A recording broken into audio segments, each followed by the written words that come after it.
A very good morning to all of our ECN viewers. It's going to be another fantastic Friday from here in Cyprus. We've got a great slate of cricket lined up for you. Today, we're going to continue with some more Group B action. Yesterday, we had the great pleasure of rounding out Group A, and we saw some terrific matches with the British Forces, Encore, and the Sri Lankan Lions of Limassol. But today, it's back to Group B, this group of death, where you got so many terrific teams battling it out to make it to the quarter-finals. The big games today will involve the likes of the Telugu 11, Al Fatah, and a number of other teams that we're going to see for the first time in this series. Who's going to make it out of this group? Stick around and find out, because live action is up next.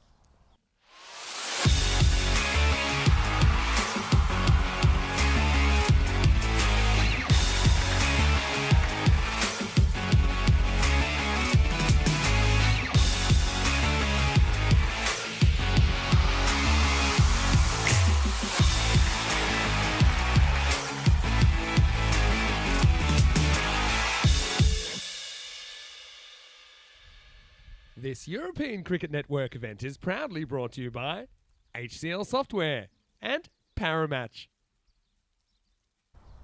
Well, the weather has been the big storyline here in Cyprus. We've had a lot of heat, and it seems like it's going to be another sweltering day here in Ipsanas. Temperatures are expected to go up to 37 or 38 degrees Celsius during the afternoon, and the orange warnings have come out. We'll make sure these players are well hydrated throughout the day by having regular drinks breaks. Let's head over to the coin toss where match referee Nilkesh Patel is alongside both the captains. Alpha is your call. Tail. Tail is a call and it is head. Okay, we would like to ball first. Telugu 11 won 2000 decide to ball first. Well, thank you very much for that update to Nilkesh Patel. As you can see, Telugu 11 are going to have a bowl. This is a really, really big bit of news. Of course, Telugu 11, as we know, they've got a lot of players from that old MDOC side who we know were such a spirited team, but maybe couldn't always get the results they needed. I expect to see a lot of fight from them in their opening match. Meanwhile, for their opposition, Al Fatah, the main player for them is going to be Waqas Akhtar, the talismanic all-rounder. Just under 1,000 ECS runs to his name and about 50 wickets. A terrific all-rounder, an outstanding player, and he's going to be such a key for them if they're going to go on to win this ECS. Let's head back to the commentary box where I'll take you over yesterday's games. And we're back in our commentary position here at long off for the right-hander, and it's a chance to just go over some of the games we saw yesterday. It was a really exciting day of cricket, mind you. Opened up the day with three really, really thrilling matches. The first of them going down to the final ball, where, of course, Encore would pick up a win in their first group stage match against Sher Punjab. Well, Sher Punjab, the big story for them was the amount of catches they dropped in that second innings. They'll be kicking themselves if they ever let this game get close. And then Encore took it on the final ball in a dramatic finish, in which Lovedeep Sun, they just seemed to get the yips, bowled a few too many wides. And in the end, Encore held their nerve and took the win. Encore would make it 2 wins in 2 in another thrilling match against the Cyprus Knight Riders. This one coming down to the wire as well.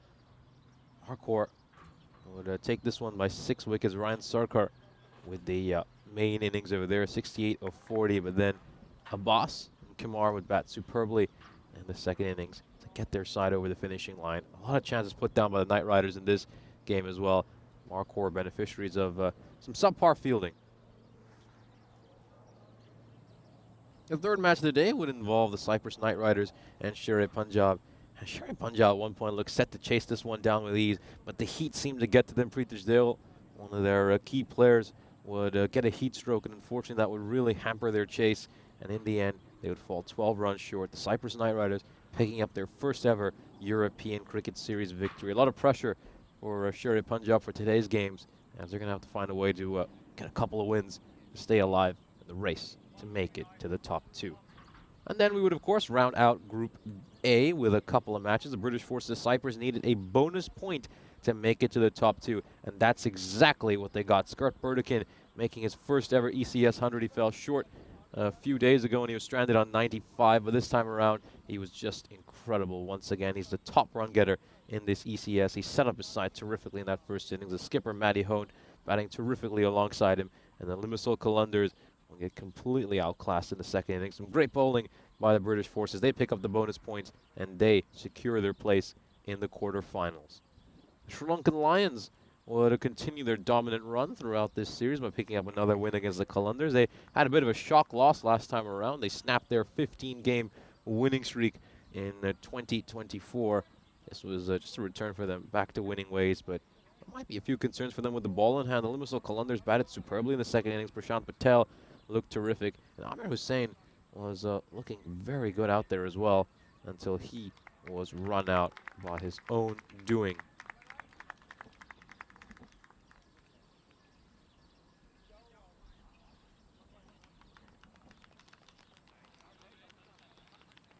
Umpires are set to take the field.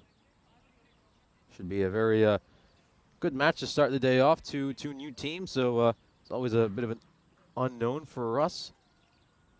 And a chance just to learn a little bit more about some of these sides. So as you can see here, Telugu 11. You might recognize a few of those names. A number of those players have played in the past for MDOX. You obviously got the likes of Shah, Kanduri, Thadani, Prince Rai, Shukla. They've all played their part in the past for MDOX. And then for Al Fatah, well, some interesting players there, like it's like some Siddiqui, Solari. Obviously, the big name there is Waqas Akhtar at number 3. Talismanic hitter, 890 ECS runs to his name, 44 ECS wickets. But one thing's eluded him, that's the ECS crown. He's going to be desperate to finally get one of those. Here's a look at the win predictor. Al Fatah fancied as 67% favorites heading into this game. And the Telugu 11, on the other hand, well, going into this as underdogs. All these Telugu 11 players are used to playing as underdogs. Of course, we've seen them play a lot of spirited matches, put on a few spirited fightbacks with MDOX over the years. And now, see how they fare under the banner of the Telugu 11.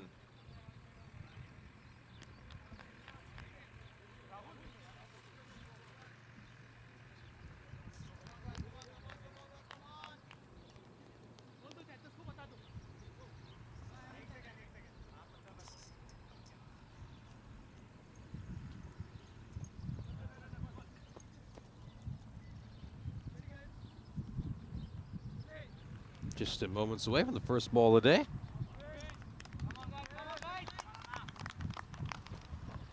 There we go. First ball coming up.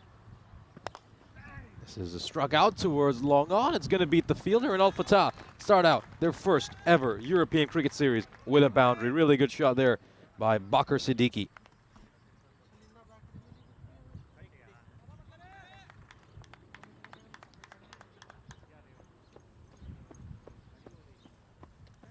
Yeah, really good start here. That's just the kind of shot they would have been hoping to play to start things off. Oh, goes for the straight one this time. Beautiful stroke, straight bat.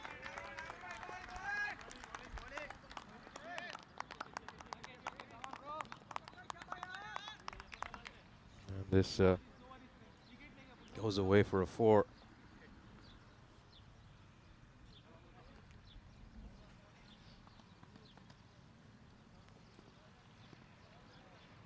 A couple of boundaries to start off here for Al Fatah. Thwacked, and it's a little bit too hot to handle for the mid-off. It's going to be a single. It's Subaredi Alavala with a little bit of fielding. Good work there. Just takes a little bit of a spicy bounce off the pitch, and he's done quite well in the end to handle it.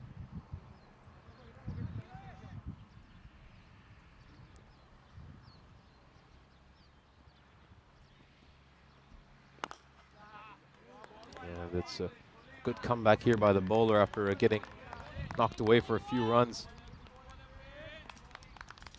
Yeah, Prince Rai is a very exciting bowler. We know he's able to swing the ball both ways. We saw him have quite a bit of success when he played for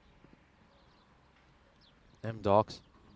Just get that ball to move both ways. He's the kind of bowler really needs to be bowling in the channel and just creating that doubt in the batter's mind.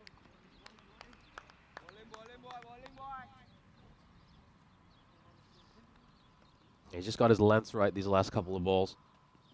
Good comeback by him after getting hit for a couple of boundaries, but oh dear, right on cue. That one is a bit of a wild delivery, and I think the keeper's done very well in the end to make sure that isn't a minimo.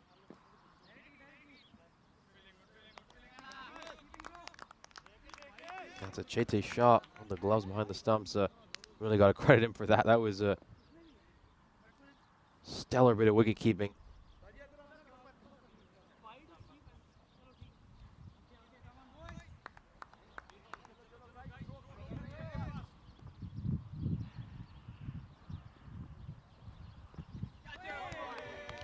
So the big heave over there fails to connect. It's a dot ball to end the over. Al Fatah 11 for no loss at the end of the first.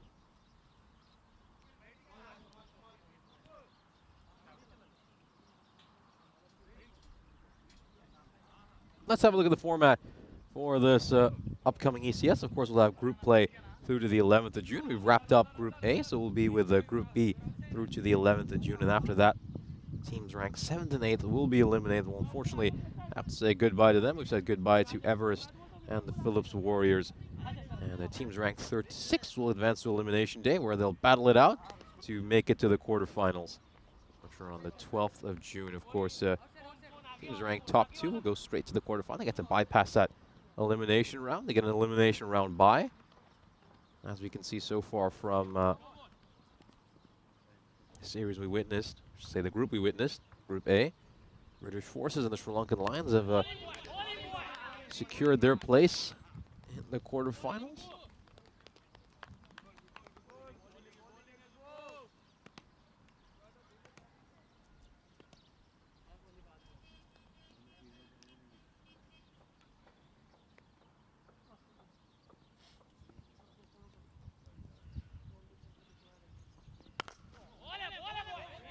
This is just going to beat the field recovery. Just couldn't quite get down quickly enough. That's Mahendra Reddy. And really nicely played. Just pierces that gap, doesn't it? And there's another boundary here for Al Fatah. Bakar Siddiqui off to a flyer of a start. Just 13 runs of just 6 deliveries. Looking really, really good out there. A very good morning to everyone joining us in the chat. Rob Thompson starting out with a big USA. Of course, reacting to that shock result yesterday in the 2020 World Cup. Big congratulations to the United States of America. Huge moment for Associate Nation cricket in general to see the Associate Nation knock off one of the real big boys of international cricket. Down the leg side, and that one's going to be a wide.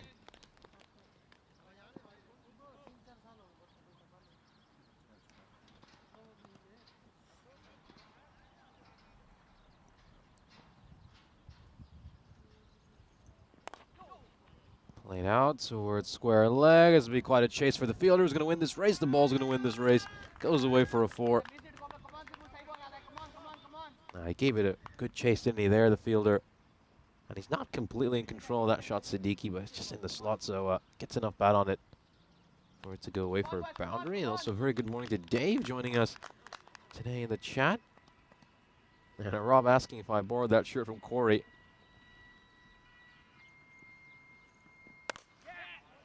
This one is played away for a 4. Really, really nice stroke.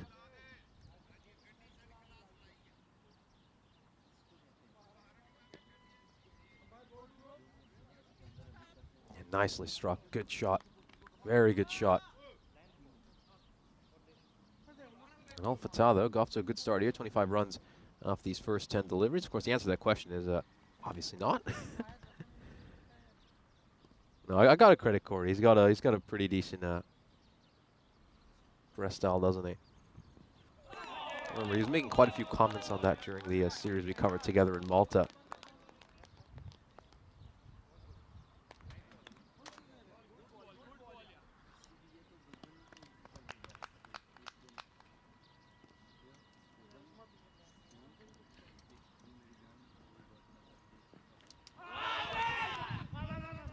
Oh, could this be a chance for a run out? Ooh, this one could be tight. I think he's probably made it back in time there, Ukhtar.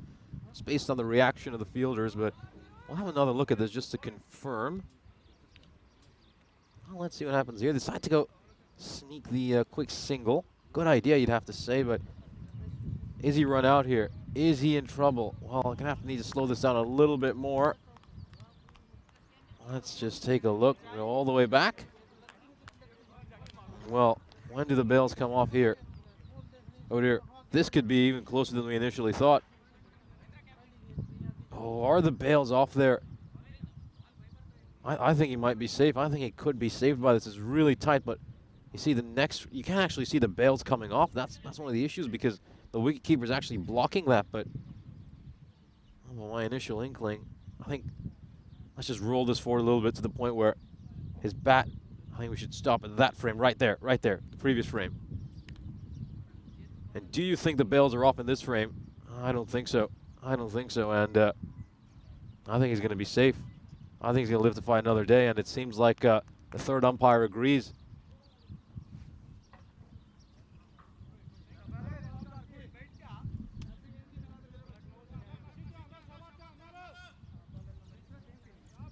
Yeah, the third umpire is Sujith Tenakun, joined by match referee Nilkesh Patel, who, of course, you saw during the introduction.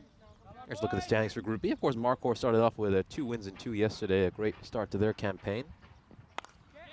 No, it's up in the air.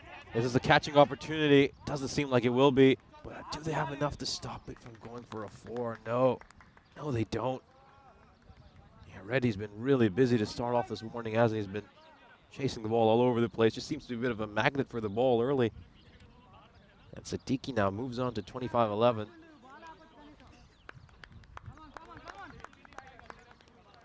It's also worth telling you that, of course, 2 umpires on the field are Munibur Rahman, currently stationed by the stumps, and Tracy Pasquille out at square leg. What a shot. What a shot. That is an incredible hit into that football pitch. That one's traveled miles.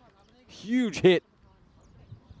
And Siddiqui just had a terrific start to his morning ride. Takes this one in short, and he can just extend those long levers, Candy Bakar Siddiqui, and smash that one away for a 6.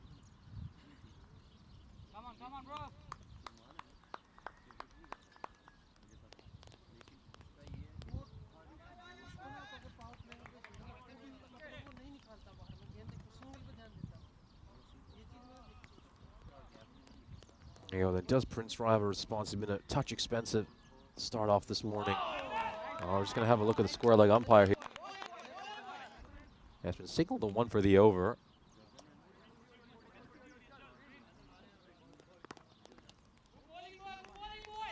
Well, we'll just see over here. Is there any chance for wide? Well, he's on his tippy toes there, so that might just have spared Prince Rai. But this one, well, not going to be too, that's not too difficult of a decision, is it? Firmly hit by Bakar Siddiqui, an over-pitch delivery. And he clears that front leg, smashes it over long on, and he gets a 6. Well, Prince Rai, it's a rough start to him, hasn't it? A really rough start for him. This over's already cost his side 16 runs. And we've still got a couple more balls to come. Just gets that little bit of movement back in there.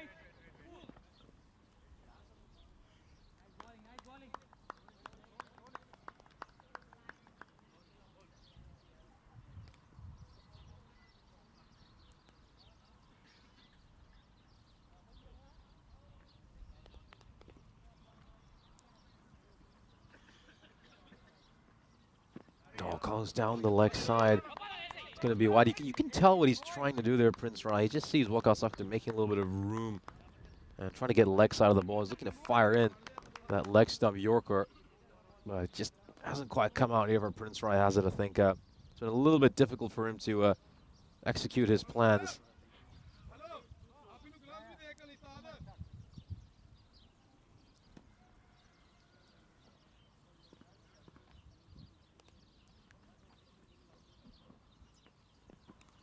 Oh, it's a little bit of an edge over there, isn't it? It's a bottom edge.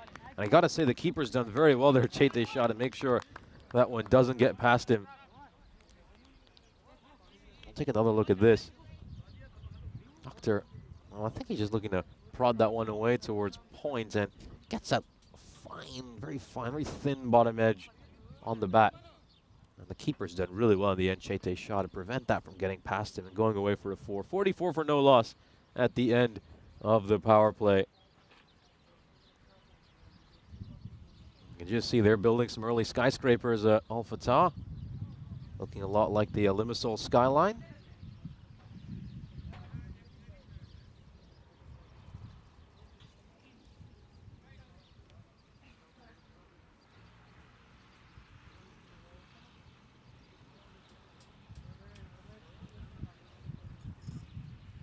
Now then, just gonna have a little drinks break here for the players. A chance to hydrate themselves, of course. Really tough, sweltering conditions out there. Here's a chance to just look at some of the stats from this Cyprus Encore series we've had so far. It's been a battered series, you have to say, in all honesty. As you can see, that run rate, 13.2 per over, which it just tells you that a score above 130 is a par score here in Cyprus. Seen a lot of maximos as well, haven't we? It's the boundaries here are a little bit shorter than they are in a few other grounds, particularly that straight boundary is quite short. And we've seen, what, 8.56s per innings. It really has been a batter's feast so far, a run feast. But I think when we do see some of the better sides go up against one another, you just see the bowlers come back into the game. Power play comes to an end, so fielding restrictions have been lifted. Have up to 5 fielders right now outside the ring. Bimal Kanduri coming into bowl. The spinner doesn't turn the ball too much, but he can fire it in, bowls a few variations. Fielders are currently stationed at long off, long on, deep mid wicket, deep square leg, and deep point.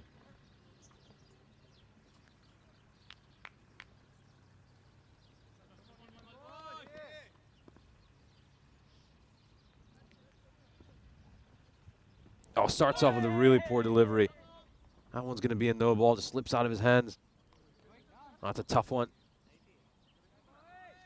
Not the start you want. He can't give this man Bakar Siddiqui a free hit.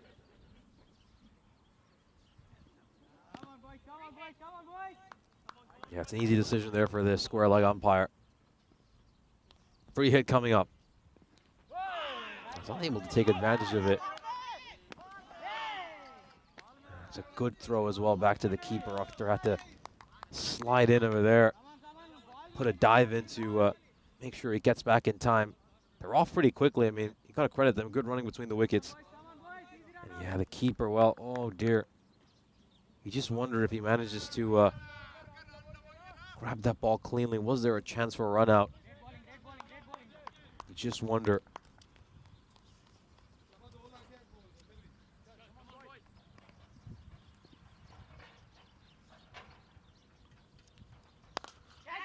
This is firmly struck. It's going down towards Hitesh Thadani at long off, who's actually done a terrific bit of work in the end to make sure that's just a single. Could easily have leapt over him and gone for a 4. You know what the bounce is like here on this Ipsonas playing field. You get a few of those Tortuga bounces. And in the end, he leapt up, caught the ball nice and high, and prevented it from going for a boundary.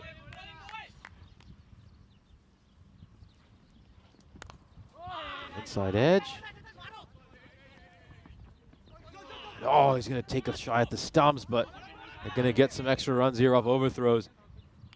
Slightly needless throw, you got to be honest with you. Got to be honest with you, that throw was a bit needless. Always going to make it back in time. And not only has he cost his side some runs, he's also brought the danger man Siddiqui back on strike. So a bit of a double whammy here for them Docs. Struck firmly, straight to the fielder cover, who's done a very good job to hold on to it. Then he fires in a good throw to the keeper as well.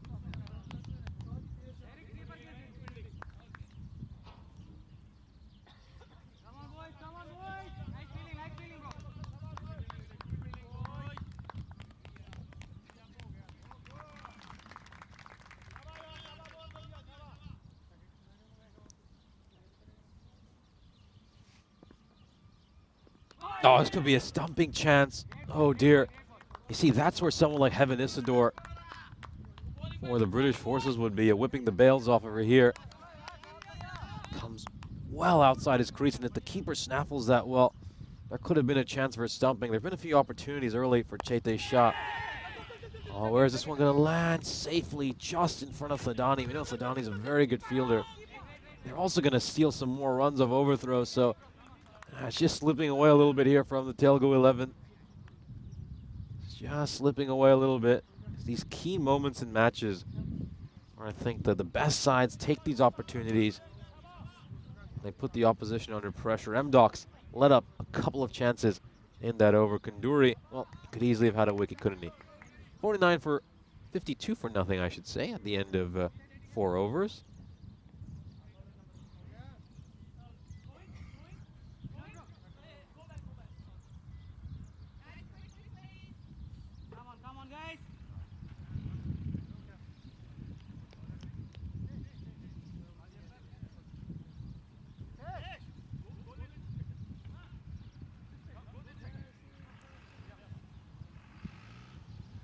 It's going to be Hitesh Sudani coming into a bowl. One-time captain of MDocs is going to come into bowl this 5th over. Oh, what a great hit, but this looks like it's going to go for 6 for second. I think that butt just came out because you thought the fielder might be interested, but Prince Rai, despite the fact that he's a fairly tall man, couldn't get to that. Firm hit, incredible hit, right out of the screws.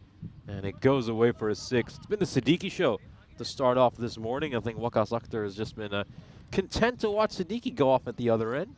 Had the best seat in the house for what's been a really great display of power hitting. Very good morning to Christopher Ward, who's joining us in the chat.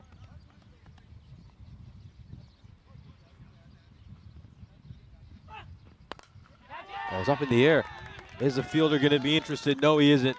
No, he isn't. That one's gone clear as well for a 6. And Siddiqui brings up his half-century in style. What an incredible display of brutal hitting early here by Abu Bakr Siddiqui. It's just been a sensational bit of batting by him.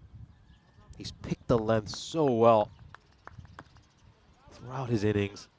And he's been on these balls in a flash. 52 runs of just 21 deliveries. And you've got to say he's been really carrying his side early in this innings. Tadani going around the wicket. That's another full toss. This one's going to be clobbered away as well. How far is this one going to go? Pretty close to that football pitch, but not quite in there. Oh, the sound off the bat was absolutely gorgeous. You can hear the crack of the bat probably all the way back in Nicosia. Incredible, incredible hit. Crunch this one. Wow, even he feels that. Even he feels that. 3 consecutive 6s to start off this over. Can he make it 4 in a row? I was going to hit this one along the carpet. That was another very hittable ball. I think a player of his quality will be a little bit disappointed. He's missed out on one there.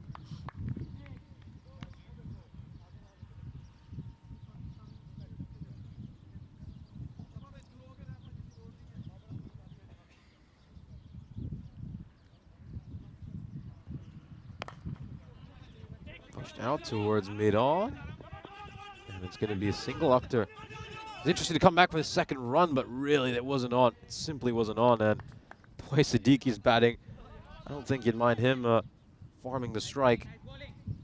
Yeah, Akhtar just faced 8 deliveries so far this innings. He's just been content to let Siddiqui go off at the other end.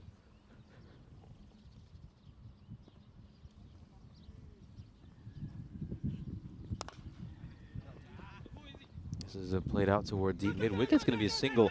Siddiqui will keep strike. I don't think there's any need to really rush back for the second run the way Siddiqui's batting. Moves on to 60. We're halfway through the innings. A great start here for Al Fatah, who are 73 for no loss. I just wonder if we're going to come out and have a little drinks break in the 5th over as well. And yeah, they're just bringing on some drinks right now. So yeah, it looks like we're going to be following a similar plan to yesterday with drinks breaks at overs 3, 5, and 7. Pretty good start here for Fatah. I think the way Siddiqui's been batting has been really, really superb. Of course, before we talk more about Siddiqui's innings, let's just have a look at this incredible European Cricket Series calendar we have for you in 2024. This season has provided us plenty of thrill and excitement, and cricket fans have been taken on a grand tour across the continent. Of course, we started all the way back right here in Cyprus.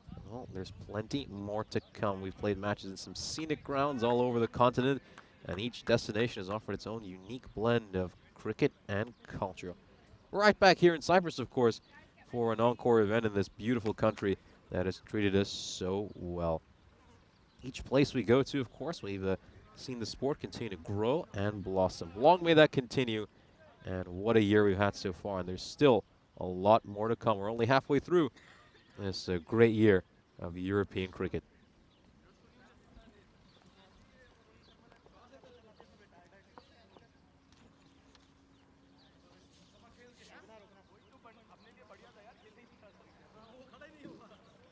So continuing about Abu Bakr Siddiqui, of course, he's played for Encore in the past as well, but just made the switch over to Al Fatah for this series, just as Waqas Akhtar has done as well. Of course, he's played for a number of different teams, Waqas Akhtar, over his ECS career here in Cyprus. The Tigers, the MSN Punjab Lions, the Black Caps, and Markhor. Of course, now playing his cricket here for Al Fatah. Of course, looking to get that ECS crown that has eluded him at last. Straight down the ground, an incredible hit. And Vimal Kanduri bowled so well in his first over. Just leaves an over-pitch delivery in the slot for Bakar Siddiqui. He plays a great off drive, a nice lofted off drive. Away it goes for 6. Just timed that to perfection. He sent it sailing over the boundary rope.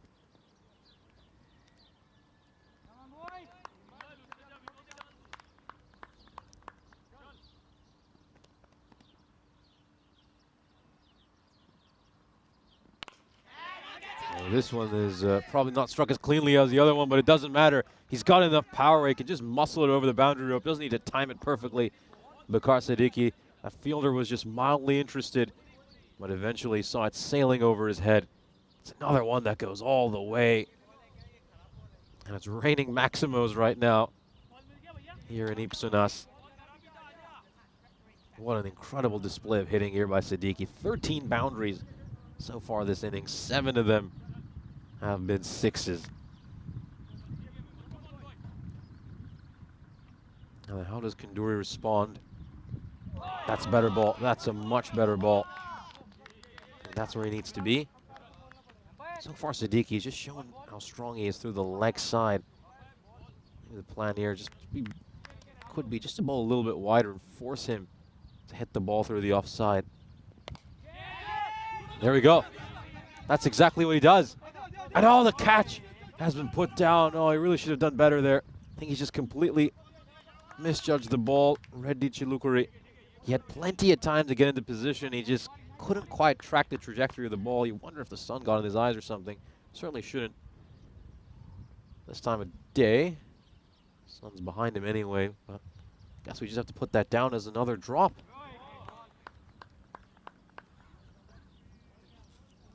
That doesn't help the bowler, does it? Certainly hurts his confidence when he's just bowled a ball that really should get rid of one of the most dangerous hitters.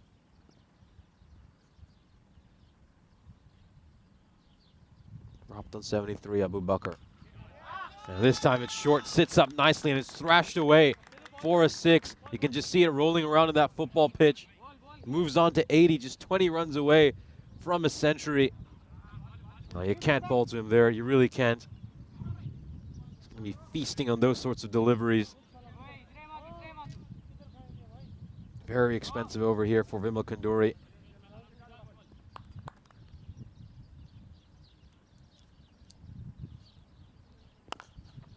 Struck hard, straight towards cover. And that's going to be a single to end the over. Not much respite here for the Telugu 11. Bakar Siddiqui will keep strike. 985 for no loss at the end of 6. Well, it's of course some of you might be wondering why Aziz is written down there rather than Waqas Akhtar. So Waqas Akhtar, of course, did seem a little bit off color during that innings. Well, we can confirm he's been retired hurt because he's been struggling with the heat. And that is certainly not good news for Al Fatah. Of course, they need him, not just with the bat in hand, but for his bowling as well later. As you can see, it's been a bit of a one-man show so far for Al Fatah. Siddiqui scoring pretty much all of their runs. Yeah, that is not good news if you're Waqar Sakhdar. This one is struck out as well. It's struck away for a 6. It continues to rain boundaries here in Ipsanas. And Patti gets a little bit of a baptism by fire as the first ball of this ECS gets clubbed away for a Maximo.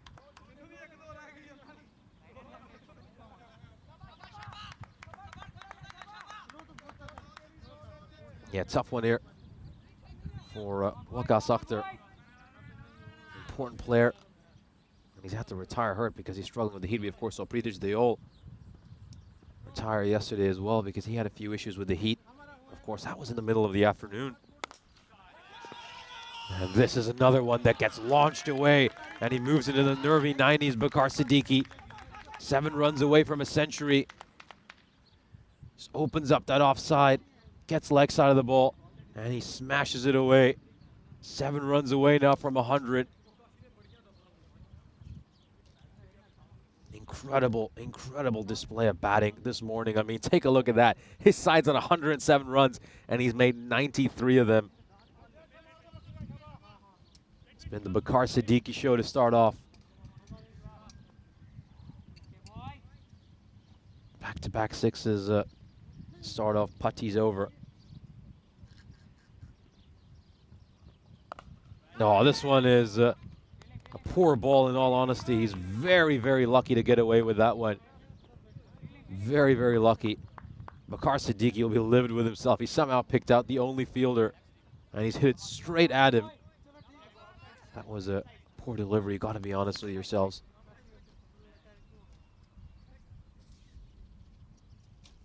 Aziz is set to face his first ball. He's just come in to replace Waqar Sakhdar, who retired hurt. But yeah, just to go back to that point, of course, it's hot right now, but it's certainly not the hottest it's going to be today. Al Fatah still have plenty more games to come. Oh, this is a great hit by Aziz. Once again, goes a little too short. And it's firmly struck, gets on the back foot. And he slaps it, horizontal batted towards that mid-wicket boundary.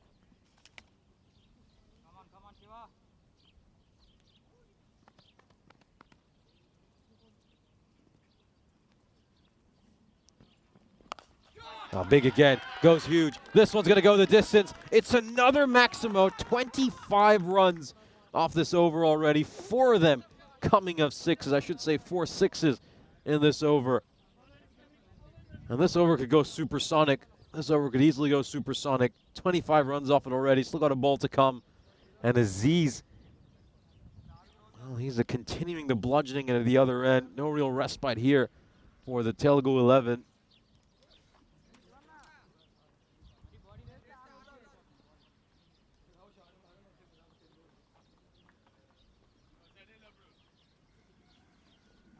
Yeah, at least with Waqar Sakhdar out there, he was mostly just rotating the strike and allowing Bakar Siddiqui to get back on strike. But if Aziz keeps going like this could get very, very ugly for the Telugu 11. The expected score, well, I've got to say, it's certainly not 122. I don't think they'll make just 2 runs for the next 3.1 overs. They're certainly eyeing something in that 180, 190 range. Dot ball to end the over. Rare dot ball. Al Fatah, 120 for no loss at the 7 over mark.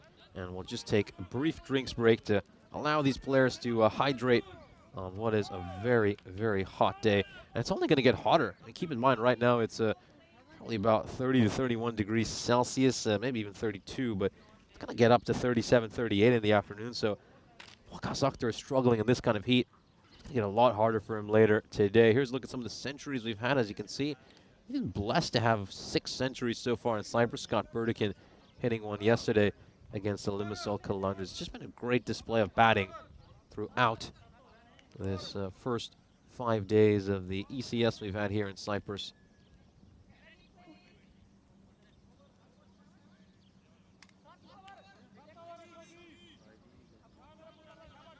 Now then, a huge dilemma here for the skipper. How does he manage these last 3 overs? Subaredi Alavala captaining this Telugu 11 side. Whatever he's done so far just hasn't worked for him. Which bowler does he turn to?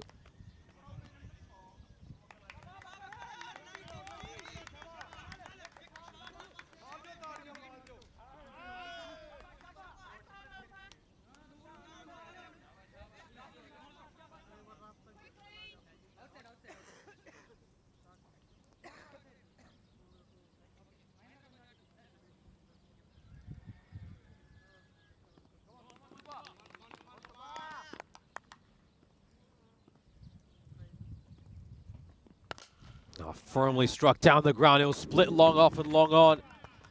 And now he's just 2 runs away from a century. Alavala.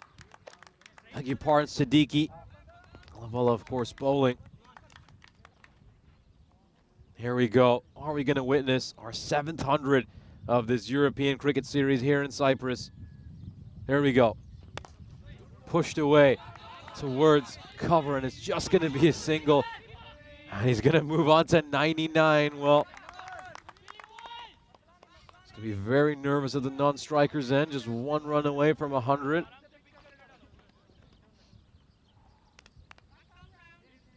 Aziz at the other end, though, he settled into his innings very quickly, striking 6s off the first 2 balls he's faced. Goes big. Oh, he's just going to feel there to the umpire, but I think Aziz's foot was grounded. Yeah, Abu Bakr Siddiqui, he's had a couple of 50s this year, but he's never gone on to make a ton, so this will be his first career 100 if he can achieve this one. And what a way it would be to get your 100, batting the way he has, the opening match for his side. Let's see if he's going to get to savor that moment later. This one is going to be hit straight towards Hitesh Sadani. And the Telugu 11 pick up their first wicket. Well taken out at long on by Thadani. And Aziz has to depart. Only came out, clubbed a couple of 6s, and then failed to connect on a couple of deliveries before sending one straight towards long on. He's just got the right idea in mind, though. I mean, Siddiqui at the other end is settled in. He's just looking to accelerate as much as he can. He departs, having made 12 runs off just 5 deliveries.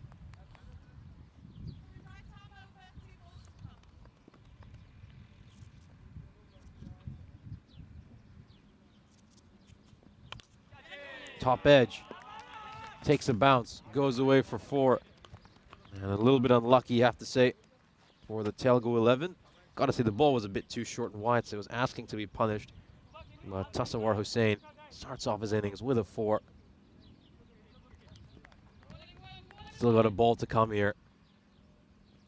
You can look and just see how anxious Bakar Siddiqui is at the other end. Currently on 99. Now it's gone up in the air. Where's this one going to land? It's going straight to the fielder. And there's going to be another wicket, so a couple of wickets this over for the Telugu 11. That is a good catch, well held on to by Vimal Kanduri. And the captain comes on, bowls a fairly decent over, the best over we've seen in a good couple of overs for this Telugu 11 side. Keep in mind the 2 overs preceding this one went for a combined 47 runs. So they really needed this one just to halt the flow of runs. That when we come out and return for the next over, well, we're going to see Bakar Siddiqui on 99. Yeah, you can just see that graph right now. 129 for 2 from their first 8 overs, going along at a run rate of just above 16. But all eyes now are going to be on the batter, Bakar Siddiqui, currently on 99. Can he get that 100? Can he get his first ever ECS 100 and our 7th of this particular European cricket series? What a moment it would be for him. See, last year he averaged just about 13 in his career, and he's just taken that step up this year. He's been batting so much better. He's added a number of different strokes to his game, and now averaging above 30. Had a couple of 50s in the ECS we had back in January, but now Now he can potentially celebrate achieving a ton. 1 run away. Shukla has been inserted into the attack to bowl the penultimate over. Can he break Siddiqui's heart?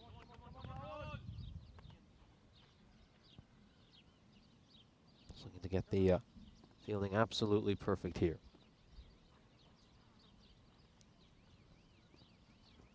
Always interesting ball.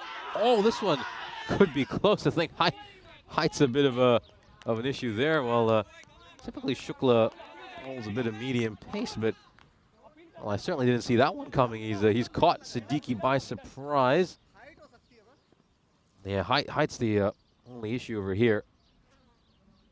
I think that one would just been bouncing over the stumps. Yeah, maybe Siddiqui will just look to gently prod this one away and get a single for his 100. No, he won't. No, he won't. He'll get his 100 in style. And he can finally celebrate. And all the pressure has been relieved. No longer feels all that weight on his shoulder of being stuck in the nervous 90s. And Bakar Siddiqui, what an incredible knock for him. His first career 100 on the European Cricket Network. And he's batted superbly. He's been absolutely sensational, making the bulk of his side's runs. And you got to say, it's really well deserved. He's improved so much as a player. His average getting better and better year after year. And he's been rewarded for his hard work by a European Cricket Series 100. Big congratulations to Siddiqui. And now he gets to the best part of his innings, the bit where he can just relax, enjoy himself. He's made the 100. And he can bat as freely as he likes. So hasn't quite connected on this one as cleanly as he likes, but it's going to evade both the fielders who, gotta say, didn't quite judge that ball right. That was Subaredi Alavala trying to get to it. And off this goes, away for a 4.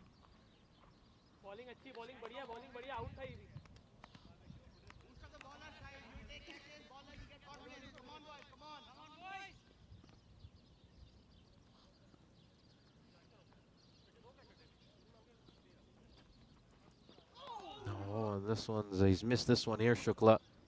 Just sends one down the leg side. I don't know if he was just trying to fire in a leg stump Yorker. I think just keep it outside the off stump. That's what you've got to do against Bakar Siddiqui. He's a wrist spinner as well, so he's getting a little bit of that turn away. I think so far, but Siddiqui has shown that he's much stronger on the leg side.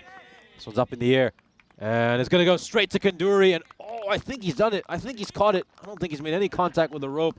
Really, really good catch. That's better. I mean, really, the length was probably a touch too short, but that's why you should be bowling to Siddiqui. I think they were bowling a bit too straight on leg side to him at times. And we'll have a look at this to confirm, of course, at a pretty good vantage point of that. Oh, well, that last one there, that could be a bit interesting. Certainly from the naked eye, it didn't seem like he made contact with the rope. But is his heel in the air?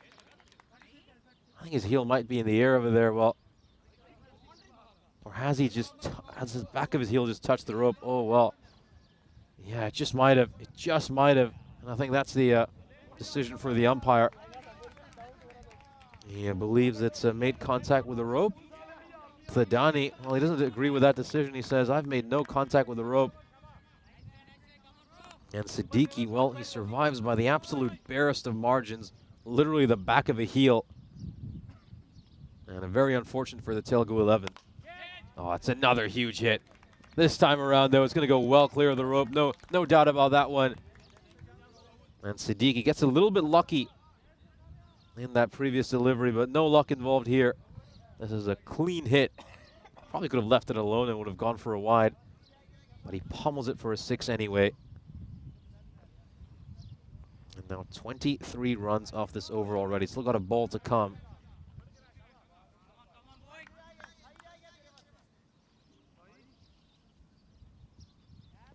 Yeah, real tough one, that decision. The umpire there had to look at that one extremely closely, and they just deemed that back of his heel brushed that rope.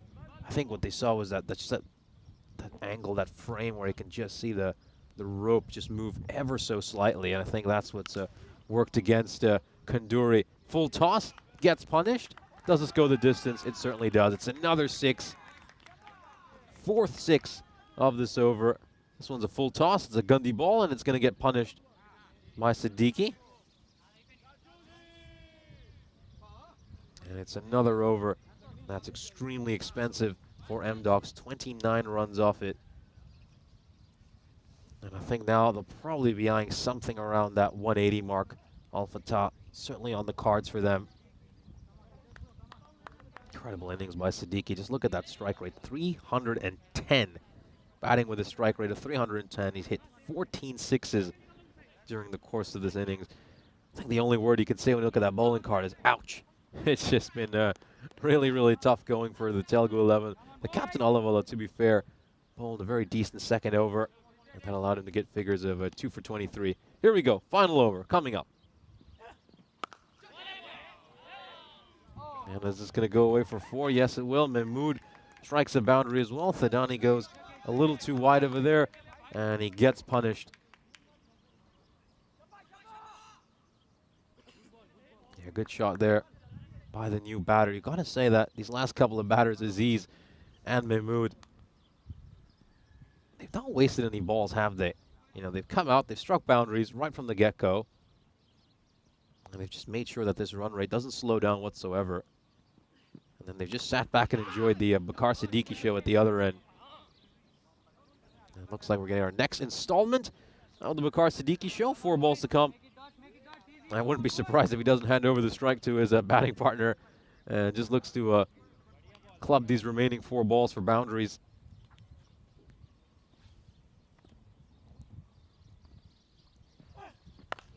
Oh, this is not the way you're going to bowl to a player like him. He's looking for the no ball as well. And this one is gone all the way. It's another huge hit, the 15th 6 of the innings for Bakar Siddiqui. Yeah, that's a no-y. That looks like a no-y to me. We'll just have a look at this to confirm. Yep, this is just baseballed away. This is a home run, the way he hit that. And free hit coming up. A chance for Siddiqui to add even more runs to what has been a really special innings for him. This is going to be played out towards cow corner, and it's going to split the field wide long on a deep mid-wicket. It's another boundary for Siddiqui, who moves on to 137. Is he going to add his name to that list of one of the largest centuries we have seen here on the European Cricket Network? There's certainly a chance. There's certainly a chance.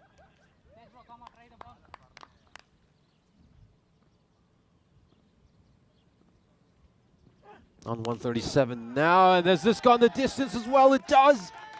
And Siddiqui on 143.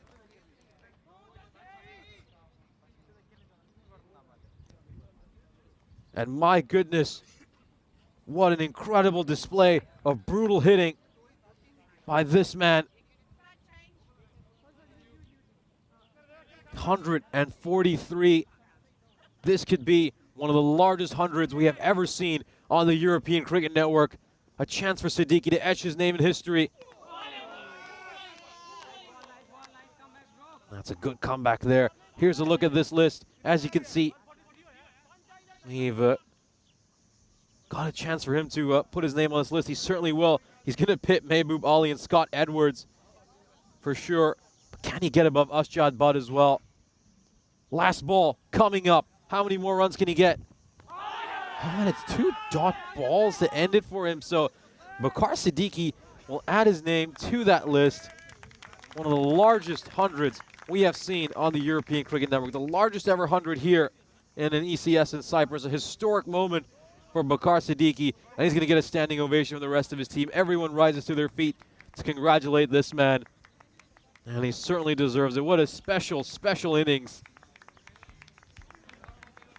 And he deserves those plaudits. His first career 100. And it's one of the largest hundreds we have ever seen on the network. And what a way to kick off a European cricket series. He will be absolutely delighted. Gets a little pat around the back from Waqas Akhtar as well. Let's look at the highlights of this innings.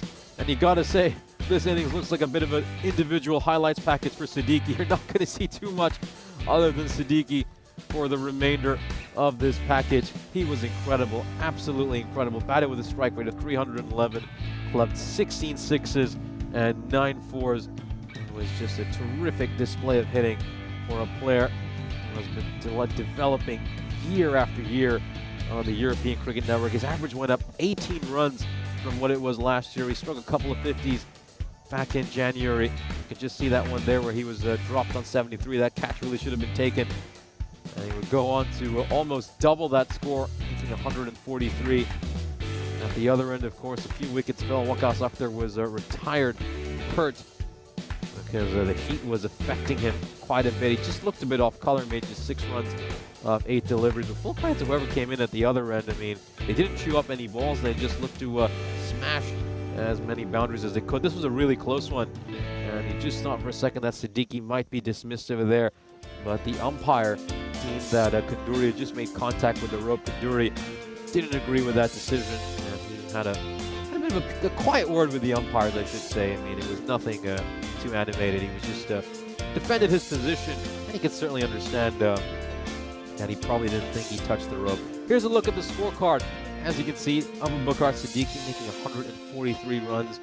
A really, really special mark for him. One of the largest hundreds we have ever seen on the European Cricket Network. And we'll have a look at the bowling card over here for MDocs, and well, it's painful reading, in all honesty. Only Subbareddy Alavala can be impressed with his performance with figures of 2 for 23. 10 runs of extras, which is, you'd say, about par for this European Cricket Series here in Cyprus. So we've come to the halfway stage of this innings, and the Telugu 11 have a huge task on their hands. They need to get 181 runs to knock off their first victory of this ECS. Join us again in a few moments' time when we'll bring you the second inning.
This European Cricket Network event is proudly brought to you by HCL Software and Paramatch.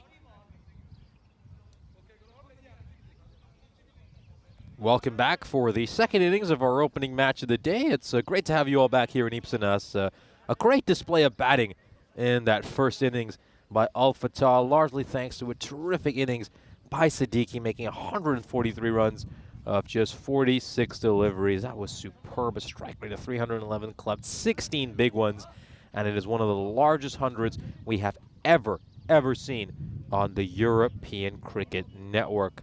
Big task here for the Telugu 11 in their first ever batting innings. As we'll, of course, have a look at the bonus point equation. So if they can achieve this target in 7 overs or less, which in all honesty is very unlikely, they'll pick up the bonus point, whereas Al Fatah can restrict them to under 126. They'll be the ones leaving here with the bonus point. You'd certainly say the latter scenario is the more likely of the two.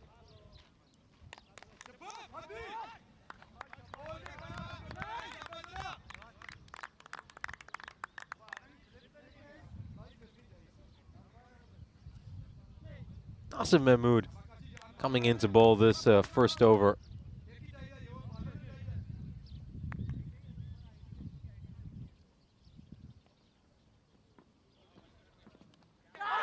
Oh, is there an edge there? There is!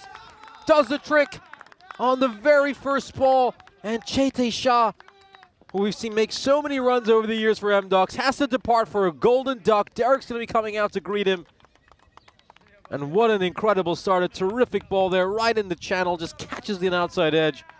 And it's taken really well by Rusap Sher. Let's have a look at this. Yeah, we can just see initially he's trying to clear that front leg to go for the big shot.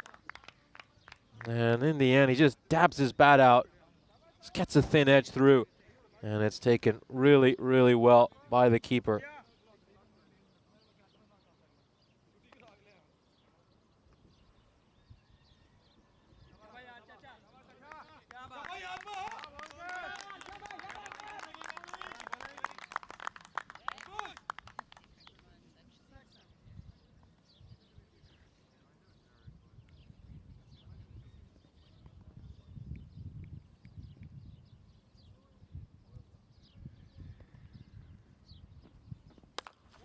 This one is played out towards extra cover, and it goes for a boundary.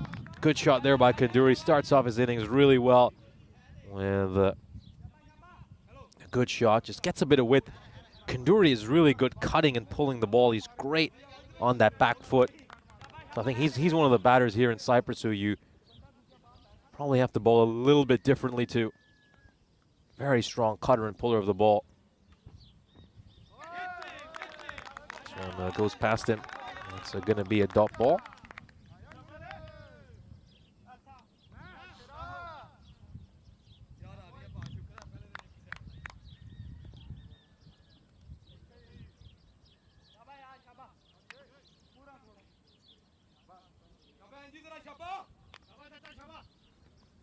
So a royal duck to start off this innings, and then we've seen M-Ducks respond with a boundary. Here's a duck, a wide, first wide of this innings.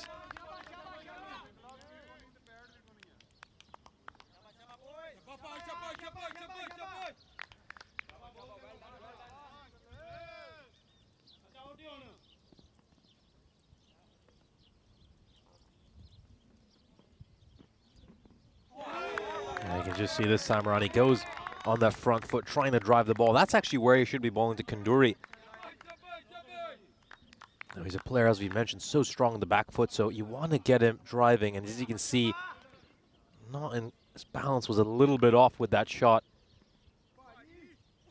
You want to pitch it up to him, you really do.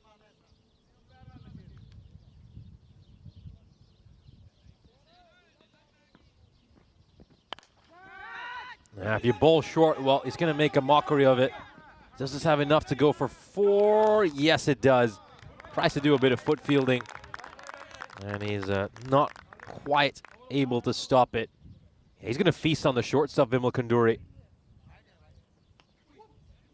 Got to bowl to him a little bit differently. And you know, a lot of these players in Cyprus know each other quite well, obviously being a small country. So And these players will usually play against one another fairly frequently. I would say Vimal Kanduri, experienced campaigner, has been in involved with the European Cricket Series since all the way back in 2020. I think these are just the little things you need to know about these players. Got to pitch it up to Kanduri. Oh, outside edge goes away for a 4. A little bit of luck there for Vimal Kanduri. And he gets a boundary.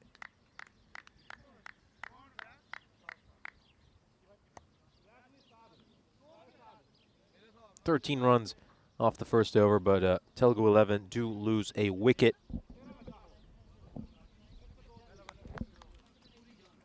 Of course, there's a good chance to remind you there's been 25 matches since we last had a golden ball on the European Cricket Network. We've come close to breaking that streak a couple of times over these last few days. And in particular, yesterday morning when we had 2 matches that went down to the final ball of the innings. In particular, that thrilling game between Sher Punjab and Encore. Of course, we'll be seeing Sher Punjab involved later today. They've got 3 matches today. It's a big day of cricket for them. They'll be playing against the Kipura Tigers Limassol in just about 55 minutes. Oh, that one is going to beat the keeper and go away for a boundary. A little bit surprised that Waqas Akhtar hasn't come out to bowl. Usually such a key bowler for his team right at the top of the order. When it's going to be Sulari instead.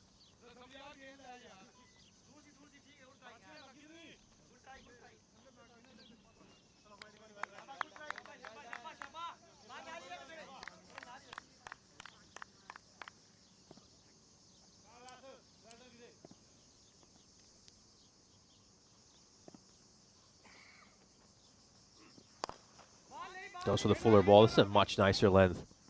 That's really where he needs to be looking to bowl. And it was a bit of a low full toss, but you know, you'd rather miss your full tosses by going a little too full. The low full toss is often harder to play than the over pitched ball.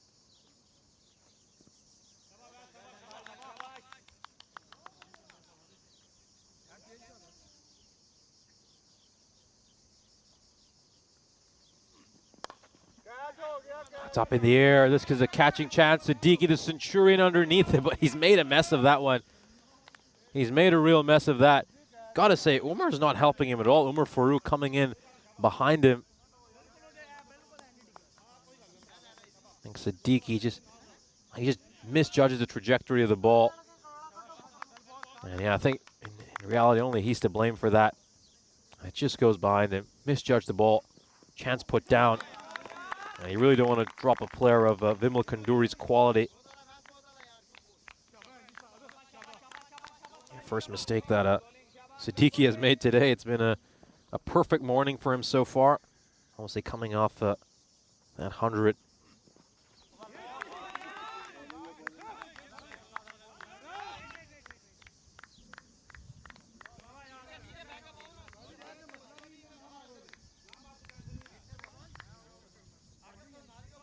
Very good morning to Jules Odebridge joining us in the chat. Well, Jules, yeah, you missed out on a really entertaining first innings. I'll give you a personal recap right after this ball. This is a low full toss. Light away towards cover, and that's going to be a single. Alavala will keep Striker struggling a little bit. You have to say the Telugu 11 skipper to start off his innings is chewing too many dot balls. That required now has just gone to above 20. So yeah, obviously a very exciting first innings for anyone else who's also tuning in right now. We'll have a look at the standings of Group B before we recap what occurred in that first innings. Encore made it 2 wins and 2 to start off their ECS Cyprus, picking up a couple of very entertaining wins against the Knight Riders and Sher Punjab. Of course, that Sher Punjab match coming down to the last ball, and Encore would take it in dramatic fashion, striking a boundary to win it right at the end. And the Sher Punjab, of course, it was 2 tough losses for them. Both their losses were very close. This one is struck out for a single, and we get a Kanduri back on strikes, of course. So yeah, the big recap for the first innings was that it was the Abu Bakr Siddiqui show. He made 143 of his side's 180 runs, clubbed 16 sixes, hit 9 fours, made his first ever ECS 100, and it was one of the largest hundreds we have ever seen on the European Cricket Network. He's added his name to the list and made a little bit of history. few players going up over here.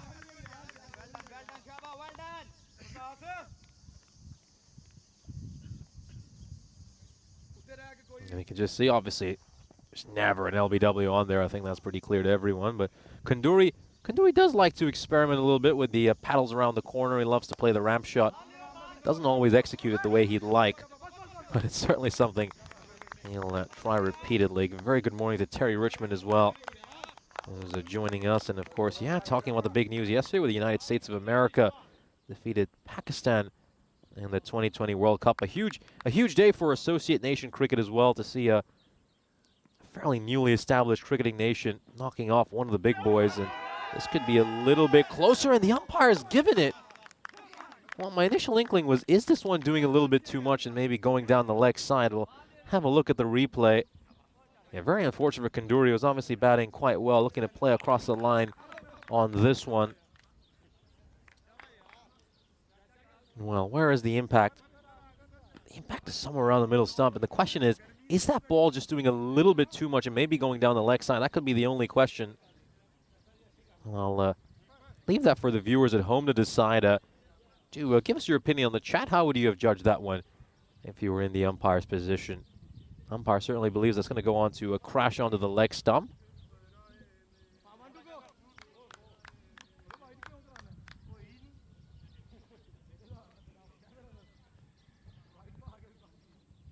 Telugu 11, 23 for 2, losing a couple of early wickets here, and they're immediately just in so much trouble, aren't they? 21.5 required from here on out. Of course, this Telugu 11 has a lot of players from the old M-Dog Cricket Club side we remember from years past.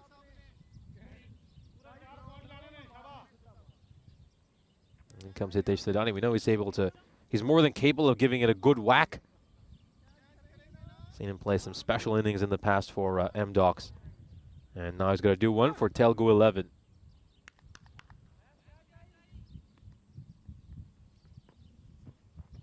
Oh, this one's a no ball. Oh, dear. You could just hear someone out at long on saying, oh, my goodness, right when that ball was released from his hands. No, he's done quite well to just get some bat on that, Hitesh Thadani. That one was really had quite a bit of pace on it. Goes away for a boundary. Another one of those. And Mahmood will be asked to leave. Free hit coming up here for Hitesh Thadani.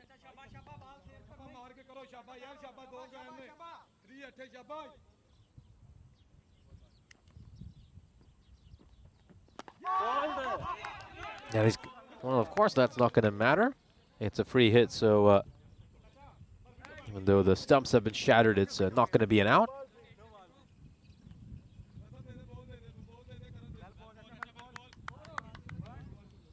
Yeah, Terry just chiming in on the chat with his views, thinking that a Hitesh, beg your pardon, that Vimal Kunduri dismissal was probably going over as well. Yeah, we do know this wicket has so much bounce and carry. I think Rico made a really good point that he would personally not be giving LBWs for anything which is pitched around that length, just because of the kind of bounce we have seen off the surface. Height was certainly a question mark, but for me, the first thing I thought when I saw that was, isn't that ball just doing a little bit too much? But well, it's the umpire's opinion that matters more than mine, and rightfully so. He knows what he's doing out there. Our umpiring crew has done a terrific job throughout this series. And Munibur Rahman is, of course, the umpire currently on your screen, and Tracy Pasquale will be coming in from square leg. End of the power play, a very good one for Al Fatah. Telugu 11 are 28 for 2. Gonna have a quick drinks break right now. Chance for these players to hydrate. It's also a good chance for us to have a look at the groups for the ECC. Of course, a big change this year. We now have a Challenger Division and a Premier Division. The very best teams in Europe will be taking part in the Premier Division, whereas some of the growing nations, some of the nations where cricket is still budding, will be taking part in the Challenger Division. Of course, host nation Cyprus will be involved in Group 2, which will kick off on the 27th of September. Should be an exciting group, and I think Cyprus will certainly fancy their chances to maybe pick up a win or two during that tournament outing.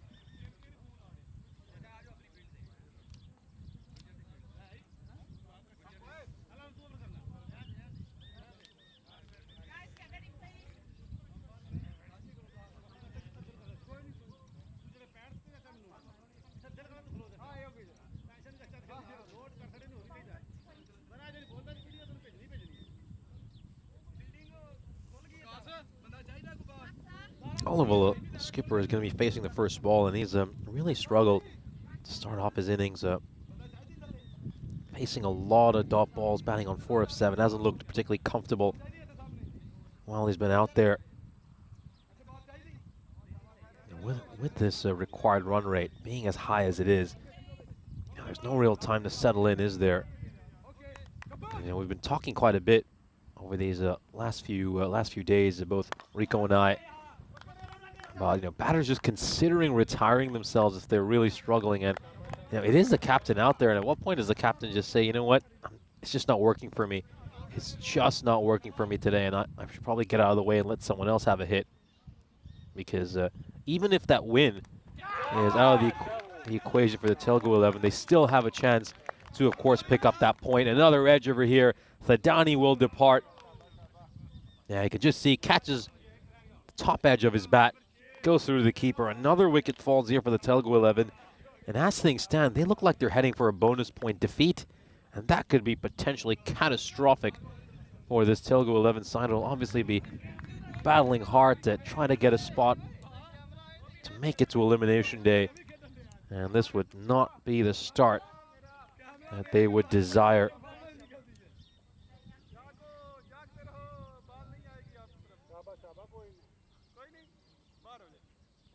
Let's just take another look at this. Yeah, Thadani's just trying to slog this one out towards mid-wicket. He's just not in control of that shot. I think Thadani's so much better when he's just watching the ball closely, looking to play traditional cricketing shots. And in the end, gets a little edge, goes through to the keeper. Rusam Sher takes another catch. He's been very, very good in this innings. Played out towards deep third. That's going to be a single. Putty gets off the mark all the way.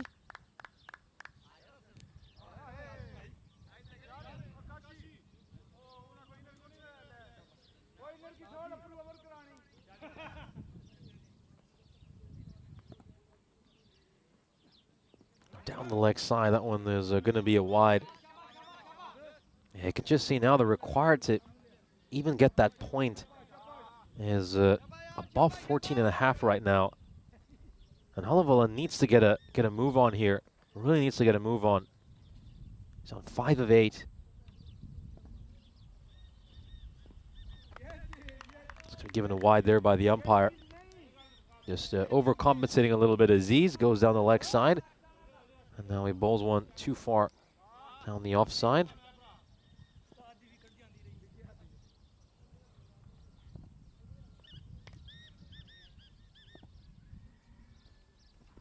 Oh, he's cleaned him up. Very good ball. You could just see Olivala was trying to get to the pitch of that delivery.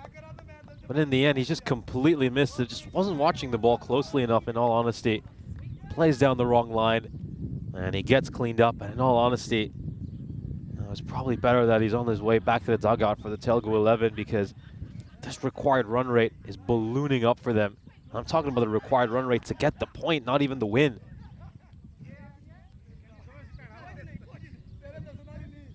Yeah, he's played down the wrong line over there. It's just that simple. And the 4th wicket falls here for the Telugu 11, 32 for 4. And it's gonna take quite an effort for them here to even try to salvage that point. Dominant showing so far for this Al Fatah team, playing in their first ever ECS match.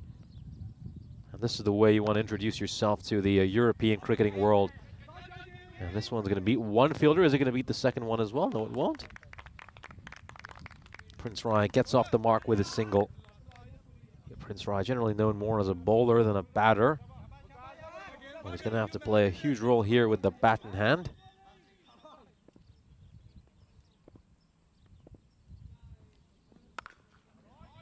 Nice shot there by Shiva Putty. He's going to get a boundary for this one. It's a bit of width on offer. Good hand-eye coordination. Smacks this one away for a 4. You can just see he just gets leg side of the ball. He's looking to make some room. And he crunches one through the offside. He's only batted once before this, Shiva Putty. That was back in January in a match against the Napa Royal Kings when he made 11 runs. Struck a couple of Nice looking fours in that innings, although he was a touch too slow though. He was batting on a strike rate of 61 during that match. Our 4 overs in, the Telugu 11 are in dire straits, if we're being perfectly honest. 37 for 4 at the end of 4 overs, and you can just see that run rate, it's heading in the wrong direction. They're nowhere close to that red line. I think we can forget about them getting anywhere near that red line. It's about getting to that blue line for them. It's about getting to 127 and at least getting a point.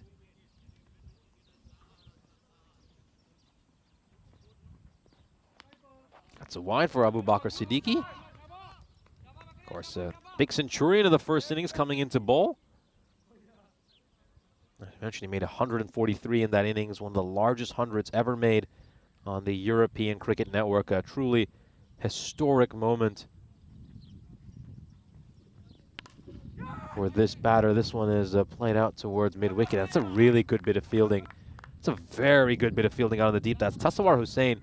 And the ball just skidded on. It took a really rough bounce, so we're going to see some overthrows here, a little bit sloppy by Alpha Tom. But just going back to the bit of fielding at mid-wicket, not sure he had a chance to catch that. It was just struck out to him in the deep. And this is not easy. Just have a look at this. It's taken a very awkward bounce. He just stuck his mid out. And somehow managed to stop that one one-handed. Oh, great slower ball there by Bakr Siddiqui. That's a nice variation.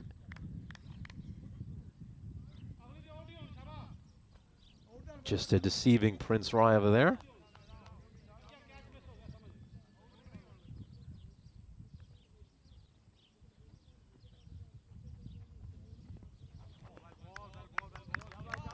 That's another one. He's just taking his pace off this ball as well. I think Bakr Siddiqui is doing a good job of just varying his pace in this over.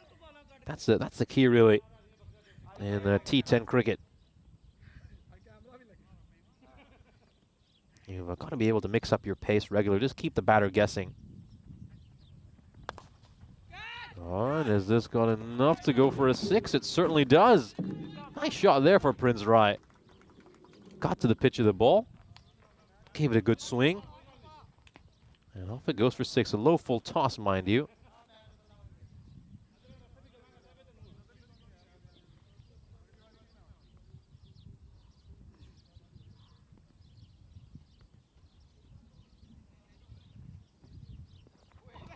Goes for the slower ball again.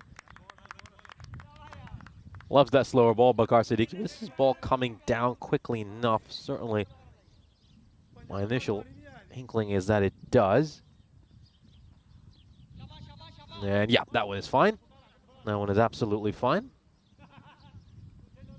Yeah, just gets a lot of dip on that one, doesn't he?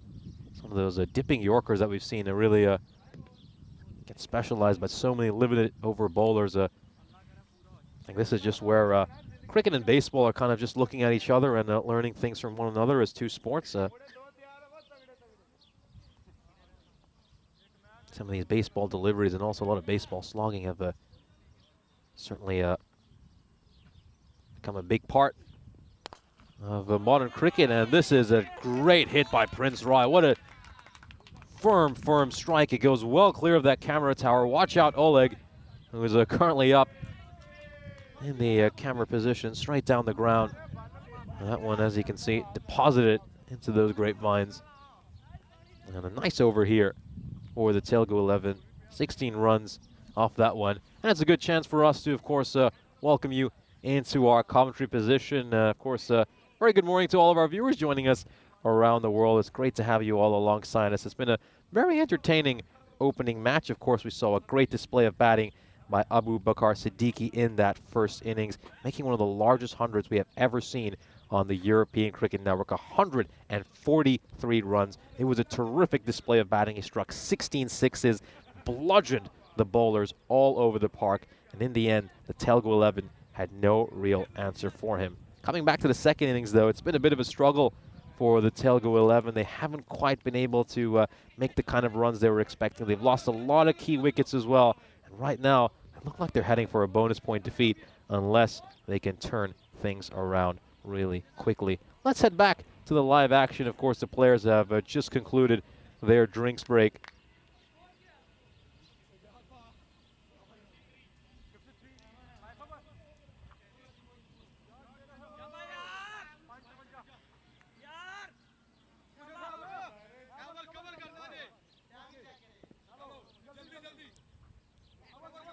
It's going to be Tasawwur Hussain bowling this 6th over.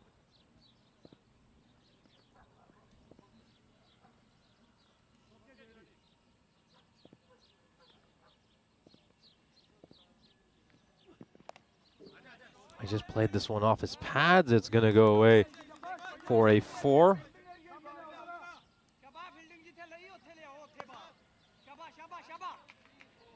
Yeah, just takes one hand off his bat, and off it goes for a boundary.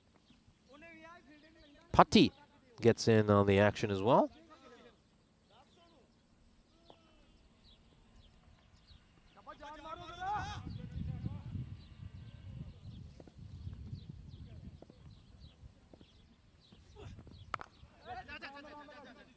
Played out towards cover for a single.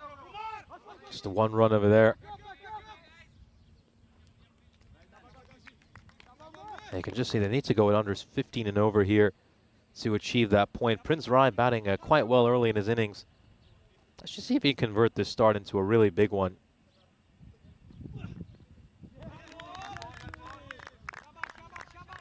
You can just see this one beating the batter once again. Hussain coming back well after bowling a rather poor first delivery that got struck for a 4.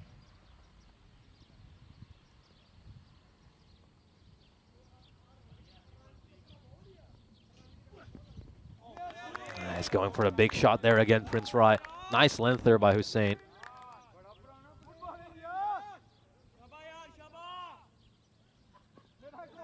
Yeah, just getting another quiet over in here. Al Fatah got a little bit of joy in that previous over, the Telugu 11. They're just cementing their dominant position in this game, aren't they, Al Fatah? This one is played out towards cover. It's just going to be a single. Very good over so far by Hussain. Terrific over.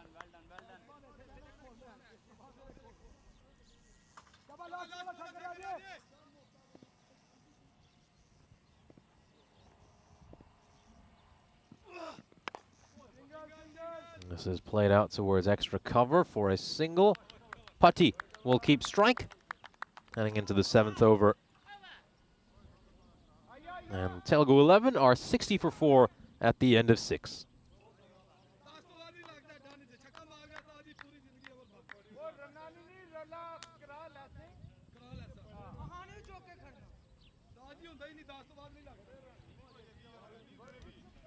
Here's a look at the scorecard for this innings. As you can see, no real scores of note for the Telugu 11. Vimal Kanduri got off to a nice start, and he'll probably feel a little hard done by that LBW decision. Maybe height, maybe also sliding down the leg side. There were a couple of things that were a little bit questionable about that decision.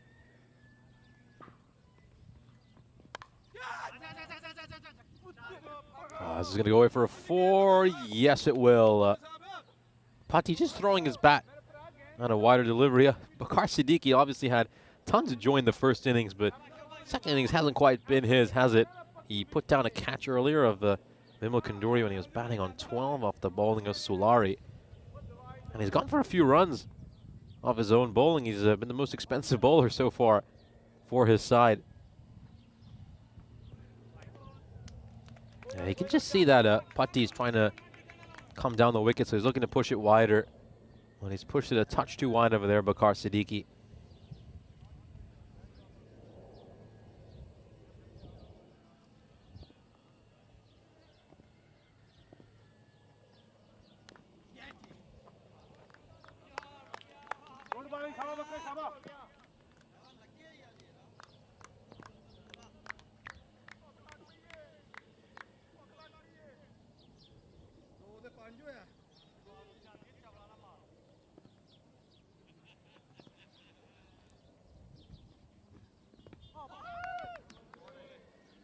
Good slower ball there by Bakar Siddiqui. Got to say, Siddiqui's got a really nice slower ball. It's certainly deceived a lot of this Telugu 11 batting lineup so far.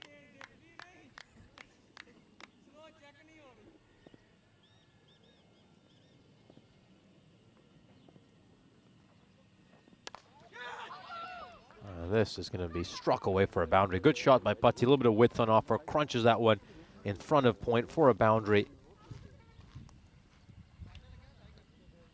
just picks up the length really quickly.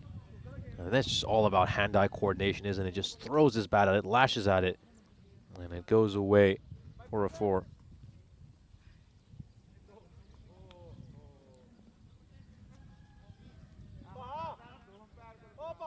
Great cut shot, really good one. That one just carved in front of point.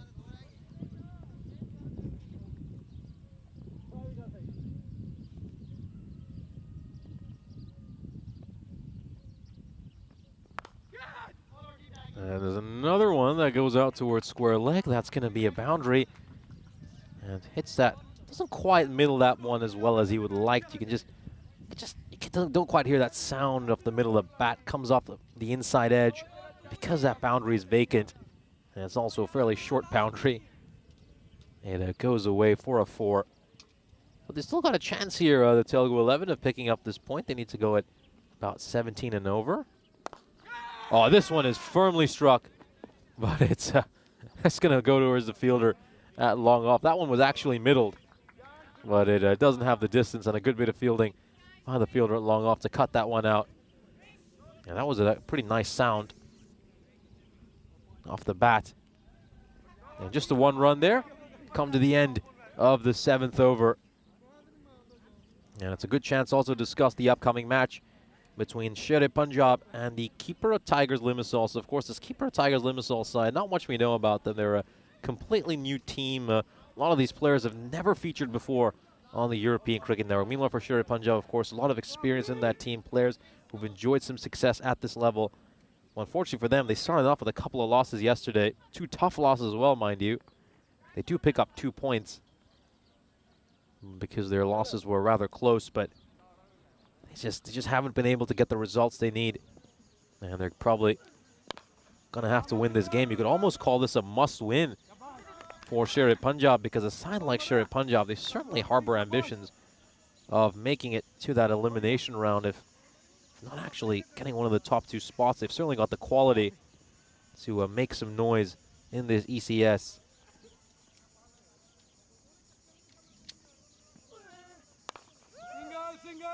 Well, toss played out towards cow corner, and that goes away for a boundary. 4 more runs.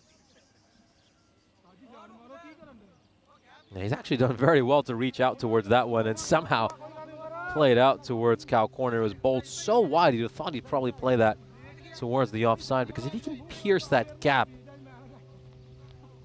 anywhere from backward point to extra cover, there's certainly a 4 to be had, but he somehow stretches out Prince Rai, works that towards cow corner, and he gets a boundary.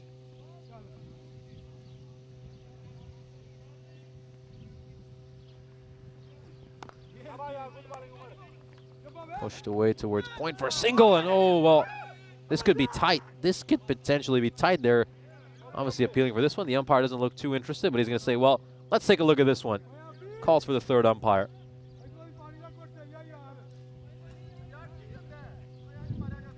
Oh, just the view is blocked. Gets in the way over there. It's very hard to see.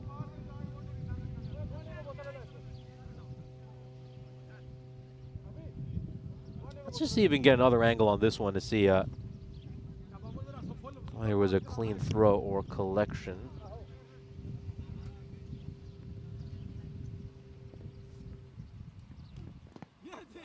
This is played away towards square leg for a single.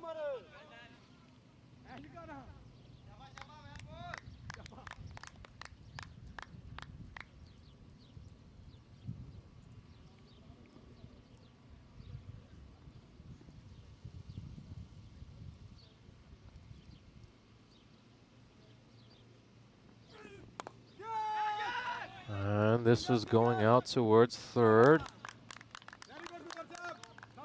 And it's going to be a single.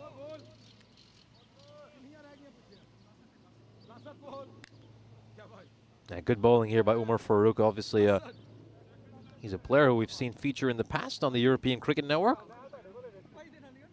Seen him play for the likes of the Black Caps and a number of other teams. A very handy bowler. Certainly one who bowls very well at the death overs. This is going to be struck out towards square leg, of course. been playing in the European Cricket Series since all the way back in 2021 when he featured in that night series here in Cyprus, playing for the Black Caps, and then last year was playing for Encore. But as we know, a number of these Encore players have gone and set up a new team here, Al Fatah, and they're now involved with this side. Here's a look at the bowling card. I beg your pardon, the graph. You can just see that Telugu 11 are currently 83 for 4, and well, even that single point is looking really far away for them. They're going to need a very special batting performance in these last couple of overs to even get to a position where they can pick up that sole point.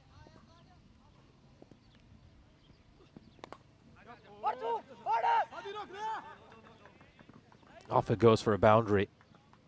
And so that's now 40 runs needed of the last 11 balls. Can they string a few more together here? Telugu 11, just to make this a little bit interesting at the end. Hossein bowled superbly in his first over, went for just 7 runs. And he struck for a 4 off the very first ball.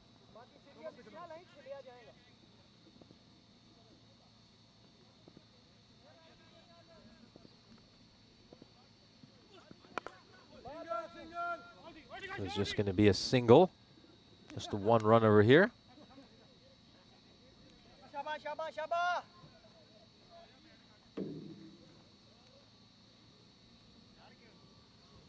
"39 runs of 10 balls needed here for Telugu 11 to get a point and spare themselves the blushes of a bonus point loss." Now towards long on again. It's just singles here. Got to get a few more boundaries.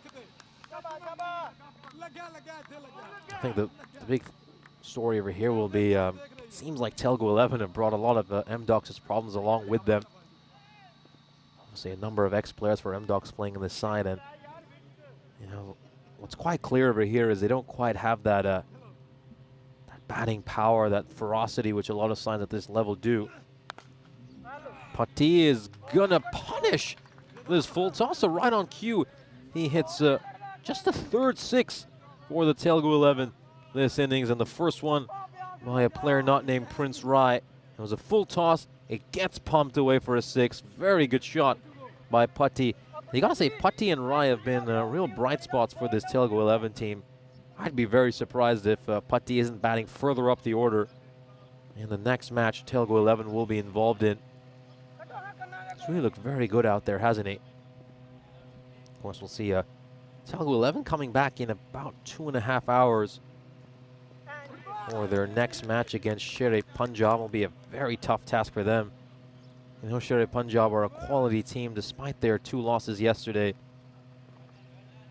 They're also a side who've got quite a wealth of batting talent, so they're gonna have to find a way to make a few more runs here. Telugu 11. This one's a rather poor ball in all honesty, and he's I'll be disappointed he's missed out on that one. This could be a run out. This could be a run out opportunity, and he will be run out. Now a huge mix up there between the 2 bowlers, the 2 fielders, I should say. Maybe they need a walkie-talkie or 2 just to communicate a bit better. Yeah, nice work over there, and that will bring his innings to an end. Prince Rai, gotta say he was batting quite well while he was out there, and it's just a total mix-up. Total mix-up. And a run-out calamity for the Telugu 11. And another wicket falls for this side. They're now at 95 for 5. 7 balls left in this innings. We're going to see Shiva Patti facing the final ball of the penultimate over. Another great over for Umar Farooq. There we go. That's gone up in the air. Big part. We're actually in the final over now, so apologies for the mix-up. I think, yeah, you can just see that correction right now. So Umar Farooq has come in to bowl the final over. As you can see now, they need to hit a 6 of every ball if they are to get the point here. I think that one comes back in time over there. No problem with that.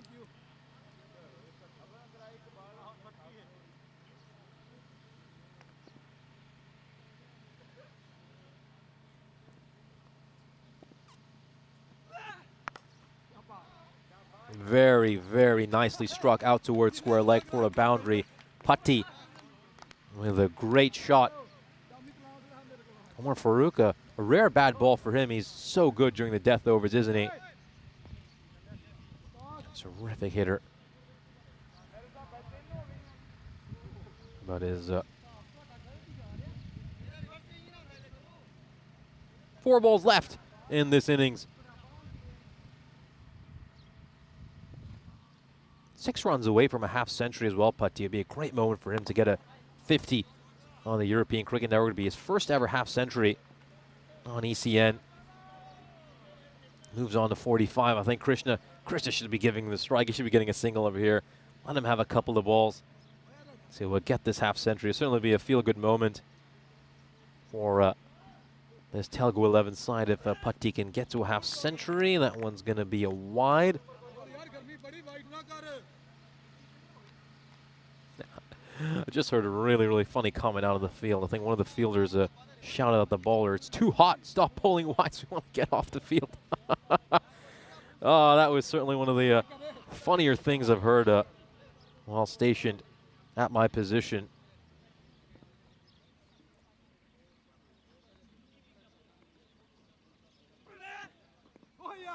Oh, well. Oh, he's just going to go. He wants to come back here. He wants to come back here, Putty.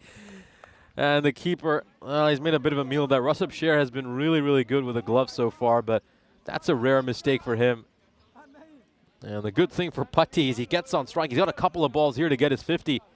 I hope someone's informed him that he needs 5 runs to get the half century. Just his second batting appearance on the European Cricket Network. And can he cap it off with a 50? Here we go. He's going to play this one into the pitch, so a 6 needed off the last ball for him if he wants to get this half century. Of course, he played 1 innings, just batted in just 1 innings back in January for the Cyprus Super Kings. Made just 11 runs in that innings, came kind of very low down the order and wasn't able to make much of an impact. Here we go. Can he get his 50? Oh, and he got, for a second, he just thought that might be a slower ball, but it was a slower dipping delivery. Putty misses out on the 50, but he batted pretty well. And you've got to commend him for that. A very, very good batting performance for him. And a lone bright spot for this Telugu 11 side. But all the plaudits go to Al Fatah, who start off their campaign with a massive, massive bonus point victory. They take this one by 75 runs. An impressive bowling performance in the second innings. They were very economical. But the main story, of course, goes back to the first innings when Abu Bakr Siddiqui made one of the highest totals we have ever seen on the European Cricket Network. 143 runs off just 46 deliveries. Here's a look at the fantasy dashboard for our upcoming match between the keeper of Tigers, Limassol, and Sher Punjab. That will be coming for you in just about 17 minutes. Let's have a look at the highlights of this innings. Of course, the Telugu 11 were just not able to match Al Fatah throughout this match. They were outplayed in pretty much every department. In all honesty, Al Fatah just looked like different class throughout this match. Lost a lot of early wickets. Cheite Shah and Alavala, the 2 openers, would make just 5 runs between them. And Vimla Kanduri, he was looking quite decent during the first few deliveries he faced. He struck 3 boundaries, and then he'd be a victim of that LBW call. I know he was rather frustrated by that decision, and we had a few people in the chat debating it as well, whether it's going down the leg side, whether height was a question mark as well, but in the end, he was dismissed. And Asif Mahmood would pick up 2 wickets during this innings. Shiva Putty and Prince Rai, though, they certainly gave this Telugu 11 side a lot of hope. A nice partnership of 64 runs between the 2 of them. Shiva Putty being a standout performer with 45 runs out of 24 deliveries. He had a chance to get his half century at the end, but he unfortunately played out a couple of dot balls. This is the run out of Prince Rai. Fahad Mahmood throwing that one to Tasawwar Hussain. This innings would come to an end, and the Telugu 11 would fall 75 runs short. We'll have a look at the scorecard. And as we can see, well, not too many scores of note from that top order. Unfortunately, they just didn't quite click in this match, but I gotta say, Telugu 11 will be very impressed that they managed to get a 64-run 5th wicket partnership. Nice batting by Putty and Prince Rai. We move on to the bowling card, where this will be a pretty complete performance by this Al Fatah side. I think most of these bowlers are pretty impressed with their effort. Abu Bakr Siddiqui, while he had the magic touch in the first innings with a bat in hand, certainly did in the second innings. He obviously put down a catch and was the most expensive of the bowlers. But when we bring up this match summary, his figures will be eye-popping. As you can see, 143 not out in that first inning, one of the highest ever totals on the European Cricket Network. Big congratulations to him and Al Fatah on picking up a victory in their first ever ECS match. We'll take a quick break and we'll be back with you in just about 15 minutes time.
This European Cricket Network event is proudly brought to you by HCL Software and Paramatch. Match 33 is between the keeper of Tigers Limassol and Sher Punjab. Let's head over to the coin toss where match referee Nilkesh Patel is alongside Rajwindra Brar and Mohammad Arif Akash.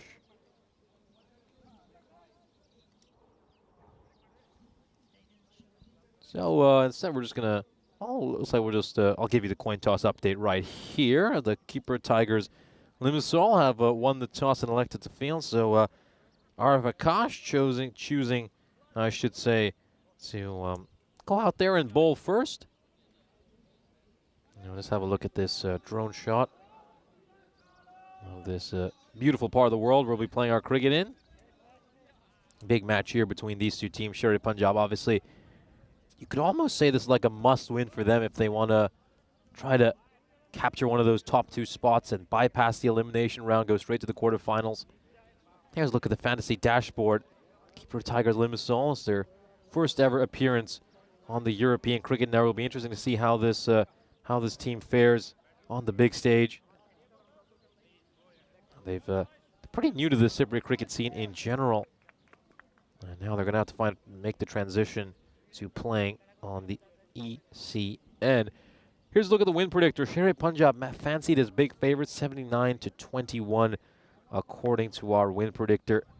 I think Sher Punjab, it's obvious they have a lot of quality. We've seen the quality in their side over these last couple of days. It's just about whether they can play well for 10 straight overs, they can be clean with their cricket, keep errors to a minimum. And they should be able to get a win. I think yesterday they just had a couple of tough losses. And, well, looking for a strong response from them today. 3 matches is what they'll be involved in. Sher Punjab.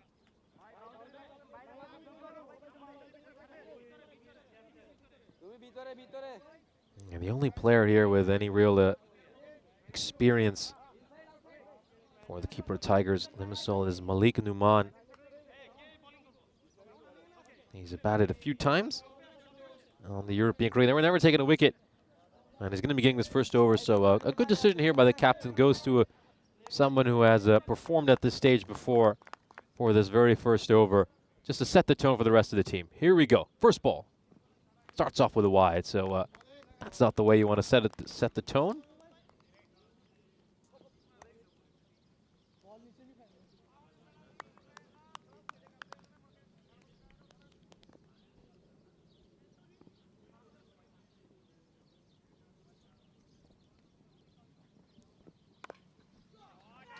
And there's some bat on that. It's going to go away for a 4, so just throws his bat at that one, Pavandeep. It was a bit too short, bit too wide.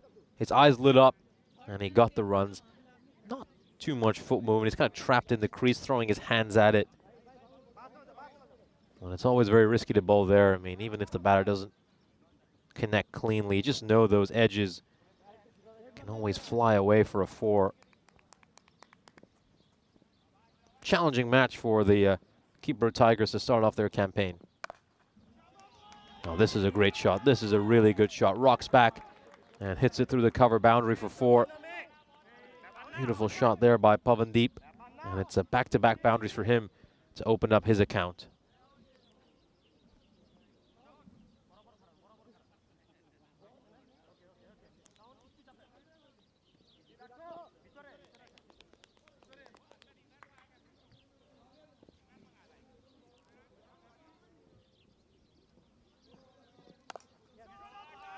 This is another edge.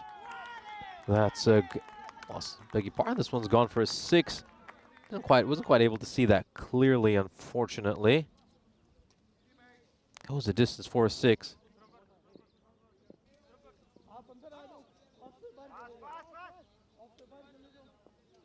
He just had something blocking my vantage point. Wasn't quite able to see that one. Yeah, that's not an edge. Apologies to the batter. That's a really good shot there by Pavandeep. On that replay, it's a lot more clear now.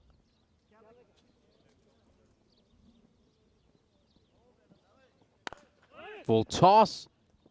And he misses out on one. He's missed out on one there, Pavandeep. That one should have disappeared as well. He's been a bit wayward here, Newman. I think, you know, they were just going to him because he's an old head. He's somebody who has performed at this level previously. And they'll be disappointed. And he's not quite been able to figure things out here. And this is another one. This time he's just straying down the leg side, and Pavandeep just helps it away behind square leg for a 4. It is very wayward to start off, you're going to say, Newman. Far too straight. And it's played away behind square leg for a 4. Good shot there by Pavandeep, and a terrific start here by Sherry Punjab. 19 runs off this over already, and he's still got a ball to come.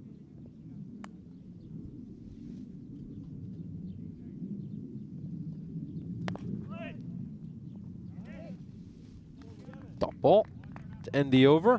Sherry Punjab, 19 for no loss at the end of the first.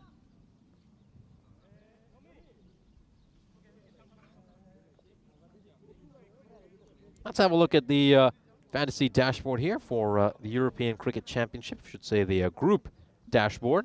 As you can see, the host nation Cyprus will be involved in Group 2, along with the likes of Luxembourg, Czechia, Greece, and Serbia. Of course, the big change this year in the European Cricket Championship is that we've got a Challenger Division and a Premier Division. And it is just a great way to just open up opportunities for a number of other sides. I think in the past we've seen a few of the smaller nations, quote-unquote smaller nations, I should say, sometimes just look a little out of place in the ECC, but now I think the good thing is now everybody is going in there with a chance to win. And Mullah starts this over off with a wide.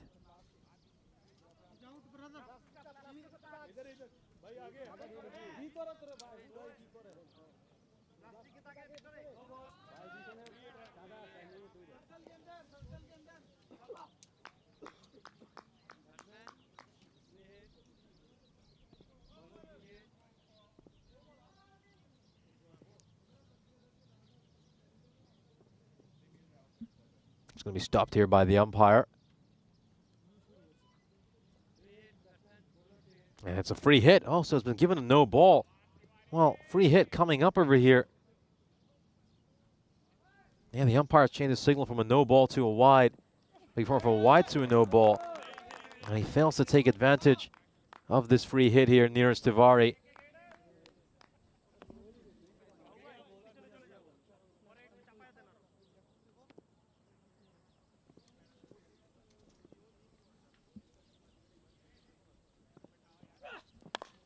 Yeah, nearest Tivari will connect on this one. And it goes away for a 4. Nice shot over extra cover for Tivari. A beautiful shot, really well played. Just picks out that vacant boundary at extra cover.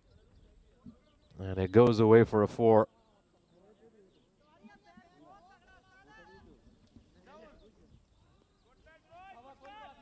And here's Tivari, of course, the captain, that Punjab Lions side who won the ECS back in 2020.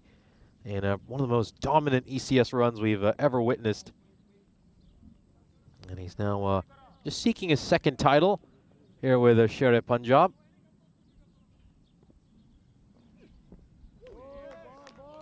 Good ball there. Nice comeback there by Mullah. Now we know Neeraj Tivari is a very accomplished batter. Somebody who's certainly capable of batting for a while out there. He can construct an innings. And he's also so good with the ball in hand. He provides that spin variation to his side. Sort of big swing and a miss there. So Mullah responding well after getting hit for a 4. A couple of dot balls.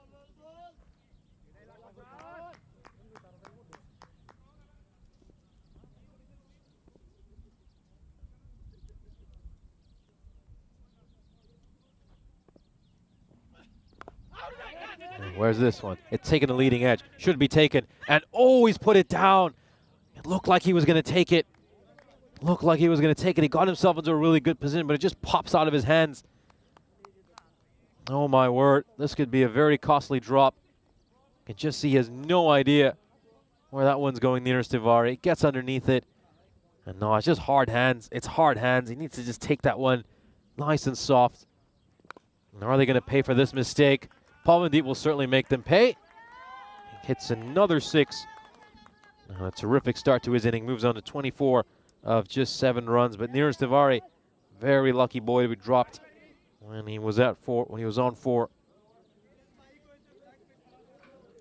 Got a feel for Mola. I think he bowled quite well, generally speaking, to Neeraj Tiwari in that over, and he really deserved that wicket. 30 for 1 for no loss at the end of 2 overs.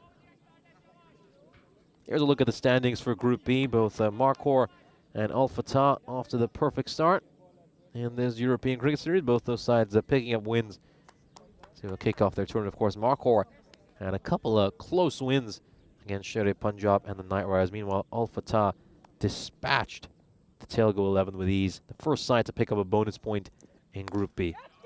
Now we're back to live action, and this is a very good shot. I think that might be a 4. I think that's my initial instinct. But we'll just have a look at this carefully to confirm. I thought it bounced just in front of the rope, and I think it has. Yeah, I think that just confirms that it's a 4 rather than a 6. Tough luck there for the batter. That one was really, really close.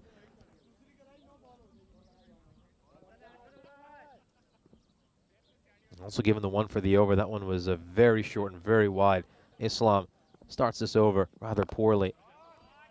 And now he goes way too far down the leg side, overcompensating for a short and wide one by giving him a nice and easy one down the leg side. All he does is get a little bit of bat on this Tiwari, and it goes away for 4.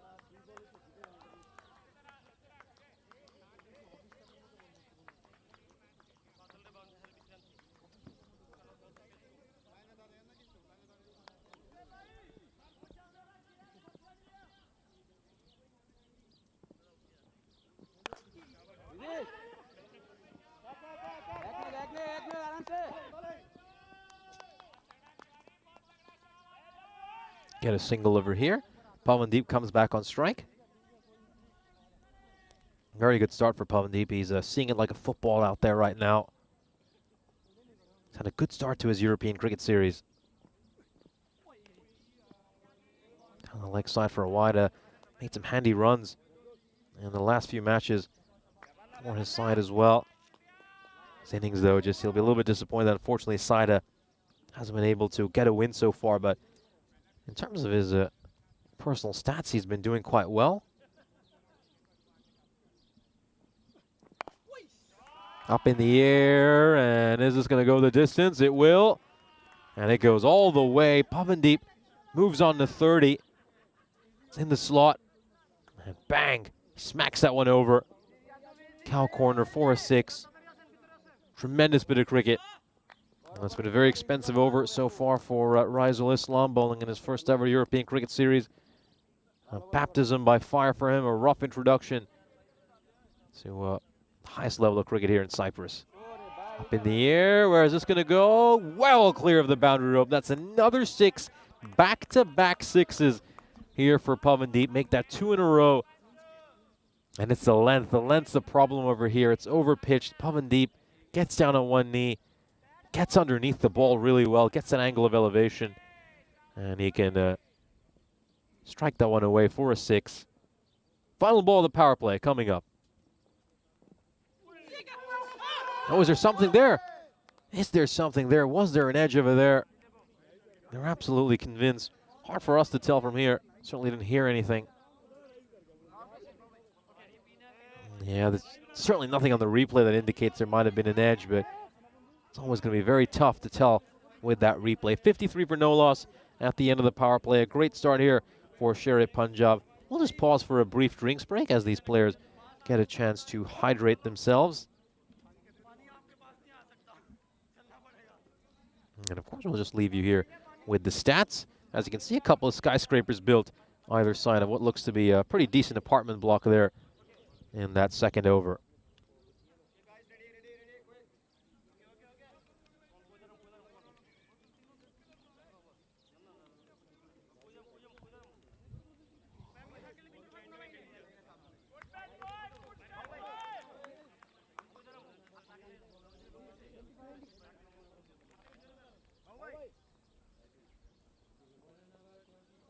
Ready to resume now after the drinks break. This is one of 2 matches Keeper Tigers will play today. They'll be playing Shere Punjab in this match, and then they'll be back for our 4th match of the day, where they'll take on Al Fatah. Shere Punjab, though, a big day for them. And they're also playing right in the middle of the heat as well, which is going to be such a huge challenge. They played a couple of matches during the hottest part of the day yesterday, and it's the same thing for them today, so it's going to be a real test of their fitness. Must be feeling a little bit hard done by the schedule makers as well, being asked to play during the very hottest part of the day, a couple of days in a row.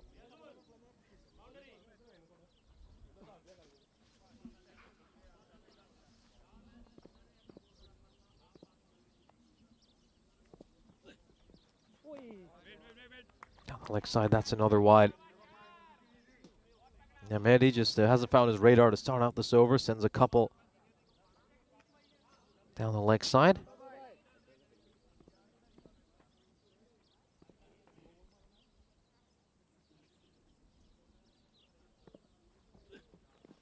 Oh, and well, he's nutmegged the batter there. Tivari would have been better served just doing the same thing he did for the previous few balls. Just let that one slide down the leg side. That would have certainly added to their frustration. That was not a great ball by Mehdi. A full toss. He's just straying down the leg side a lot here, isn't he? Yeah, another one right on the pads. A full toss on the pads. Yeah, this is easy pickings for Neeraj Tiwari. He could have even stepped inside and taken the wide, so he's basically bowled 4 consecutive wides. If we're being perfectly honest with ourselves here.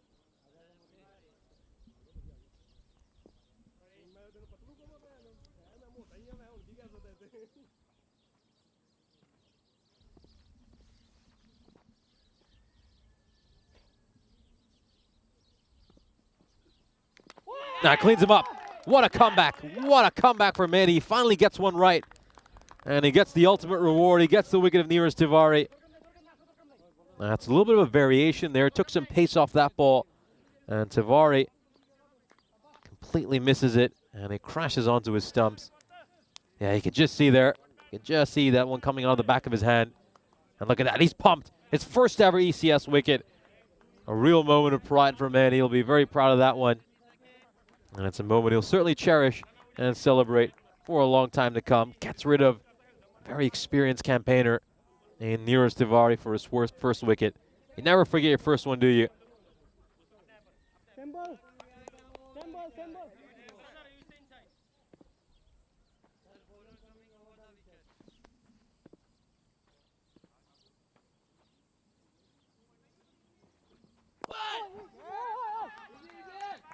Very nicely played. Really, really nicely played. A bit of a helicopter shot there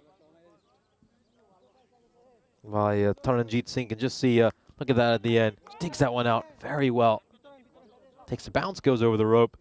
And you can just see there's a little bit of a helicopter by that one. He didn't quite do the whole motion, but takes out a very good ball and strikes it away for a 4.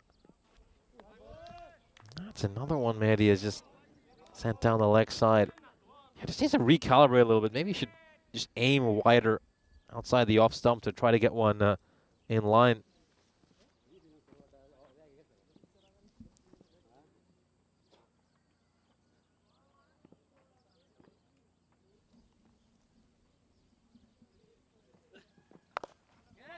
What a hit. What a terrific hit. This one is right out of the screws. It goes away for 6. And Singh starts off his innings with 2 consecutive boundaries. That's a bit of stand and deliver. Got a nice base to hit. Waits for that ball and hammers it away. Now are we going to see new balls requested over here? Looks like it will be a new ball. That's a send out to the middle.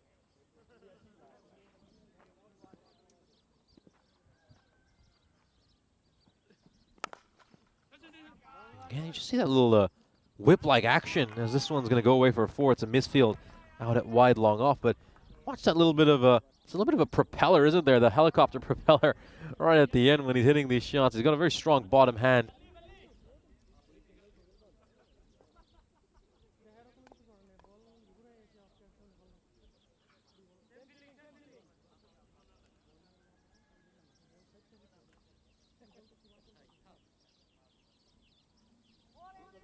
4 overs in, and the Sherry Punjab Cricket Club are 76 for 1. Here's a look at the European cricket calendar so far this year. So, of course, had the great pleasure of bringing you cricket from so many beautiful countries. We, of course, kicked off the European Cricket Series right here in Cyprus back in January. And, well, it's just been such a great tapestry of cultures, landscape, and thrilling cricketing action. And we're back here in Cyprus as one just comes into the commentary box. This one straight at us. And it goes underneath the camera, so don't worry, anyone at Spring Productions, all the equipment is fine. And going to be requesting new balls over here. It seems to have just gone right through our commentary position and ended up somewhere in the fencing behind us.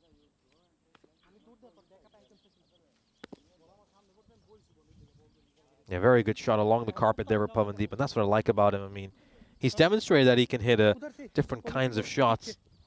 Hit the powerful ones, but then also hit some good-looking drives. Go for 4.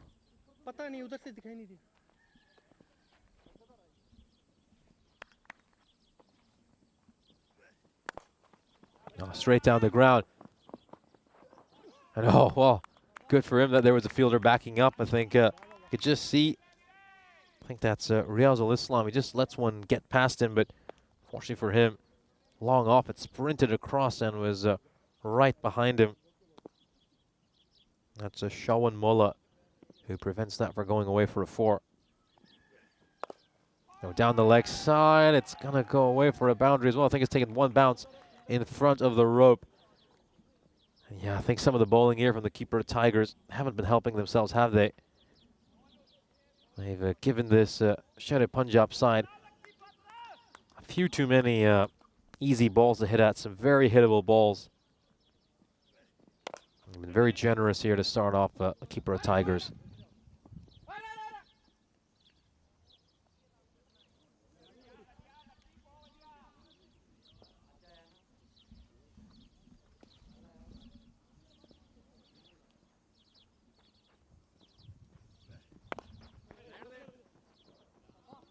This is hit straight to the fielder at mid-wicket.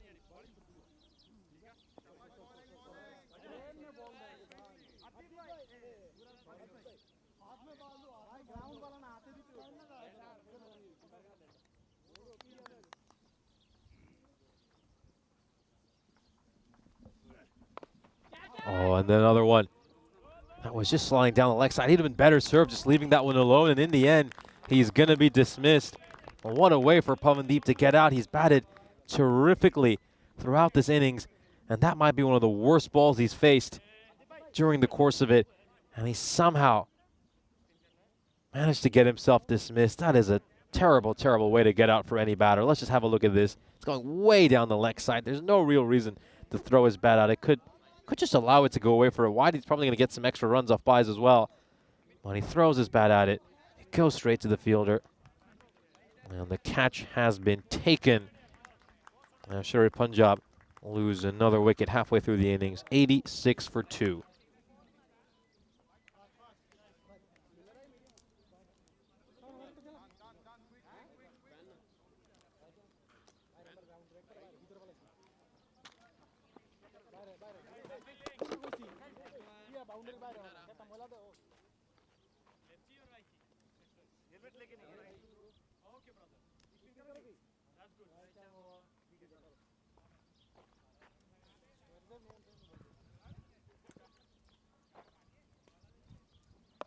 Oh, he's going to go for the old reverse sweep here, Singh. And he gets a 4. Is that a goal? Yes, it is. Goal! That's our first goal of this day. Goes for the reverse sweep. And into the goalposts. Nestled right in the bottom of that net.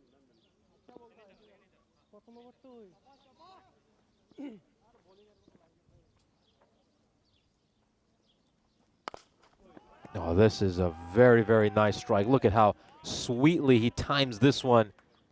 Beautifully hit. An impeccable shot. It's a low full toss. He gets underneath it really well and elevates it over the boundary rope.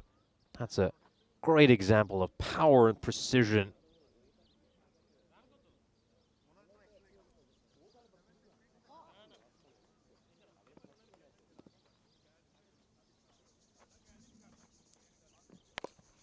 No, short ball, short ball. That's going to be punished.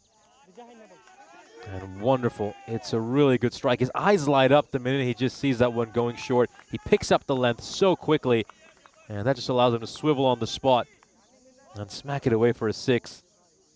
Yeah, you can't be bowling there. You really can't. Especially not with the kind of pace that Singh has. That one sat up nicely and was asking to be hit.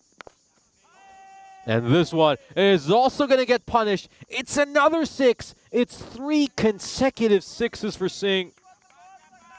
And look at that strike rate. Absolutely mind-boggling. 41 runs of 9 deliveries. What an incredible display of brutality, of incredible hitting. That's a strike rate of above 455. Amazing, absolutely incredible. And he's just 9 runs away from a half century, and he's just faced 9 balls. He just got out there. Oh, another wayward delivery. Another wayward delivery. This could be a no ball, not just a wide.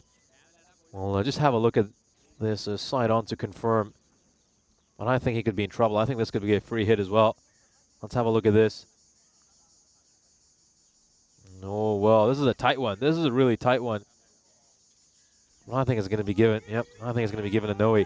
And that's been confirmed by the umpire. So no respite here for this Cyprus Tigers side. It's been a very rough start to their innings. And you got to say, at this moment in time, Sherry Punjab are probably eyeing 200.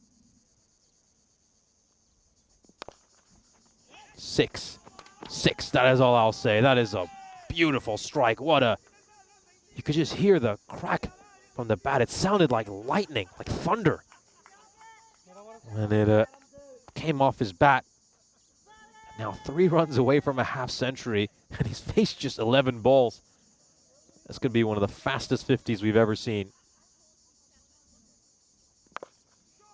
Oh, what a hit. What an incredible hit. That's another 6. 50 comes up for Singh, and he gets there with just 12 deliveries, one of the fastest half centuries you will ever see. This has been an absolute exhibition of brutality, of power, of hitting.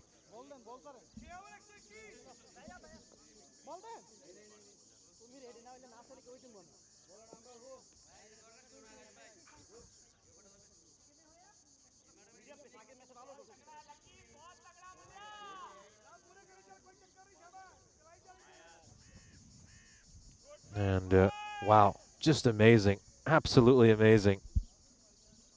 53 of just 12 deliveries. And the keeper of Tigers, Limassol, feeling like they're living in the nightmare right now. They would have been so excited to play their first ever ECS match. And 6 overs in. Boy, you can just see how dejected this team is. You got to feel for them. I mean, they came in here with a great attitude. But I think they've just been outclassed by an incredible Sherry Punjab side, who are obviously licking their wounds after a couple of tough losses yesterday. We just had a look at the scorecard on your screen. That's going to be another wide. Boy, look at that run rate right now. It's above 20. That expected score now, I'd have to say, I know it's broken right now, but it's probably somewhere in that 220 range.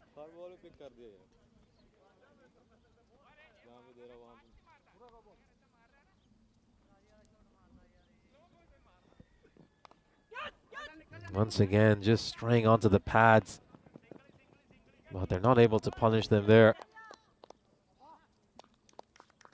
I think the keeper of Tigers, Limassol, though, they're probably going to have to do a lot of work with their bowling. It's been very hittable bowling, in all honesty. You've obviously got to credit Sherry Punjab for smacking these balls the distance, but gotta say, there's been very few actually good deliveries bowled for much of this innings. And this is also going to be launched into orbit. It's another 6 for Singh.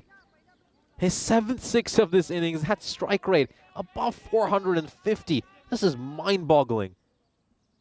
An amazing display of batting here by a cricketer who's putting on an absolute show for the ECN audience. It's just stunning. Absolutely stunning. Now this one's also got skied. This is a catching opportunity, and it has been taken.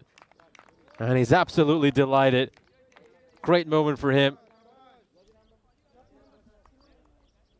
taken out in the deep by Emran Bhuyan. A good moment for him, his first ever European Cricket Series catch. He got every right to celebrate that one. But a good innings comes to an end, a terrific innings. Keep in mind, he got to his half century in just 12 deliveries. I'll only be delighted with himself. Outstanding work there by Taranjit Singh. And Sherry Punjab now in a terrific position. They'll be eyeing a score well north of 200 right now.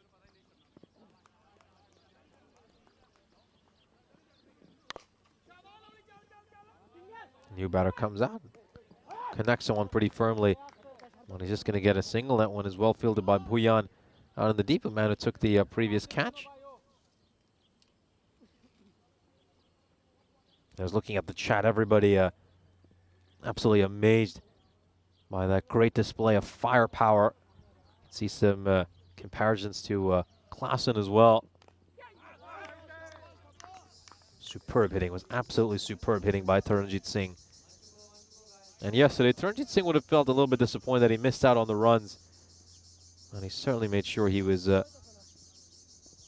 involved in this match.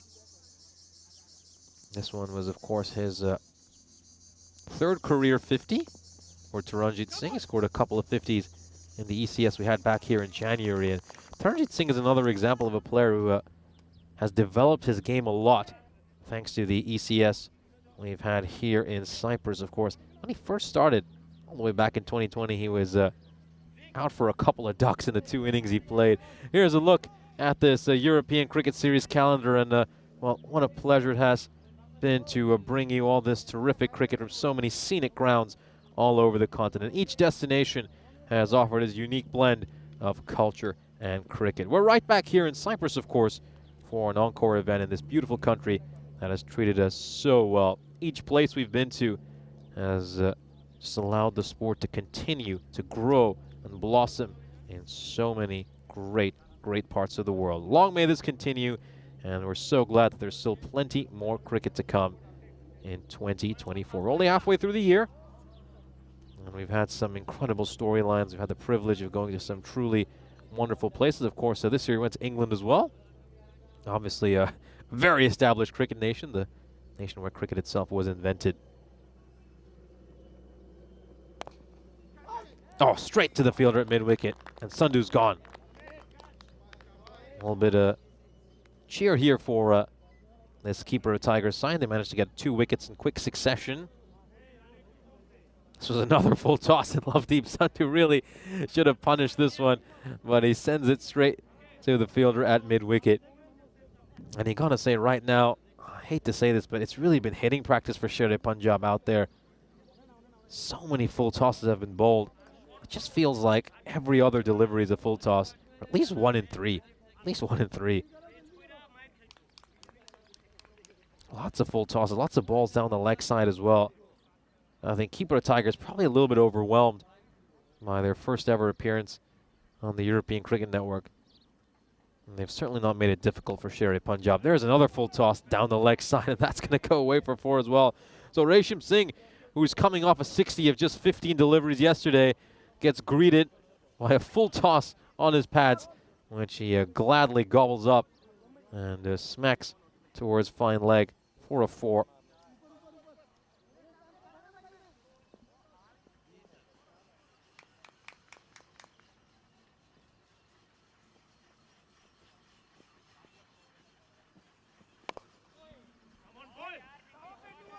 Four runs. Great shot by Singh. Back-to-back boundaries to start his innings off. This time, he just over-pitches it. And Resham Singh, well, he just loves it there, doesn't he? Again, to Resham Singh, you've got to bowl wide outside the off stump. We've seen him yesterday as well. He loves to target that leg side. He's got such a strong bottom hand. You over-pitch that ball to him straight, he's always going to punish you. Bowl it on a good length. Keep that line nice and wide. That's better. That is much better. Although, personally, I'd say he should probably go over the wicket and just look to keep it somewhere around that tram line. Force Resham Singh to play a different shot. We know he's so good through that region. You can't give him balls right where he wants it. And that one just going too straight over there. The fielder had a chance to take it. Very unfortunate. The length was slightly better, though, I have to say. It was a much better length. And that's what's troubled Resham Singh. Gets very lucky there, Singh. Should have been caught. And another catch falls here for the keeper Tigers of Limassol.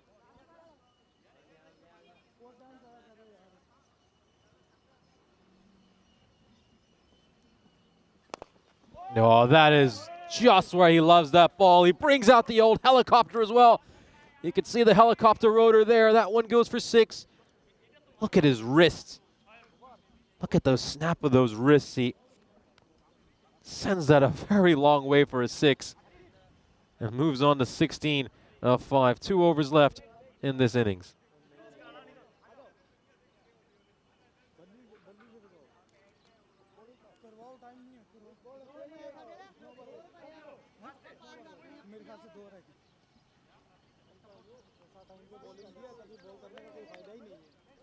इस time पे सारों ने hitting करनी है जिधर मर्जी ball अभी इस टाइम पे बॉल करने का फायदा ही है जब टाइम तो तब तो नहीं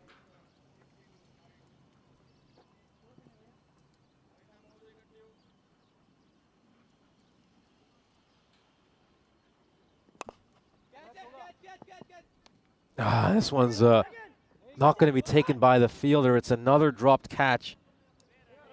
Yeah, it's a bit of butterfingers here for this keeper Tigers Limassol side. I hope they didn't have KFC before turning up here. Oh, does that touch the rope along the way? I'm a little bit curious about that. I think it should be fine, but oh, well, let's just go back a few frames. Does he make contact with the rope? That's a decisive frame. Oh, well, this could be tight. This could be really tight. That's been given a 4. It's been given a 4 by the umpire. And, well, talk about rubbing salt on the bowler's wounds. A catch gets put down. And then it also goes away for a boundary. Lovedeep Singh will certainly take this generosity. And it's another catch that's been put down. You got to feel for Hardeep Singh. He's had catches dropped off 2 balls in a row. You got to say, in the end, the fielder, Shawan Mullah, has actually done quite well to at least prevent that from going for a 4. You can take that as a bright spot because it was struck pretty firmly. It's another one up in the air. Will they take one at last? No, they won't. He just overruns that one. He just overruns that one. And if you're the bowler, well, he's got his hand on his head. So what can he do? What can he do? You got to feel for him. You really got to feel for the bowler over here.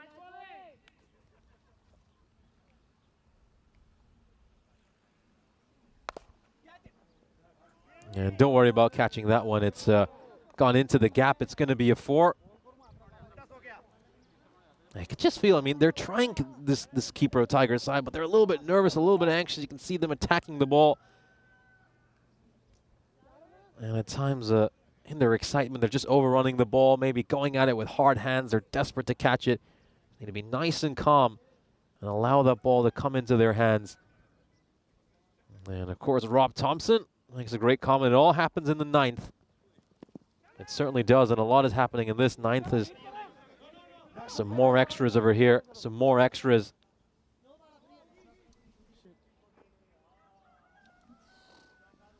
Yeah, has this caught the pitch along the way, or does this land off the pitch? Oh, so close, so close. I think it just catches the edge of the pitch. He's lucky over there. He's very lucky. Probably deserves a bit of luck because, I mean, the poor guy, no one can take a catch off his bowling, so at least he spared a free hit. Oh, a chance for a run out here, but well, it was half a chance. It was always going to be a little bit tough. Always going to be a little bit challenging. It was half a chance. Went to Jahidul Apu.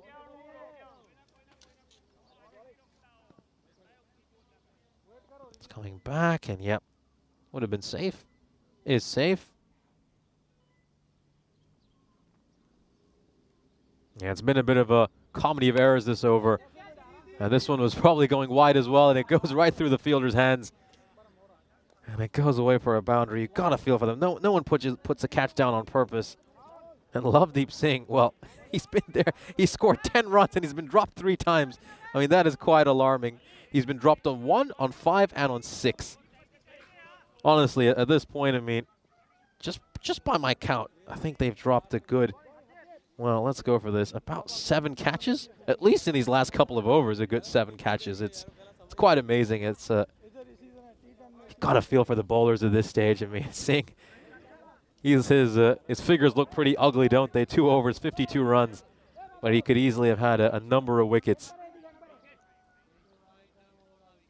It's quite comedic for the rest of us, you have to say. I mean, I'm feeling more quite a bit of pity for this keeper of Tigers side. You can tell they're trying hard, but it's just not quite working for them. This one goes away for 4 as well. Very nicely played by Resham Singh.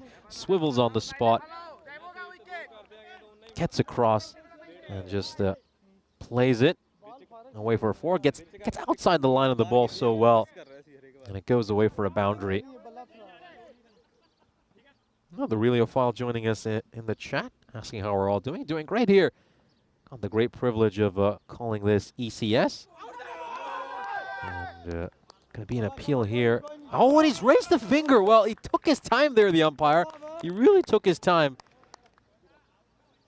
And in the end, he's raised his finger. It's a slow finger of death. And finally, a wicket for one of these bowlers. I mean, the way things are going, the only way you're going to get a wicket is if there's no fielder involved. And, well, height could be a question mark on that one. Height would probably be the only question mark for that delivery. Again, we've seen there's so much pounce and carry on this wicket. But, you know, they probably deserve that little break in luck here. Sherry Punjab. It caught him on the back foot, which, of course, always makes the umpire rather tempted to give the LBW decision.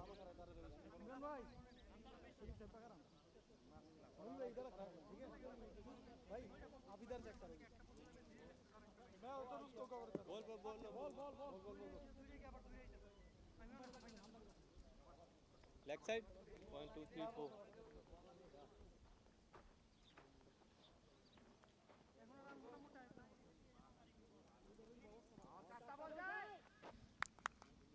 Four balls to come in this innings. The skipper, Rajwinder Brar, coming out to bat. This is played out towards square leg, and a really nice shot here by the captain, Rajwinder Brar. Good shot, and again, just straying down the leg side. You know, it's at times you got a feel for them. It's been rather hittable bowling. You know, full credit to Sherry Punjab for taking advantage of some of this bowling and hitting it away.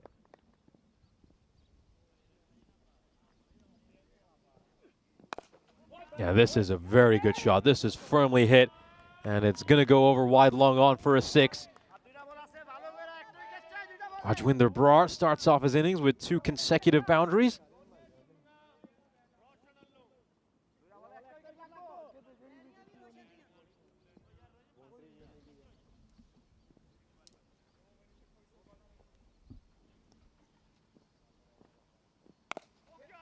Goes for the slower ball there, but Rajwinder Brar picked it up really well.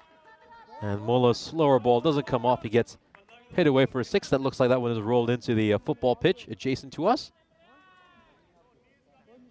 And a nice cameo here by the skipper, Rajwinder Brar, right at the end, just helping his side get to 184. They get a 6 here. They can get to that 190 mark.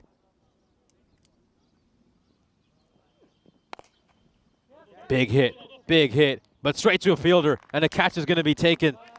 So at last, we see a catch taken after seeing a good 5 or 6 in a row get put down. And it's a nice little heartwarming moment for keeper Tigers, just holding on to one catch over there. Rajwinder Brar sent this out towards cow corner. And in all honesty, that was a bit of a difficult innings for the keeper Tigers. It was a baptism by fire to the European Cricket Series. And I'm sure this side will continue to improve over the coming days. Sherry Punjab needed a big performance after their 2 losses yesterday, and that's certainly what they got in that first innings. Let's take a look at the highlights of this innings. You can just see right from the get-go they were putting down a lot of catches. I think some of us lost count of how many catches were put down. I counted about 6 or 7 in those last 3 overs. This was a good bit of bowling there by Badal Mehdi to get rid of Neeraj Tiwari, his first ever ECS wicket. Real moment of pride for him. But then it turned Taranjit Singh would come in at number 3, and he would get to his half century in just 12 balls. It was an incredible display of power hitting. He'd make 59 of 14 deliveries. That's a strike rate of 421 for his entire innings. Just take a look at some of these shots. It was real brutality for those bowlers, and you really felt for some of them. This was a terrific display of power hitting. He'd be finally dismissed when Imran Bhuyan would take that catch, but there wouldn't be too much respite for the keeper of the Tigers of Limassol after Lovedeep Sandhu went out. Still had Resham Singh to contend with. He would make 26 runs of 9 deliveries, and the skipper Rajwinder Brar would come in at the end as well, and he'd club 3 boundaries. It was just a great day for Sher Punjab. Of course, this was the umpire's slow finger of death. There were a few question marks about the height on that ball, and I know a lot of people in the chat disagree with that decision. But it's a tough job umpiring, especially when you're out there in this heat, and I try not to be too critical on them. We'll have a look at the scorecard for this innings. And as you can tell, very good performance for Sher Punjab with the bat in hand. They got runs from a number of different sources. Pavandeep cashing in as well. He'll be very disappointed he got out because, in all honesty, that was a shocking delivery by Baljinder Singh. He really should have hit that one away for a boundary. He missed out on a really good opportunity to cash in and potentially score a few more runs. Taranjit Singh got to his half century in just 12 deliveries. Then Resham Singh and Rajwinder Brar came in right at the end and gave them that little propulsion so they could get to 184. As for the keeper of Tigers of Limassol, I guess the lone bright spot for them is that they were about par with their extras. I mean, they probably should have given more extras. I think at times Sher Punjab were chasing too many balls down the leg side. Just 10 runs of extras, that's, I guess, a lone positive for them. Baljinder Singh bowled just the one over. I was a little bit surprised he didn't come back for a second one. But in the end, it was a rough start for the keeper of Tigers of Limassol. They certainly weren't helped by the fielding. So many catches were put down the field. We're halfway through this match, and Sher Punjab have posted an incredible total of 184 on the board. The keeper of Tigers of Limassol are going to need 185 runs in their first ever batting innings.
This European Cricket Network event is proudly brought to you by HCL Software and Paramatch.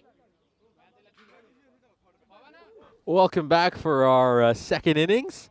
It was a great display of power hitting by Sherry Punjab in that first inning. So the keeper of Tigers of Limassol have a really big task right here in the second innings. Let's see how they fare. Of course, let's have a look at the bonus point equation.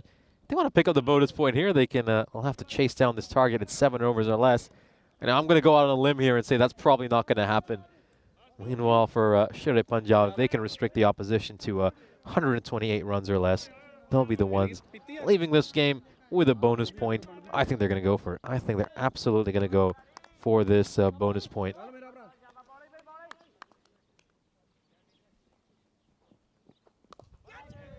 Cat up in the air. Is this going to be a boundary? It's gone the distance. So a great start here for the keeper of Tigers of Limassol. And, well, can they hit a few more of these, a lot more of these, I should say. They certainly got off to a perfect start. Very nicely hit. And it goes away for a 6. Hardeep Singh starts off with a bang.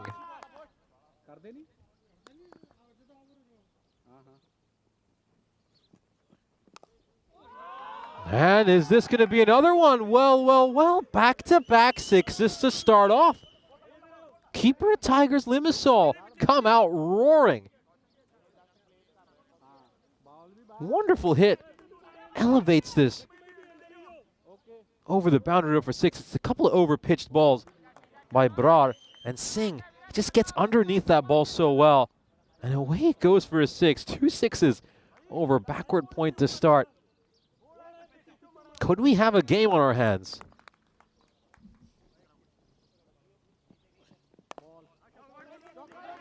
Play towards square leg, and oh, well, goes for a bit of foot fielding, and he's going to lose the race against the ball. 3 boundaries to start off over here.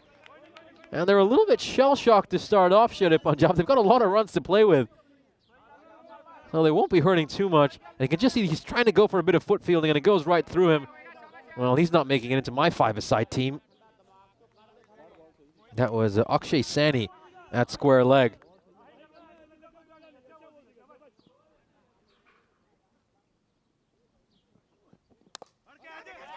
Has this gone the distance as well? Yes, it has!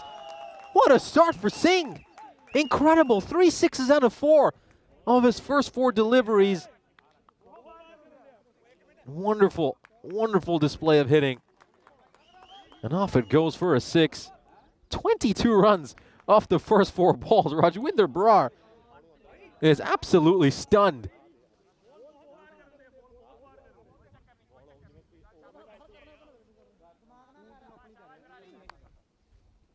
How long can they sustain this, the keeper of Tigers? And this looks like it's going to go big as well. It's another 6. 28 runs of these first 5 deliveries. The 4th 6 this innings. And they are stunned. Neeraj Tiwari's just come out in the middle of the field, and he's telling everyone to calm down. What is going on over here? Well, so many of us would have expected Sherry Punjab to come out here, stroll to a victory. But the keeper of Tigers are giving this a really good go to start out the innings. There's a huge debate over here. Everyone just telling Brar to relax. Wow, just wow. 1 ball to come. Down the leg side for a wide, so he's just feeling the pressure here, Brar. 29 off the over. Yeah, they're in a great position here, Sherry Punjab, because they have a great total on the board. But the big theme for them these first couple of days has been the amount of matches they let slip away.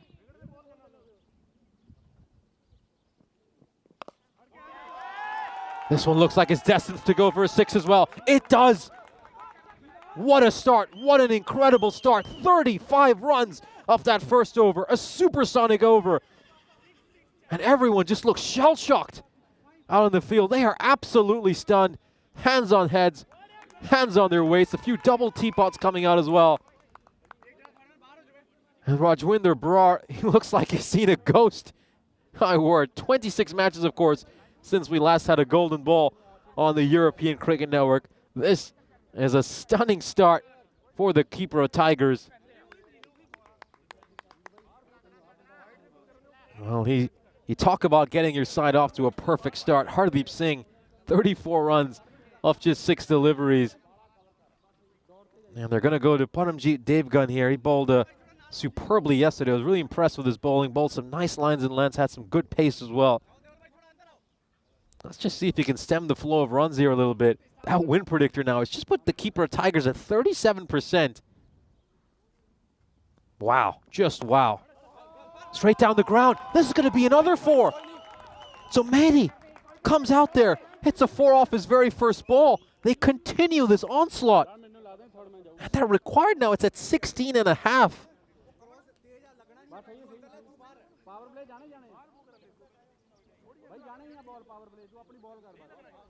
Yeah, they're just trying to calm down the bowler here. I just heard him say that. Don't worry about it. Just keep bowling the way you usually do.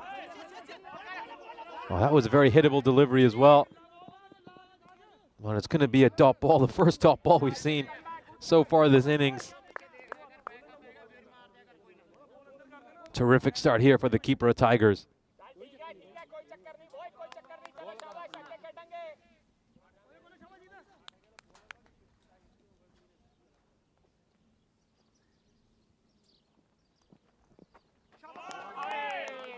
Was for the shorter one there. It's a nice response by Devgan after getting hit for a 4.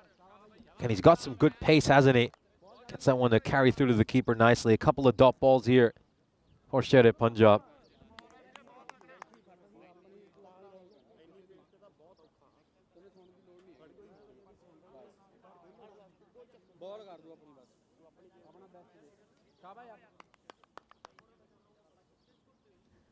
There we go, 4th ball of the over. Laid out towards mid-wicket. And it's going to be a single. Singh comes back on strike. The man who can do no wrong to start off his innings. Everything he touches so far turns to gold. 34 of 6. 2 balls left in this over. Devgan has come back really well after getting hit for a 4.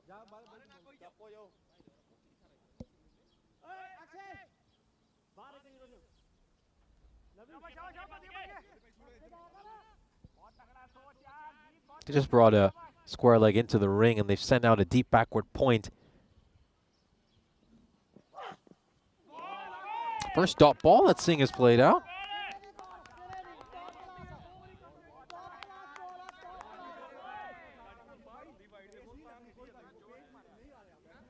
And they just put that deep backward point in place because they saw a couple of 6s go through that region earlier.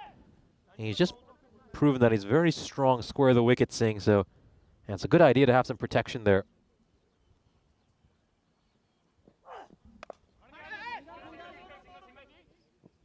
And it goes straight to that fielder at backward point. That's why he's been placed over there. Singh keeps strike. 41 for no loss at the end of 2 overs.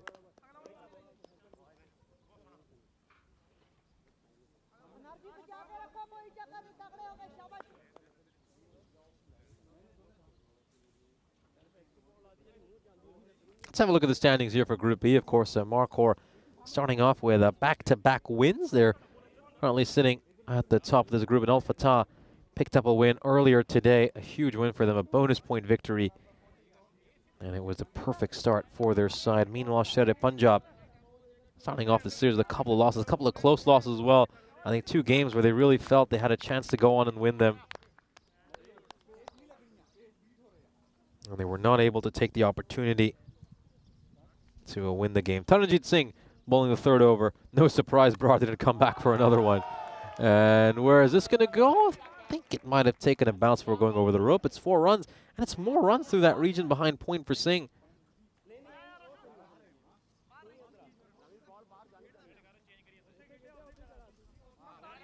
Yeah, 1 bounce over the rope, goes for 4. Just an incredible onslaught here to start off.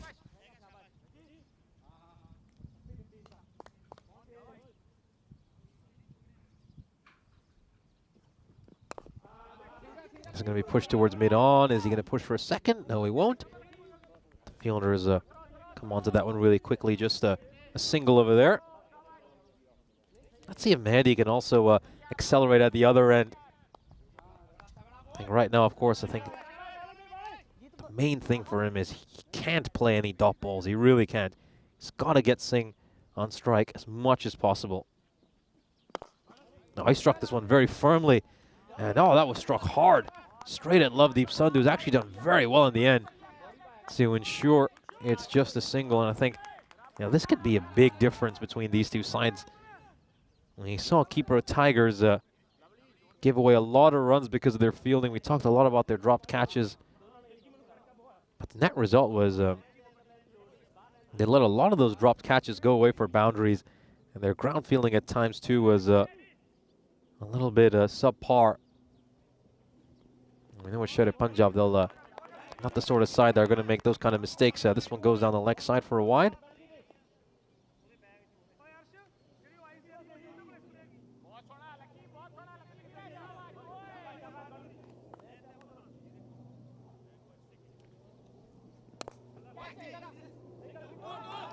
And this is another gorgeous shot by Singh. This is one of my favorite shots he's hit so far. You know me, I love my straight drives, straight batted drives, and this is so good. Gorgeous shot through extra cover. Just turns the bat a little bit, just opens the face of the bat a touch so that he can beat that fielder at mid-off.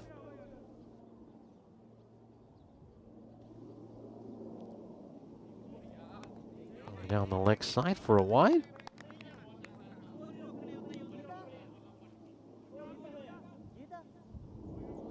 I can just see a few helicopters soaring in the distance. Of course, we got the RAF base nearby. I wonder if that's one of the members of the British Forces Cyprus. So come on out there, some of our military nerds. What's the model of that helicopter? Do drop it for us in the chat.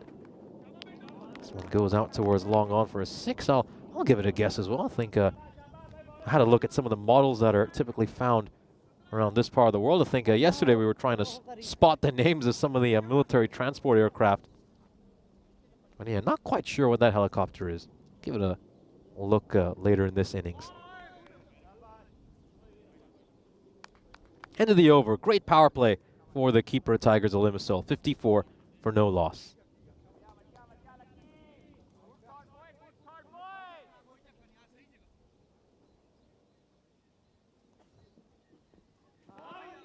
Also, one ball to come on the power play, beg your pardon.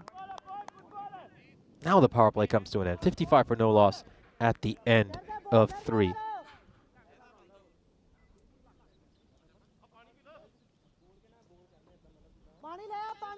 And they're just going to have a quick drinks break here.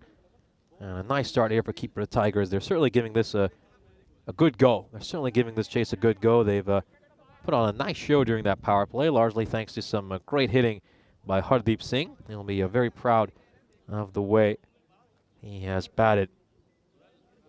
Now I think I might have an answer to that question. So that helicopter we just saw go by was a Puma HC2. It's a medium support helicopter. So for those of you who are into your military tech, that was it's always nice to see some of these helicopters going around. I think someone like me who are into your engineering and you love looking at some of these different vehicles.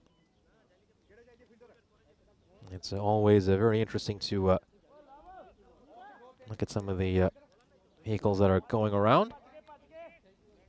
Here's a look at the graph so far. These are bar charts. As you can see, that first over was absolutely massive. We talk about building skyscrapers. He built the Burj Al Khalifa in the first over, didn't he, with those 35 runs. Massive, massive over to start off. And Sherry Punjab just settled in a little bit after that first over. Now they're just trying to get this run rate back into control. Akshay Sani is going to bowl the first over after the power play.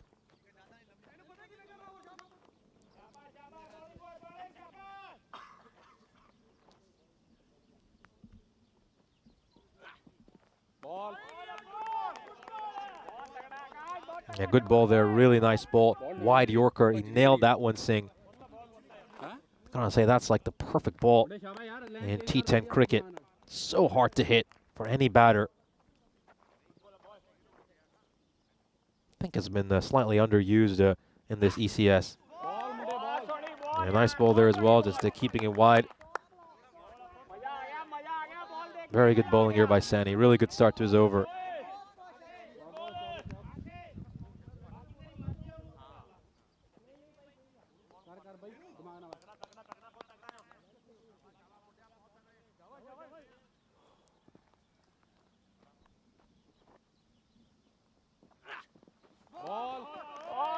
Three dot balls in a row, so Sani was thrashing pretty much everything he faced to the boundary. Plays out 3 consecutive dot balls.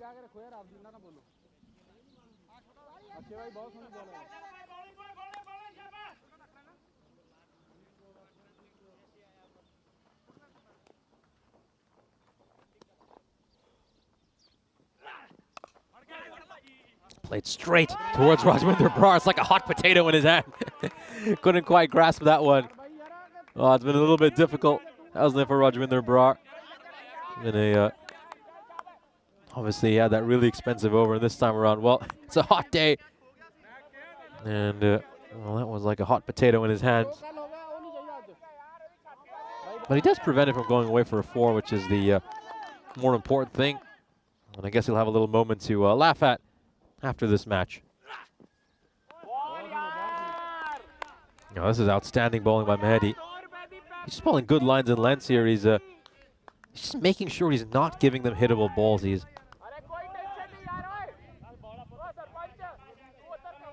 think that's the key here. It's been very simple bowling, but it's been good bowling.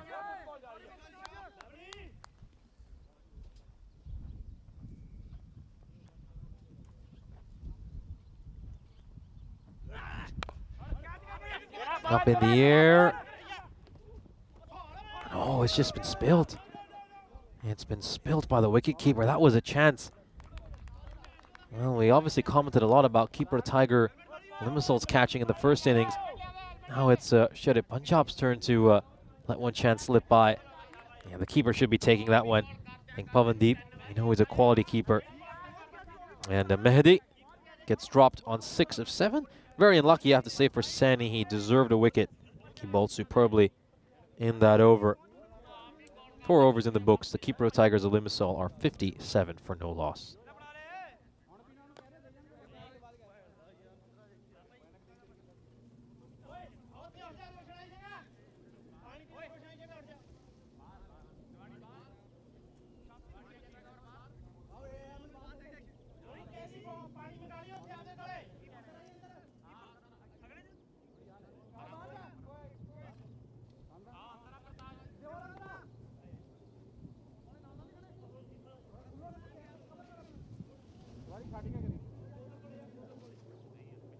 That point is certainly on the cards here for the keeper of Tigers Limassol. Need to go just about 12 and over to get a point. Neeraj Tiwari inserted into the attack. It's a dot ball.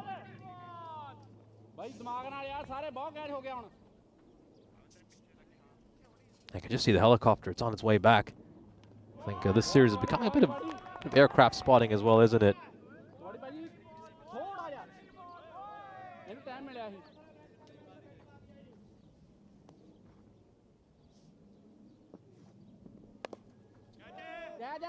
Whereas this one it's gonna go for 6, and Mehdi is gonna join in on the action with his first 6 of the innings.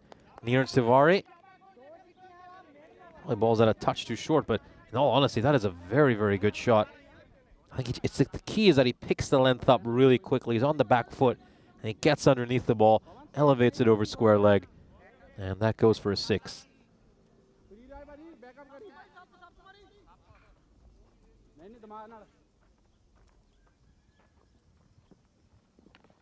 And he cleans him up, gets it. That's the first wicket for Shere Punjab. They've had to wait quite a bit to get their first wicket, and they'll probably be a touch disappointed with the way they've bowled. Now that will be the end for Mehdi.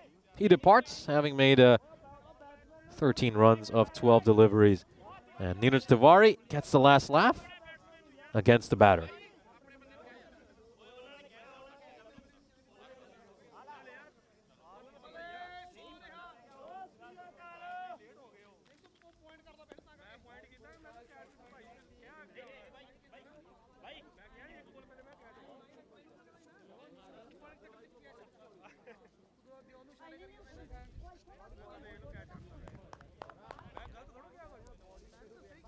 New batter comes in.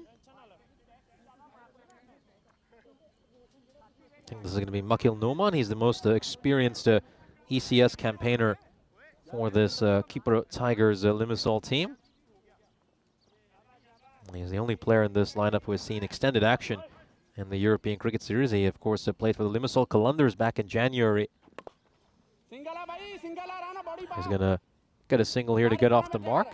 Scored 122 runs in that series with a very healthy strike rate of 184. Top scored on the 47 against the Nicosia Tigers.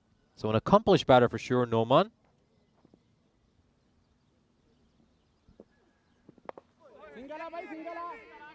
Going out towards square leg.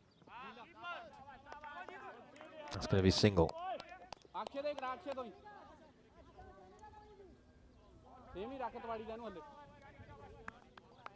Halfway through the innings, Cyprus Tigers are 65 for 1. They've batted quite well, to be perfectly honest, these first 5 overs. They just feel this target of 185 is probably a little bit too big for them. And of course, this is a good chance to welcome you in to our commentary position. Great to have you all here. Of course, I'm Nishay Bhatt, and I will be taking you through the action solo over these next few days. This has been a very interesting match. Of course, Sharjah Punjab licking their wounds after those 2 tough losses yesterday, where they lost a couple of games they will really feel like they should have won. And they've come out here. They were really emphatic in that first innings. They batted superbly. They kind of leaked a lot of runs, to be perfectly honest with you, in this second innings. But they're just starting to contain this run rate. They're starting to curtail the opposition. Meanwhile, for the Cyprus Tigers of Limassol, of course, it's their first time playing on the European Cricket Network. You could just sense some of that anxiety in that first innings, where they put down a number of catches. But I think they'll feel a lot calmer now, especially after seeing how well they fared with the bat in the second innings. Let's head it back to the playing field, where we're about to resume with live action. Singh is just 3 runs away from his half century. I think if he just gets a 50 here, not only will it be good for him, but it'll also do his side so much good for their confidence. Just knowing that they have a couple of batters in their lineup who they can really rely on to help them win games at some point in this series. I think you have to say, though, it's always very tough when you're starting off your first match against a team like Sharjah Punjab, who are a quality side. In comes Saini. Yeah, great ball, great ball. Good bounce and carry over here as well.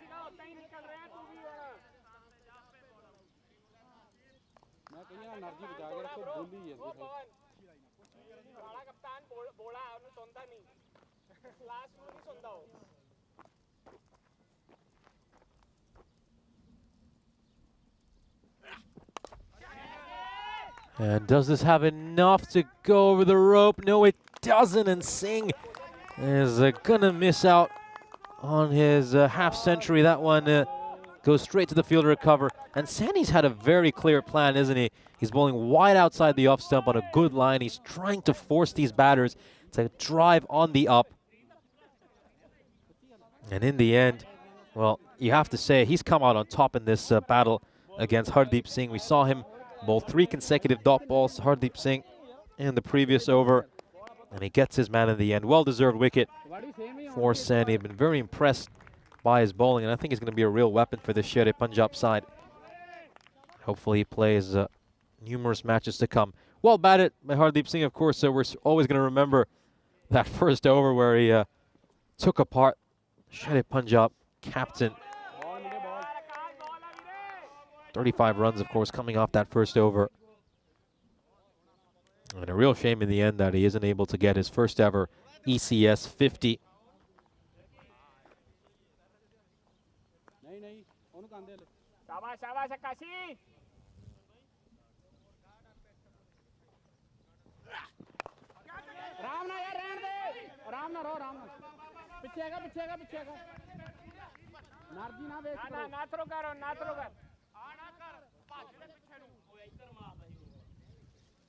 मेरा वीर energy बचा के रखो शाबाश आकाश शाबाश आकाश शाबाश मुंडे शाबाश भाई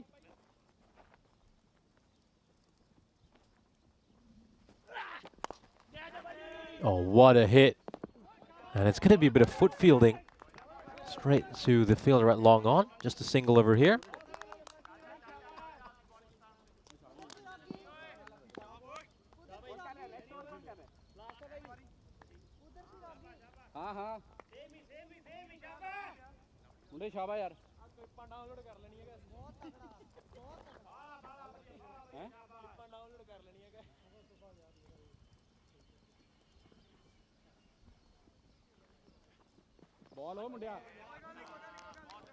Very nicely done. Just going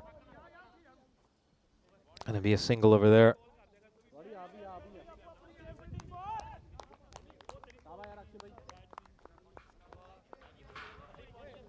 End of 6 overs. The keeper of Tigers of Limassol are 69 for 2. Here's a look at the scorecard. And Hardeep Singh, of course, the headline active there, making 47 runs of just 19 deliveries. And Badil Mahdi had a almost run a ball, 13 of 12. And let's see if some of these middle order batters can just get a few runs here. It's quite hard for them even to get to the 129 mark. To get 60 runs of these last 4 overs, a difficult task for sure. But the key here for these two batters is they should look to play freely. They should look to take advantage of this opportunity to bat themselves into some form.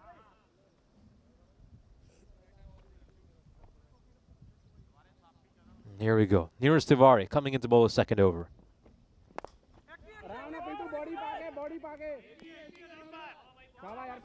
It worked. That's going to be a single.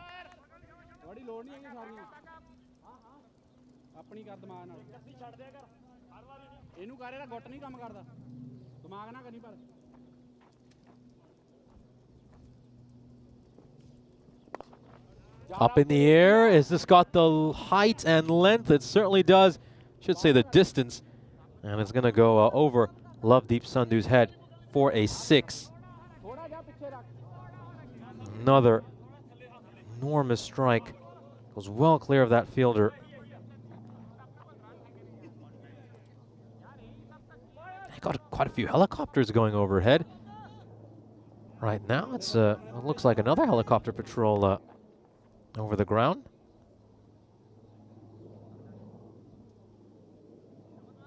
Third time we've seen one passing by this match. I guess the helicopter pilot wants to get a really good vantage point of this great game. Maybe we could give him a camera as well so we get a nice overhead shot. What do you think, Spring Productions? When are we going to get our overhead helicopter view of the game?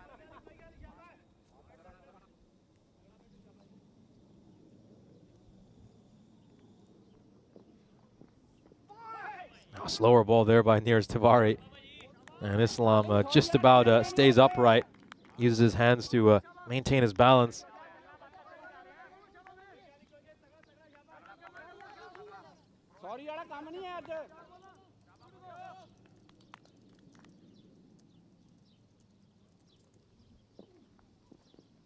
Oh, that is so close. That is so close. The ball actually turns quite a bit after pitching, which saves the batter. Let's have a look at this. Yeah, just look at that turn. Goes right through that gap between bat and pad.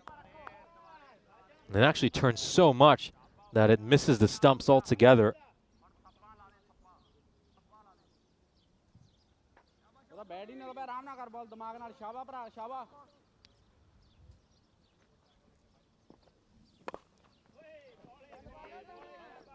Line down the ground for a single.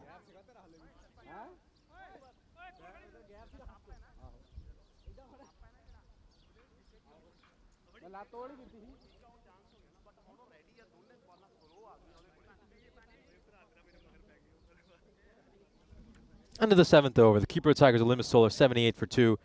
And we're going to have a quick drinks break and also a chance to remind you about our upcoming match. So Telugu 11, of course, started off with a massive defeat at the hands of Sher-e Punjab. Sher-e Punjab, of course, won the toss in that match as well and decided to bat first. So once again, they'll be looking to post a huge total on the board and to put some real pressure on Telugu 11 for that second innings. Yeah, Sher-e Punjab do look like they're probably going to take this match. So highly likely they'll go into that game 1-2, having picked up their first victory of this series.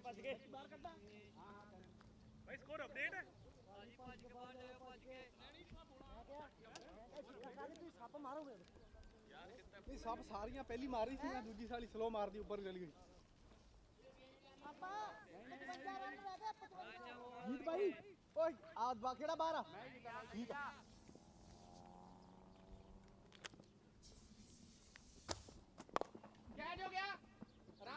Catching chance, or no, there isn't in the end. There was a few shouts of catch it. Islam gets this one away for a 6 as well. Still in it. They've still got a chance here, the keeper of Tigers, of picking up a point at least. That required now is at 15.9. Let's see if they can string together a few more boundaries here, Islam and Noman.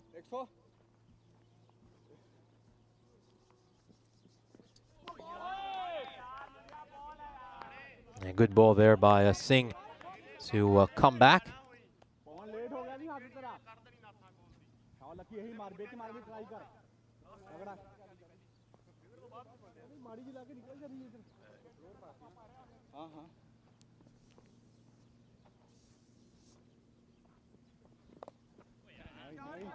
Yeah, this time he just gets a little bit too leg side, the bowler. And Islam will strike this away for a boundary. It's a second boundary struck this over. Good looking shot. The keeper of Tigers now are 88 for 2.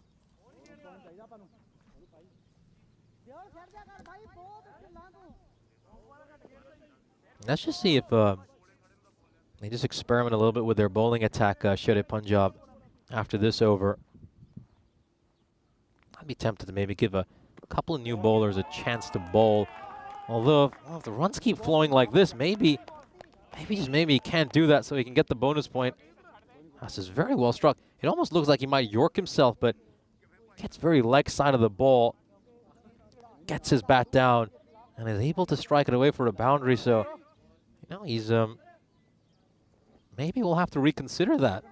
Maybe Shere Punjab will be in a little bit of a tight situation to try to get this bonus point. Of course, 37 runs of 14 deliveries needed for that single point. The win is certainly not on over here for the keeper of Tigers.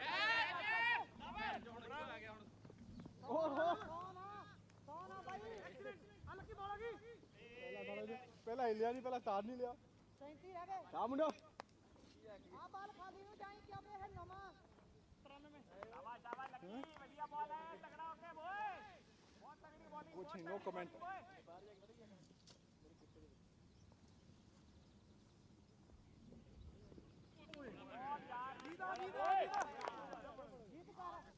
End of the 8th over. Keeper of Tigers Limassol are at 93 for 2.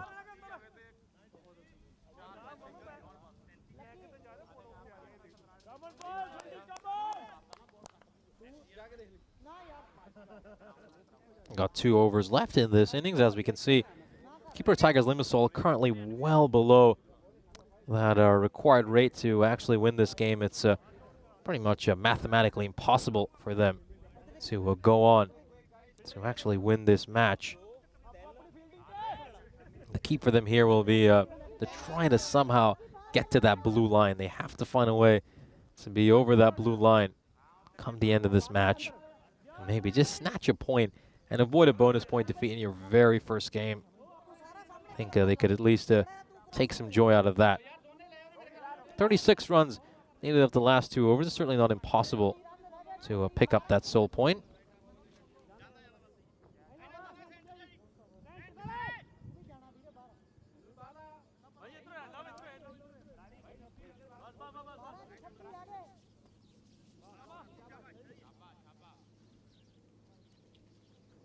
Dave Gunn bowled superbly in that first over.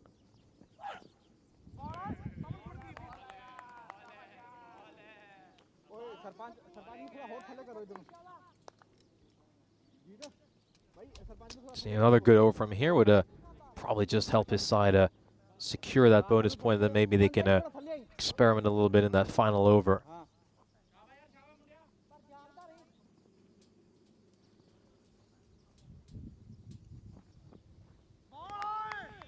Another nice ball there. Good variation there by Dave Gunn, taking some pace off that ball.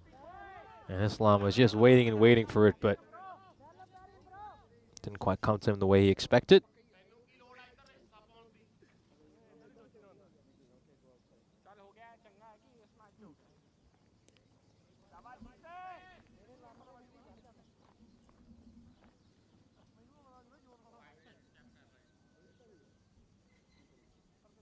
Just gonna have a brief pause in the game here.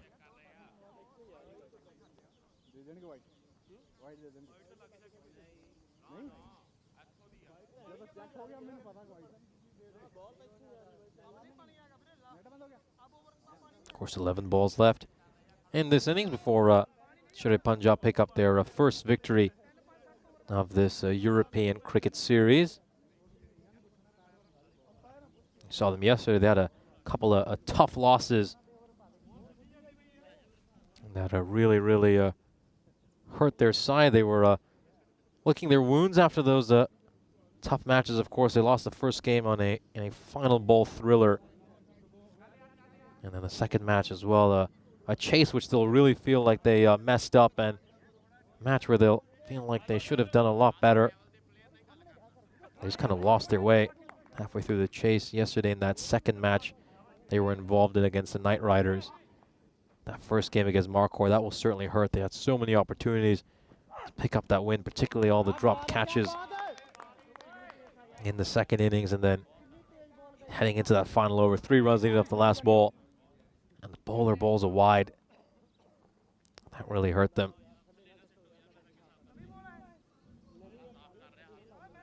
The keeper of Tigers, though, well, you feel like we're going to probably giving them a pretty similar message to the one we gave to the Phillips Warriors. I think they were thoroughly outclassed in this match. This is a good shot, goes away for a 4, but I certainly think they're a much better team than the Phillips Warriors. They have a bit more potential. They could maybe pick up a win or 2 in this series at the bare minimum. You know, it's clear they have a very good hitter in Hardeep Singh right at the top of their order. A few other batters have also stepped in today, played some nice looking shots. Ultimately for them, though, the big issue is their fielding. Goes beyond the keeper and the fly slip, and it's gone away for a 4. So 28 needed 7 if they want to pick up this sole point.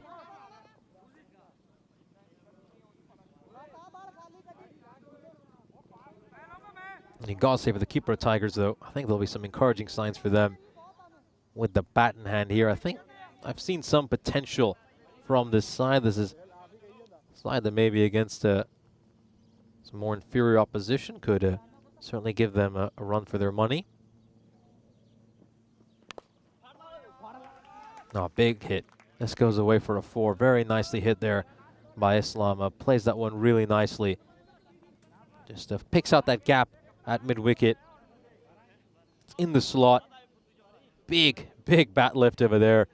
And he strikes it away for a 4. So good end to the over for the keeper of Tigers, of Limassol, but just continuing that point. There's certainly some positive signs with the bat in hand based on what we see so far this innings. I think the real concerns for them come with their bowling and fielding. Take a look at this bowling card here for Sher-e Punjab. Very good figures, especially Akshay Shani. Akshay Shani was so good. Very impressed with the way he bowled, and I like the fact he was bowling really smart. He had a plan. It was a bowl on a good length, wide outside the off stump. He knew a lot of these batters favor the leg side. So he kept things very simple. And then he's also got some good pace and carry, so it was very hard to get him away. Rajwinder Brar is going to come back to bowl this final over. Was obviously had a nightmare start to this innings. It was 35 runs he went for in that first over, and just wondered if the miracle was on here for the keeper of Tigers of Limassol. But after that, his side just controlled the run rate a little bit. And now they look set to pick up a bonus point victory. Very nice strike there by Noman. Just frees his arms. Great hand-eye coordination. Watches the ball closely and goes thwack straight down the ground. It clears that front leg. Goes for the big one. It's just a good old-fashioned slog. And it goes away for a 6. So You know, the point is still on the cards here for the keeper of Tigers, Limassol. 3 4s and a 6 or 3 6s help them get to that sole point, help them get to 129.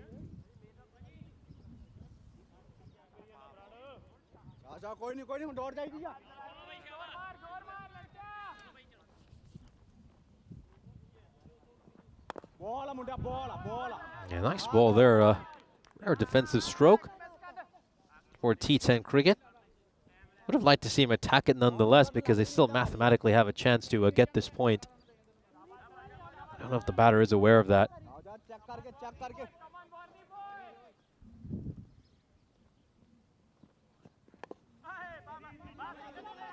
Right towards square leg.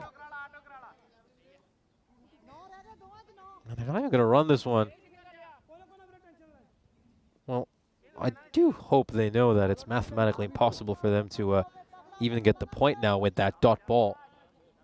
Very interesting. Well, very open batting stance over here. And he just strikes this one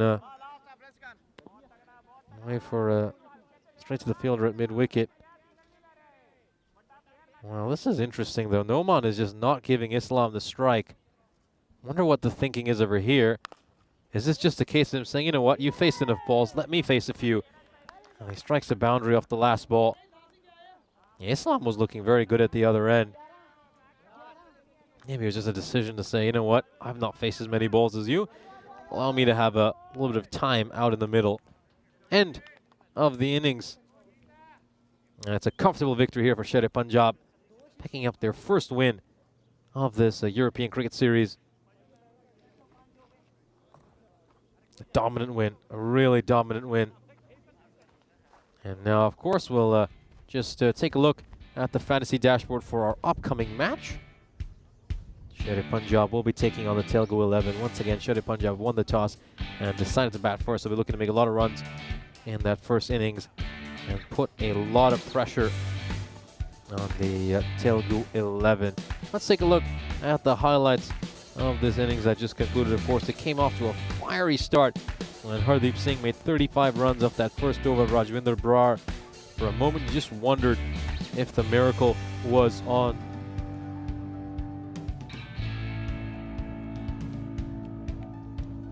Just witnessing some of these incredible hits.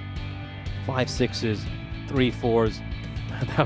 That ball was a bit of a hot potato there for Rajwinder Brar. That was a catch put down off the bowling of Sani. That was Badal Mahadi, who was the benefactor of that dropped catch. Neeraj Tiwari would get rid of Badal Mahadi. Shortly later, he was cleaned up and departed, having made just 13 runs of 12 deliveries. Hardeep Singh would be caught out in the deep by Roshan Singh, and his innings would come to an end on 47, 3 runs short of a half century. And then we see Malik Noman and Tawhidul Islam having a good swing at the end. They put on a nice show. They made a half-century partnership, and in the end, keeper of Tigers of Limassol will fall 69 runs short of the total. Sher Punjab taking this one. Here's a look at the scorecard of this innings. Hardeep Singh, of course, 47 of 19, a terrific innings.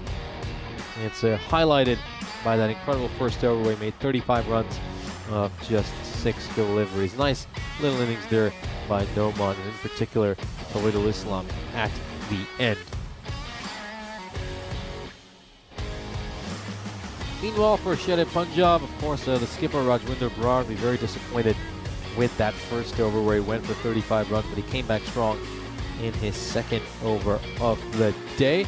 Pick of the bowlers, Akshay Sani. He was absolutely terrific. He stuck to a game plan, bowled in a good length, wide outside the off stump. That's a nice pace, bounce, and carry. He ends with figures of 1 for 5.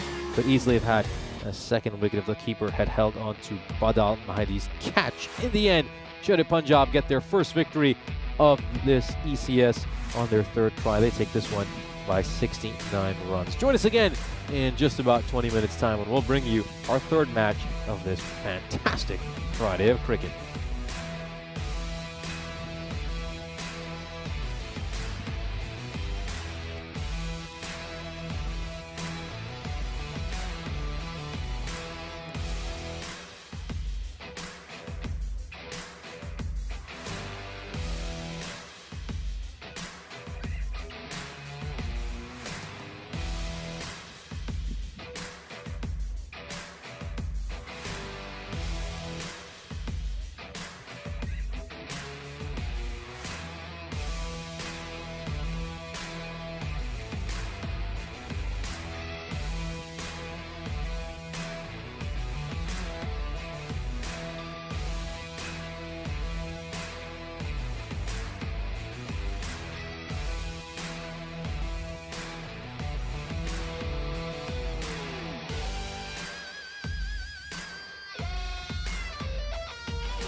European Cricket Network event is proudly brought to you by HCL Software and Paramatch.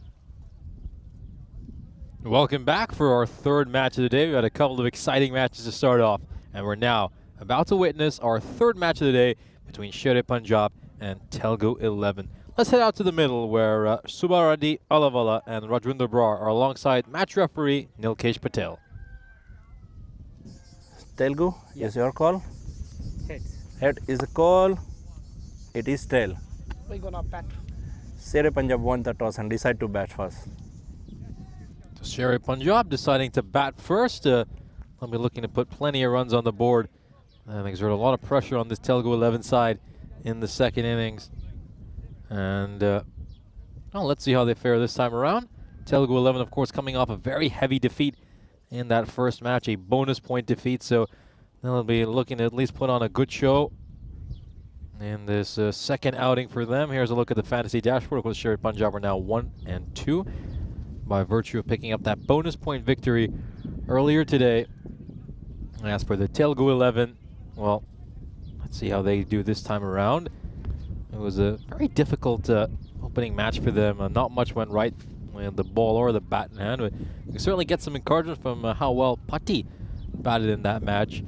And unfortunately for them, there will be a missing Prince Rai. It was certainly going to be a big loss. We know he's a very important bowler for them. And he also batted quite nicely in that opening game. Here's a look at the win predictor, 87-13 in favor of Sher Punjab. You can't say that's entirely wrong. Sher Punjab, obviously a quality side. You know, they let a couple of games slip past them yesterday, but we really saw them in full swing in the match we had earlier today.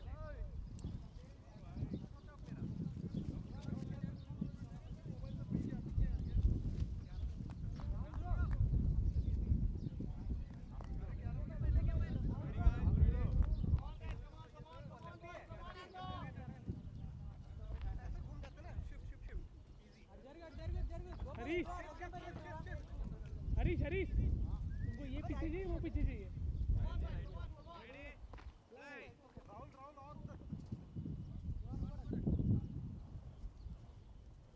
First ball coming up. And he starts off with a wide over here, Kakita. Interesting that he's choosing to go around the wicket here, the left-hander, to just create that angle.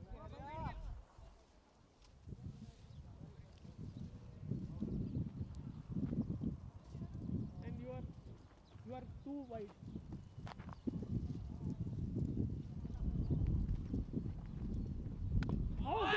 That's a good ball. Just a cramps Pavan deep for room. He's trying to get that away towards square leg. Unfortunately for him, he can't.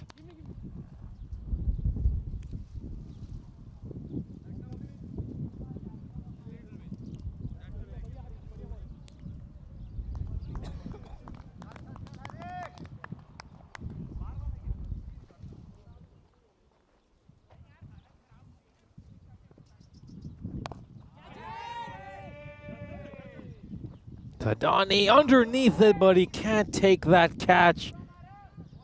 And he really thought he was going to capture that one because he got into a great position. He really did. He read the trajectory of the ball perfectly. And then right at the end, I'll just take a look at this. He's getting underneath it, and oh, well, just hasn't come out for him, man. They've got to take these opportunities at Telugu 11. They really do. They're an underdog side.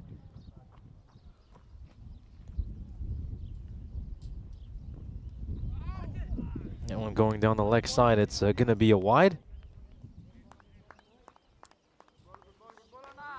Yeah, big let off there for the batter. Enormous let off.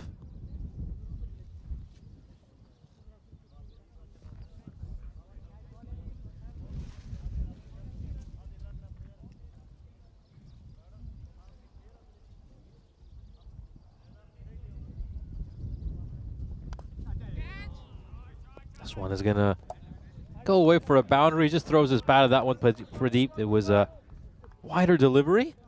Kakita is going for that wide Yorker. Doesn't get it perfectly right. And he's just able to get a top edge away for a 4. A little bit unlucky there, Kakita. And that's the risk and reward of T10 bowling.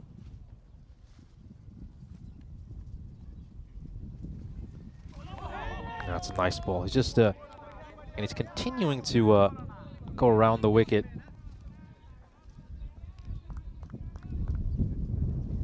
If you can just pitch it outside the off stump, I think that could be very interesting, couldn't it? Because if you just get some late movement away, all of a sudden that outside edge comes into play as well.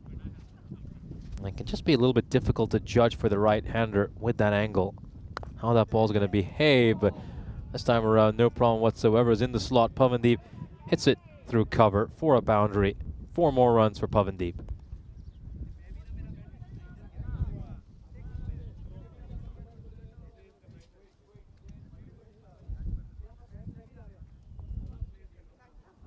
End of the first over, 11 runs off it for Sherry Punjab. You could call that first over a draw.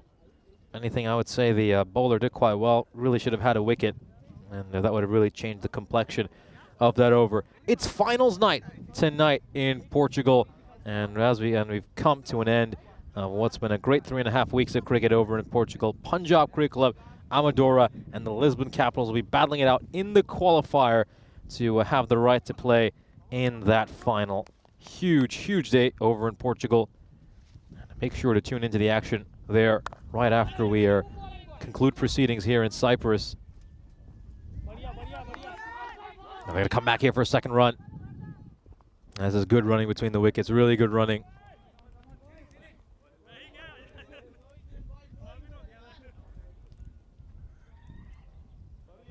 You can just hear a few shouts in the field saying no easy run. They shouldn't give up any easy runs. I'm going to be a tad disappointed that they allowed those two to come back for a second. Nicely played towards the fielder at cover, and there could be a chance of run out here. We'll have a look at this. The umpire says he wants to have a look. How close was this? The initial reaction is that Tiwari has probably made it back safely. Strikes this firmly.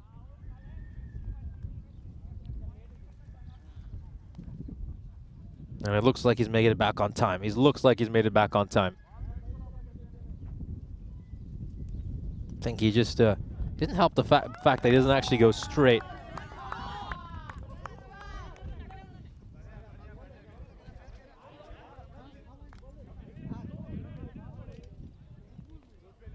Let's just take another look at this here. Are the bails off over here? Yeah. Well, just gonna continue to examine this one. Looks to me like he's probably made it back safely over here.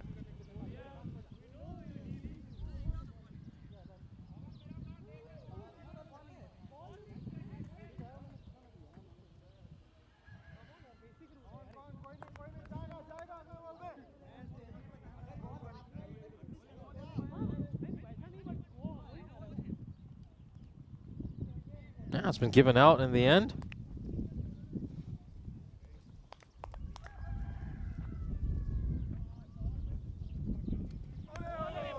Okay, so there seems to be a little bit of indecision here, so it's not been given out. So Neeraj Tiwari is sent back, so obviously just been in communication with a few people over when that was going on. So obviously didn't look to me like it was out based on what I saw, but then the umpire raised his finger. Neeraj Tiwari started to walk away, and he's made his way back again. So it's not out. That's the final conclusion. Apologies for some of the confusion. I think we just had a few mixed messages.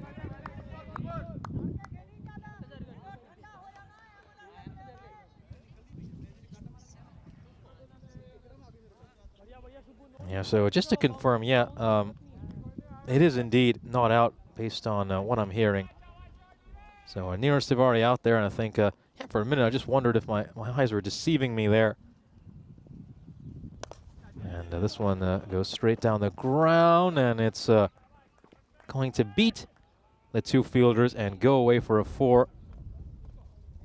Good shot there by Pavandeep.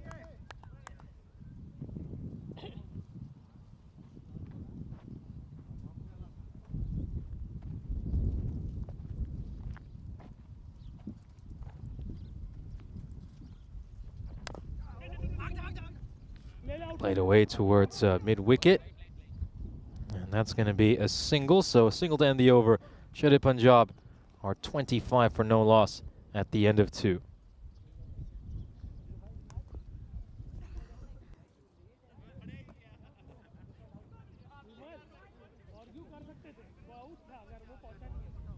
I'll have a look at the standings here for Group B.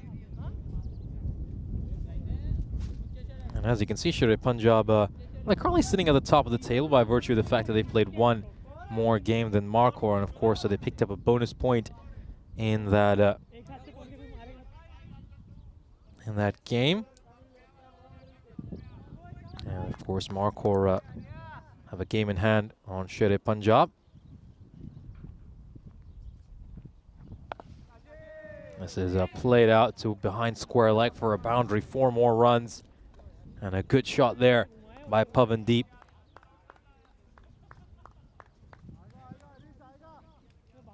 Really good, well played. Just straying down the leg side a little bit there, Kakita, and I think that's what you have to look to avoid when you're bowling as a left armer with that angle.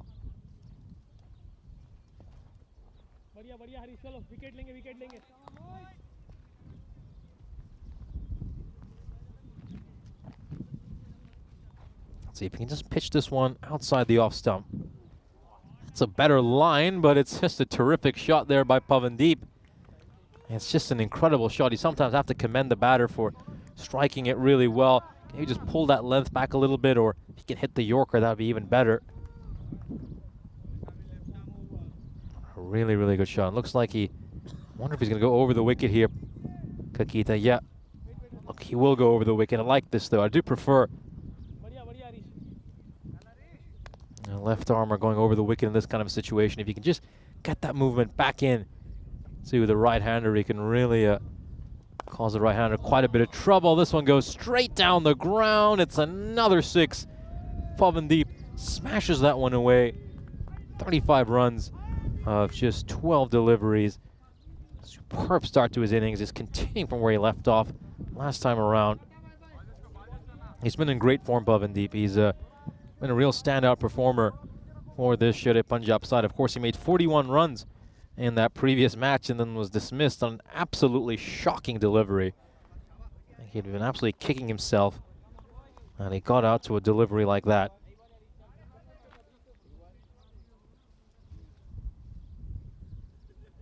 And he's had a superb strike rate as well throughout the series, 220. Now, better ball there by Kakita, much better ball. The length was the key there. It was Yorker length. That's why he managed to get that one past Pavandeep.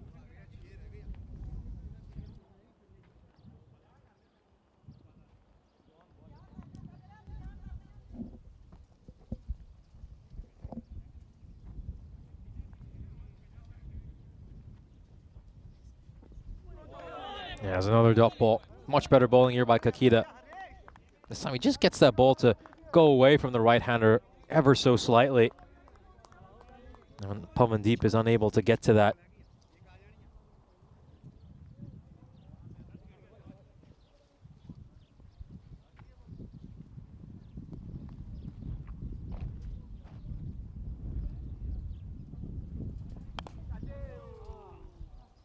Like really nicely out towards mid-wicket. That goes away for a single. Good shot there by Pavandeep, and a nice way to end the power play. A really good one for Sher Punjab. 45 runs in that power play.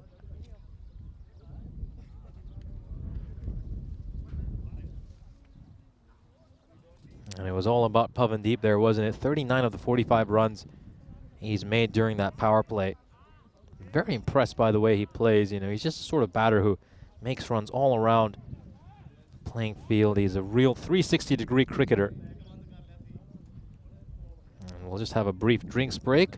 Chance for the players to refresh in this sweltering heat. Temperature is currently somewhere around 36 or 37 degrees Celsius. Here's a look at the format for this group. Of course, we've concluded Group A, and now we'll have Group B action through to the 11th of June. And then on the 12th of June, next Wednesday, we'll have sides ranked 3rd to 6th playing each other on Elimination Day. And whoever comes out of that will advance to the quarterfinals. The top 2 seeds, of course, will go straight there. They'll get an Elimination Day bye. And then we finally crown our champion on the 14th of June on Friday. Of course, keep in mind, we're not done here in Cyprus after the 14th of June. We'll have 5 days of international cricket from Happy Valley in Aphrodite. So we'll be saying goodbye to Ipsanas on the 14th of June and heading over to a very, very beautiful cricket ground. Saw a few pictures of it yesterday as some of our crew members went over to inspect it. And it's just an incredible, incredible facility to play cricket at. I think if you want to really understand just how much more lush it is than this field, during the winter, the rugby players and cricket players have a real argument about the length of the grass. So that should hopefully just emphasize to you how green that playing field is.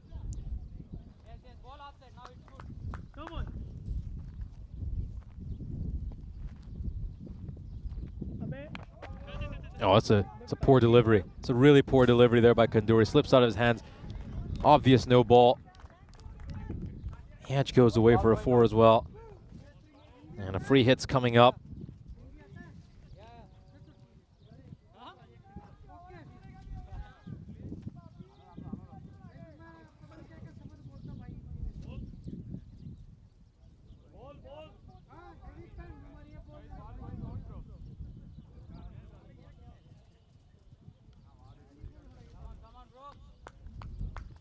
So as you can see, 5 runs off this over already without a single legal ball being delivered.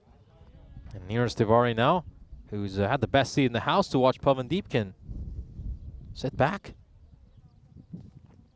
and try to smack this free hit. Now goes down the leg side again. It's on his pads. And this is going to go all the way. A huge hit here by Neeraj Tiwari. When you're just straying down the leg side like that, at that length, it's just very easy to hit. And Tiwari targets that boundary behind square leg, gets a 6.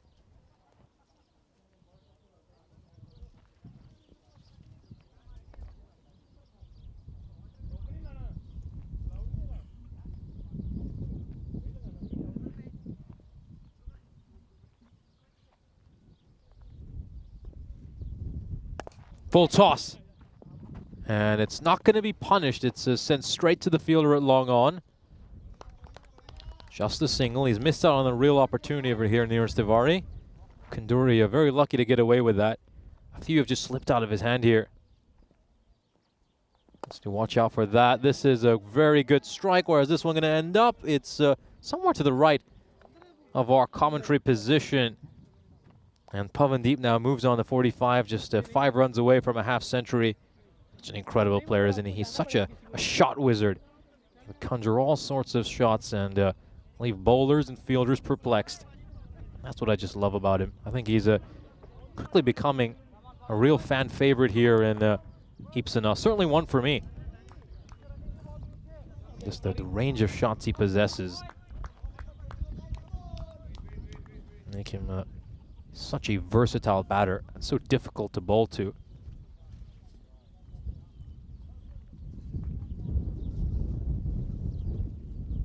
Oh dear, he could be in trouble here. He could be in serious trouble here, Vimal Kanduri. That's going to be another no ball on the free hit, but it's a 7-up comes up here. Another one of those. And he'll be asked to leave. Another one that's slipped out of his hands. He's having a really torrid time here, Vimal Kanduri. You can just tell he's struggling. Don't know if the heat's getting to him. Oh my word, what a massive over this has turned out to be already. 25 runs off it, and we're only 3 balls in. We got a free hit coming up after this. Yeah, Vimal Kanduri bowls another one of those. He'll no longer be able to bowl in this match.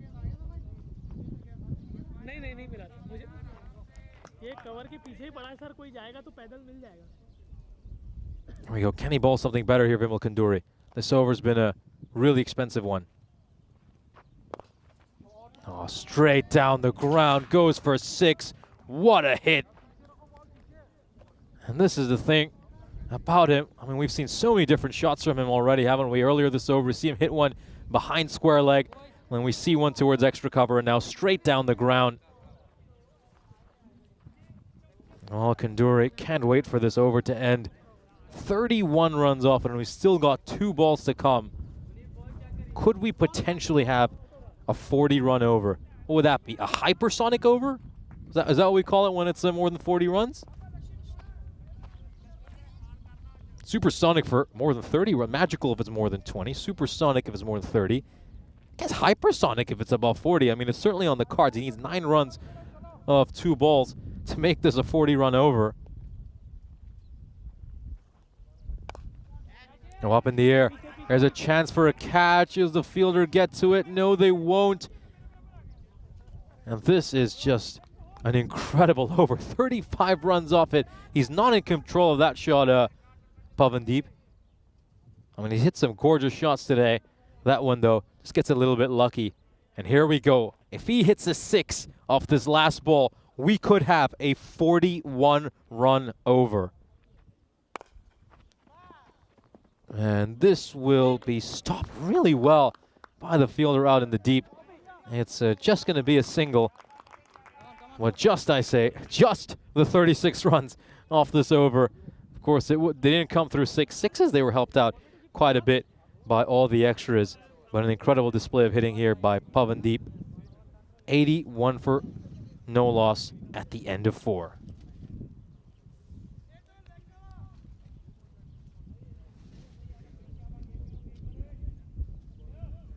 Yeah, just take a look at that graph right now. It's just trending upwards at this rate. It's probably going to shoot out of that little window. Incredible start. 20 and over. That pretty much means a magical over. Every single over.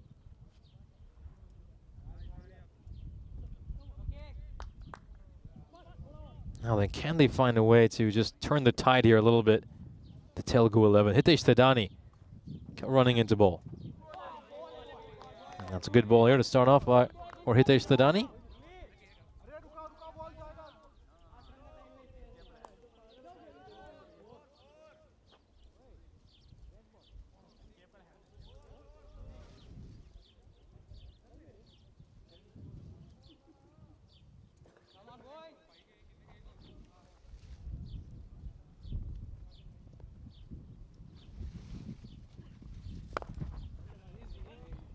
Straight down the ground towards the fielder, long on.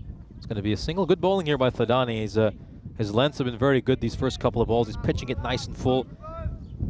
And because they're Yorker length, they're just impossible for the batter to get under.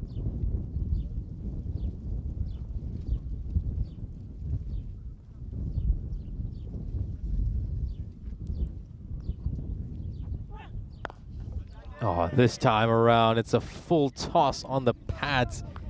He gets away with one there, he really does. Nearest Tivari will be annoyed. You can just sense his frustration from here. I can just see him rehearsing that shot a little bit. And he's just pointing at that vacant square-like boundary saying, why didn't I strike it there? Oh, the fielder should have done better. He really should have done better. Now this is really cruel on Hitesh Thadani. Vimal Kanduri has had such a difficult day. I mean, goes for 36 runs in the last over. And he's normally such a good fielder. We can just see he loses his footing a little bit. And it goes away for 4. Oh, that's rough. That is really rough for Vimal Kanduri. It's been a tough first innings for him.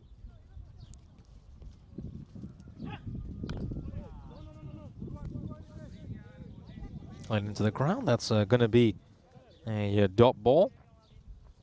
Of course, as we mentioned, most of these Telugu 11 players play their cricket for the M-Dogs Cricket Club. Of course, their side went 3-5 in the 8 games they played back in January, picking up 12 points. Now this is going to be played out towards cow corner. It's going to go for a 6. There was a lone shout of catch it somewhere from out in the deep.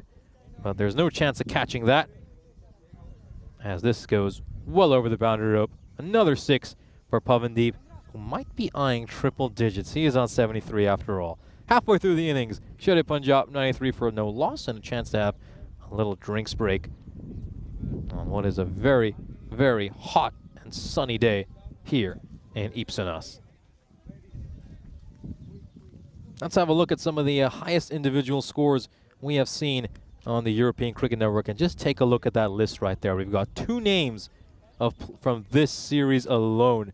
It just shows you what a run feast this series has been. You can see Akila Kalugala, who made a terrific 146 3 days ago, and then earlier today, this morning, we saw Abu Bakr Siddiqui in Marcor's opening match make 143 runs not out. That was a sensational batting performance by Abu Bakr Siddiqui. And there's now a couple of names from this series on that list.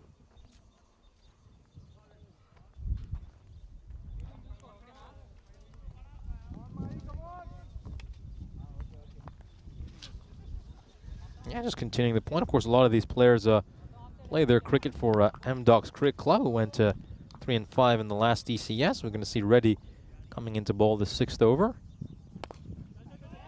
It's up in the air, and this is going to clear the fielder at long off. So Reddy's first ball goes for a 6 as well. That's his first ball of his ECS, and it's been pummeled away by Neeraj Tiwari. Very, very good shot. You know, he's quietly on 22 of 8, but hasn't quite been getting the same plaudits that Pavandeep has. 6 more runs. Could be a chance for a no ball here as well. Might have to check the replay later. And it's dropped anyway, and it goes for 4, so it's a double whammy. It's a double whammy. The catch is put down, and it goes for a boundary. Well, very, very rough start for a young Reddy to his over.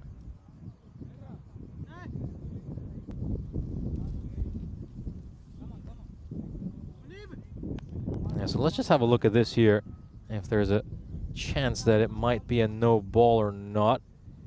He's well outside his crease, but I think he could be in trouble. I think this could be a no ball. I think this one could be a free hit, and it's been given a no ball and a free hit. Now this over is just about to get that much harder for Reddy. No ball given for height. 11 runs of 1 legal ball. And this will also go the distance. It's another enormous hit. We're running out of adjectives to describe this display of clean hitting by the Sher-e Punjab side. Neeraj Tiwari steps well outside his crease, gets underneath the ball, and smacks it well over deep mid-wicket. He now moves on to 32 of just 10. And Reddy will be wondering why he was ever given the ball in the first place. Another enormous hit. Where's this one going to go? This ball's got wings on it. It sails into the grapevines, and it's gone for 6. It's the third 6 of this over. 23 runs of the first 3 balls. And you know, we were talking about hypersonic overs just a couple of overs ago. What do you call an over that goes for over 40 runs? I mean, it's on the cards here, isn't it? 23 runs off the first 3 deliveries. If he can hit 3 more 6s, we could get a 40-plus run over.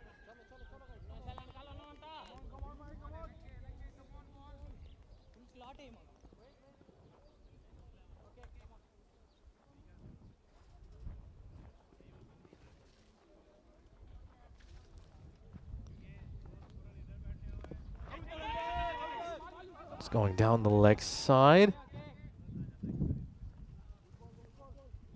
And it actually strikes Neeraj Tiwari's pad. He'll be a little bit disappointed. He didn't take advantage of that one. He probably wishes he'd smacked that one away for 4 as well, because certainly there's a huge gap between the fielder at deep mid-wicket, and then there's just one fielder inside the ring at backward square leg. So if he gets any bat on that, it probably goes away for a boundary as well.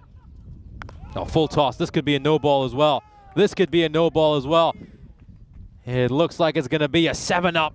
So it's the second 7-up of this over. And the umpire's given it a no ball. And we're just going to have a look at this to confirm. Yeah, no doubt about that one. That's a baseball shot by Pavandeep, isn't it? I mean, you're striking it that high up. It's not really a cricket stroke you're playing. This one's another huge hit. That's the 5th 6 of this over. We're now on to 36 runs of 5 balls, and once again, the hypersonic over is on the cards. I'm going to coin this term right here. I don't know if anyone else has said this before. If it goes for over 40, it's a hypersonic over. And if he can hit a 6 here, Pavandeep, we could have a 40-plus run over. There we go. Last ball of the over. Is this going to go for 40 plus? It is! It is! And we've just witnessed a 40 plus run over on the European Cricket Network. 42 runs off that over. I'm coining the term right here. We're going to call these overs hypersonic. Massive. Absolutely massive. And what a rough first over in the European Cricket Series for Reddy. I don't think he's ever going to want to bowl again after that one. Pavandeep just 9 runs away from a half century now. And there we go. We witnessed a little bit of history. A 42-run over on the European Cricket Network. And Pavandeep, all these torments, bowlers and commentators alike. He sent tons of balls my way in the commentary position. And we'll just have a look at this scorecard, of course. What an onslaught. What an incredible display of power hitting by this opening pair of Pavandeep and Neeraj Tiwari.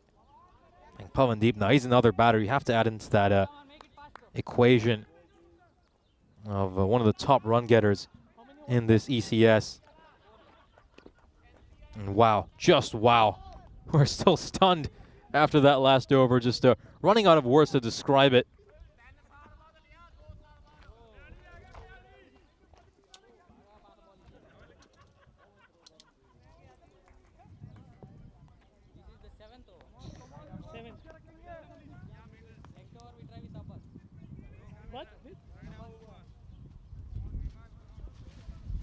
Well, Vimal Kunduri, well, he's a very brave man that he's come back to bowl another over. Really brave man. I think if anyone wants to come to bowl now, you've got plenty of courage the way these two are striking it right now. Kunduri, of course, went for 36 runs in his first over. That was another full toss right there. And just a few too many slipping out of their hands.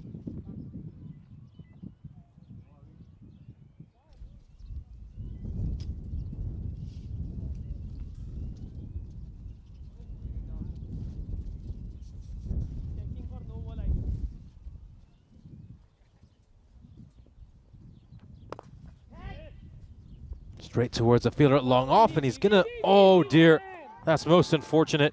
It looked like he had control of it, but it went through his legs, and he got nutmegged by his own ball. And it goes away for a 4. Pavandeep now just 5 runs away from a century. And what an incredible 100 this would be if he can get there. Here we go, 5 runs away from it. Can he get this impressive milestone? Oh, what a ball. Incredible ball. Now that's the kind of bowling we want to see from Vimal Kunduri. We know he's capable of that. Doesn't usually turn the ball up, but gets some real rip on that one. And I think Pavandeep's just going to acknowledge it's been done by a really good one there. Now gets to the pitch of the ball, and he gets a 6, and he can raise his bat in acknowledgement. A huge 100 here for Pavandeep. He's batted superbly. And he really deserves that, doesn't he? He's been superb throughout this series. The main source of runs for the Sher-e Punjab side. And you can see that. You can just see he's absolutely beaming. And 101 coming off just 31 deliveries. What an incredible showcase of clean hitting it's been by him. This one's a bit too short. And he's going to find the fielder at long off.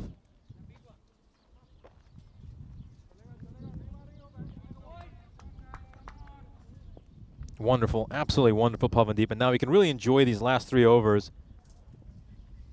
And maybe try to add his name to that list of highest run getters we've seen here in Cyprus. We've just seen so many runs throughout this series. It's been such a good series for the batters. I think the heat's definitely playing a factor. You know, the bowlers and the fielders probably really exhausted in this heat, very draining to bowl when the temperatures are as high as they are right now. And we also might want to have a look at this one here, the highest totals on the European Cricket Network. Probably take some doing for Sher-e Punjab to get on that list. As of course they're currently on 149 runs, so yeah, they probably need a good 75, 80 runs off these last 3 overs, which honestly, the way they're batting, you wouldn't rule that out. We've seen 40+ runs overs in this innings. But incredible. I think Pavandeep, the man of the moment, very impressive knock by him.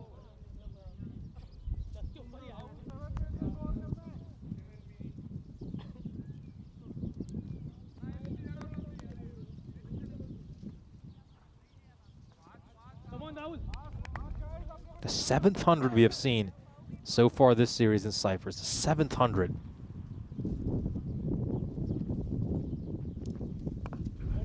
I mean, 700s for one series is a really, really impressive tally. And I think that in general, though, that does kind of show a little bit about sometimes the lopsided nature of some of these games. You know, there's some very talented cricketers out here in Cyprus, and sometimes when they can just find the right team or maybe the right opposition where maybe the bowling is a little bit subpar, they just gobble it up and really, really pummel the opposition bowling attack. Pavandeep hits another 6. Rahul Shukla once again inserted late into the innings to try to salvage a very difficult situation for his team. He dances down the wicket there, meets it on the half volley, and smashes that one away. Pavandeep. And it's been difficult. It's been really difficult. And at this point, I think the captain's probably going to struggle to find too many volunteers to bowl. That's another no ball. They've struggled with this a lot throughout this game, the Telugu 11. And it's been they've had way too many dot balls. Tons that have slipped out of their hands. And it's another 7 up. This is at least the 3rd or 4th 7 up we've had so far this innings. And another free hit coming up.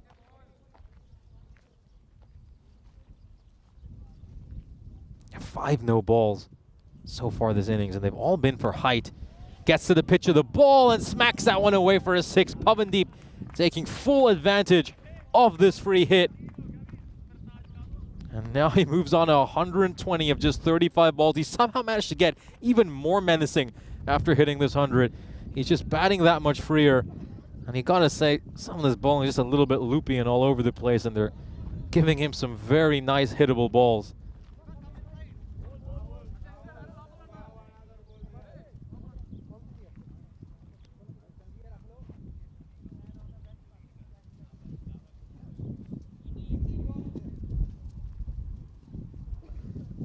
You got Kroom 111, and of course Rob Thompson congratulating Pavandeep for a terrific innings. It's been incredible, and I think it's really well deserved for him. You know, he's batted very consistently these first 4 matches for this side, and I think he's somebody who probably in a week's time we might be seeing right at the top of this run getters chart. He smacks another 4 away. I think a boundary is just coming regularly right now. I think it's a bit more shocking when we don't see a boundary at this stage. 24 runs off the first 4 balls, and we could have another supersonic over here. My word, my word. I think it's just it's been an onslaught that's so hard to describe.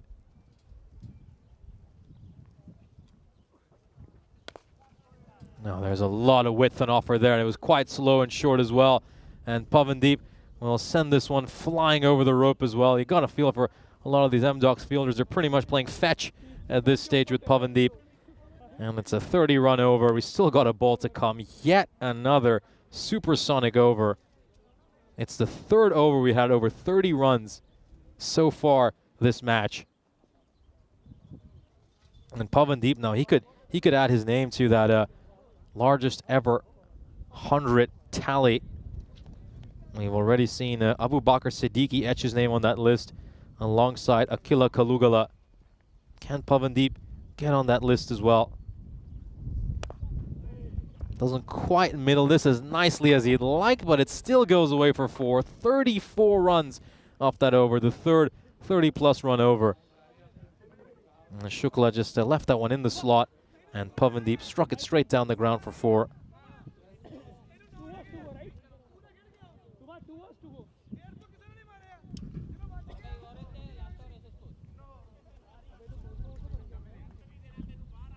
Let's have a look at the highest individual scores on the European Cricket Network. Of course, you can see a couple of performances there from earlier in this series. Of course, Abu Bakr Siddiqui made that terrific 100 for Al Fatah this morning, that undefeated 143. And we've got a big chance here that Pavandeep could etch his name on that list as well. He's got plenty of time. He's got plenty of balls. Oh, he's going to come back for a single here. And oh, well, they missed out on that as well. And to rub more salt into their wounds, they're also going to get 2 runs. On top of that, a needless overthrow. Yeah, I think you can just tell they're so dejected and demoralized right now, this Telugu 11 side. You have to feel for them. Things just haven't gone right for them.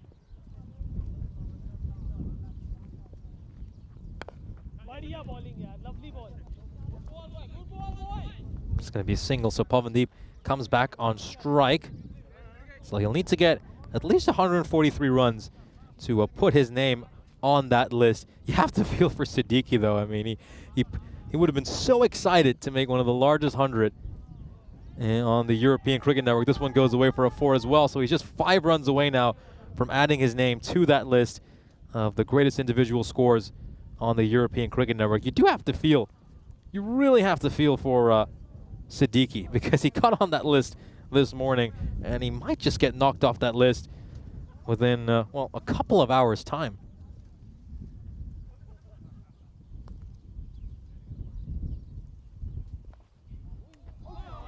Oh, this goes away. But it's not going to go for a minimum. I think he just got a glove on that one, the keeper.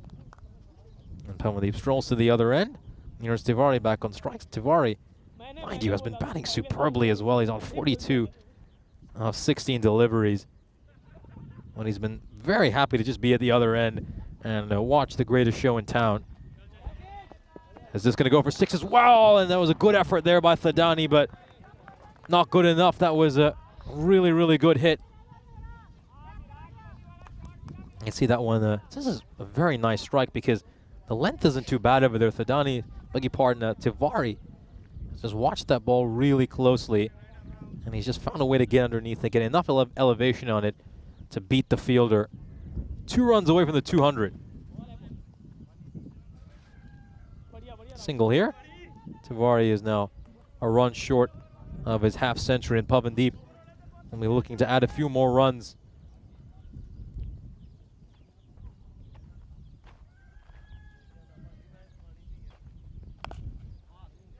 Where is this one going to go?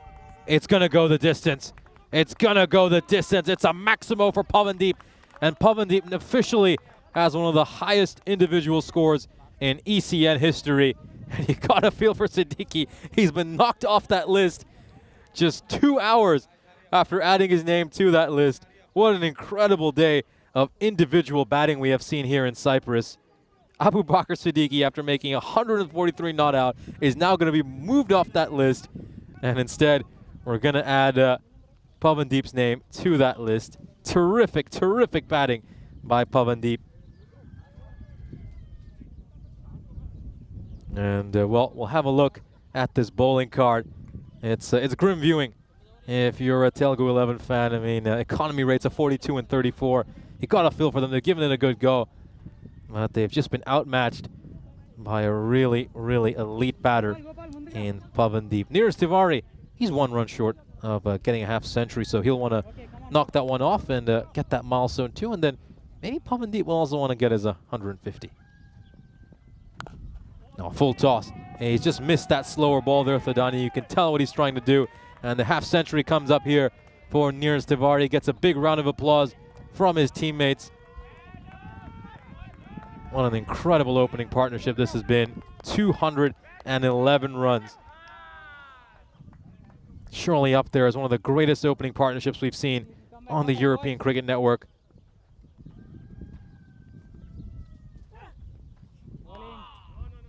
It's a rare dot ball, a really rare dot ball. The last time we saw a dot ball was all the way in the 7th over.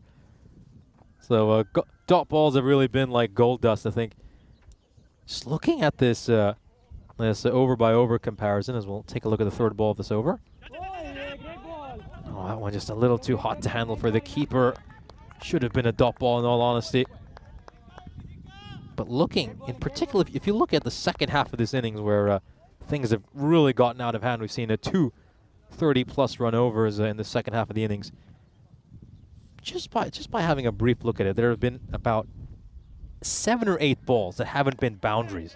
So it's if anything, it's been more surprising when something doesn't go for a boundary. A catch has just been put down at slip. And Pavandeep was almost dismissed on 145. But the fielder's positioning just never seemed overly convincing that he was going to get through that one. And you can just see there's a huge gap over there. Tries to catch it, and it goes right through his hands. Goes right through him. Got a feel for Thadani. He really deserved that wicket. Thadani's been one of the better bowlers. This is we're just going to have a short pause in the game. There's a slight mistake there. Pavandeep is the one on strike right now, not Neeraj Tiwari. They're just going to make that correction. And right, that one. So they didn't run over there. It didn't actually run in the end. He just went down the pitch and eventually returned back to the crease. So just have to make a small correction here and probably put Sherry Punjab at 212 with Pavandeep on strike on 145. Of course, once we rectify that error, we will resume live play. That's been incredible. It's just been an incredible day of individual batting. We have seen some terrific performances by a number of players, even players on the losing side. Of course, we saw a great display of batting by members of the Keeper of Tigers side as well. Of course, Hardeep Singh, he struck 35 runs in the first over, made a quick fire 59. And it's just been a great day for people who enjoy watching quality batting. I think, you know, at times, of course, the bowling has been very hittable. Can't pretend it hasn't. But you still need the quality to punish the bowling.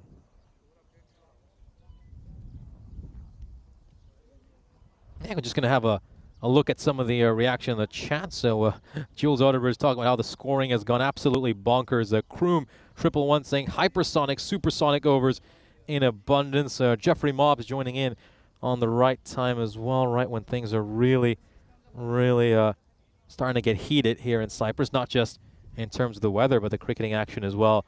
And then Kroom 111 reiterating the point I made earlier, that was probably the shortest stay in the Hall of Fame. I totally agree. Must be some kind of a record. I mean, makes 143 this morning, and then 146 is made later in the day, and he's been knocked off the Hall of Fame in just about a couple of hours' time.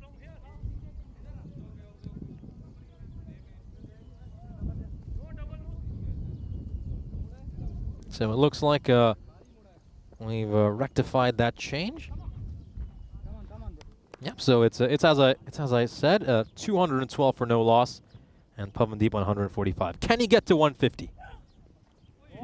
Oh, nice ball there by Thadani. Thadani's bowled superbly. I've been very impressed by him. Easily the pick of the bowlers. Deserved a wicket as well. He's had a catch put down off his bowling. And can he just close this one out strong and at least do his own personal figure some good?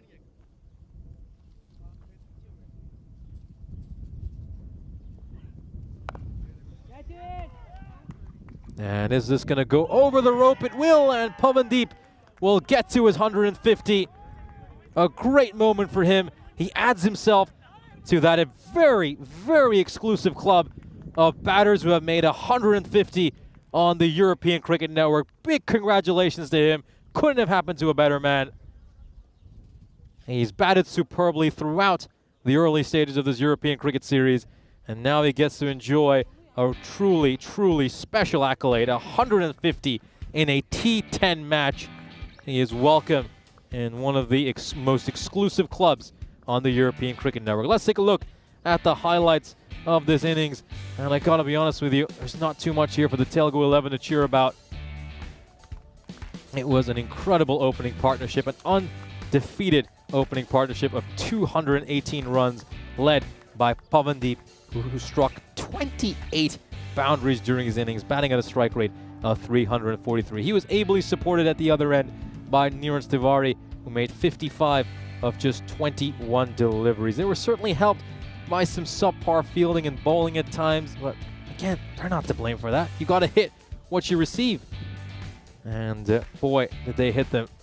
They were absolutely ruthless. And Telugu 11, on the other hand, gave them some chances, and they were more than happy to capitalize on the opportunities that were given to them and really punish this Telugu 11 side. We saw some supersonic overs. We saw a hypersonic over as well. I'm coining that term for any over that goes over 40 runs. Vimal Kanduri had an over that went for 36. Mahendra Reddy's 6th over going for 43. And then Rahul Shukla's 8th over going for 34 runs. It was a barrage. It was an artillery barrage.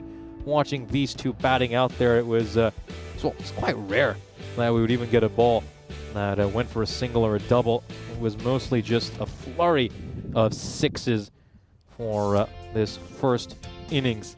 We'll have a look at the scorecard here for Sher Punjab, and of course, it was one of the best opening partnerships you're ever going to see. 218-run opening stand that went undefeated. Neither of them were dismissed, and they certainly did present a couple of chances to Telugu 11. They were just not able to take them, and Sher Punjab made sure to punish them for those mistakes. We'll have a look at the bowling card for Telugu 11, and you have to say it's really, really grim reading. There's no other way to put it. It's not too many bowlers are going to be too impressed with their bowling performance. Hitesh Thadani, probably a lone bright spot. He had figures of 0 for 24 in the 2 overs he bowled, and it was, in the end, a little bit unlucky to not pick up a wicket. Just 12 runs of extras have actually not been the worst with extras. The Telugu 11, neither of their first 2 games. I think they're just giving too many full tosses, too many very hittable deliveries. I think there's a lot of little things they can certainly iron out to at least keep these games competitive, and they certainly didn't help themselves in the field by putting down those chances and also making quite a few ground fielding errors. At the end of the first innings, Sher Punjab are in an incredible position and look set to make it back-to-back bonus point victories after posting 218 runs on the board. Join us again in 5 minutes when we'll bring you the second innings.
This European Cricket Network event is proudly brought to you by HCL Software and Paramatch.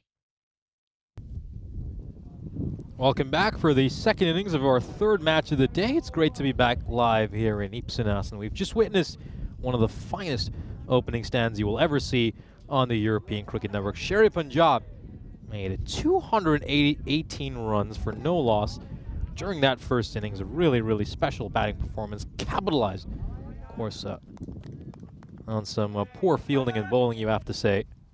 And of course, the headline act was Pavandeep with that incredible 151 of just 44 deliveries. Here's a look at the bonus point equation. I'll just talk about that right after this opening ball. So, of course, if they want to achieve this bonus point here, the Telugu 11, they'll have to try to chase down 219 runs in just 7 overs. I think we can probably rule that one out. I don't think that's going to happen. But if Sherry Punjab want to pick up this bonus point and make it 2 bonus point victories in a row for them, they'll have to restrict this opposition Telugu 11 team to under 152. That's certainly on the cards here, and you'd think that that is the most likely outcome as things stand. I think just looking at the way the Telugu 11 batted in the last team, and of course we've seen plenty of their players play before for MDocs as well, as this one is played down the ground, and oh well, should have been a single. Really should have been a single. You could just hear a few people shouting that in the playing field. It just goes past Lovedeep Singh and has gone for a 4. They're going to need a lot more charity over here, Telugu 11, if they are to get close to this target.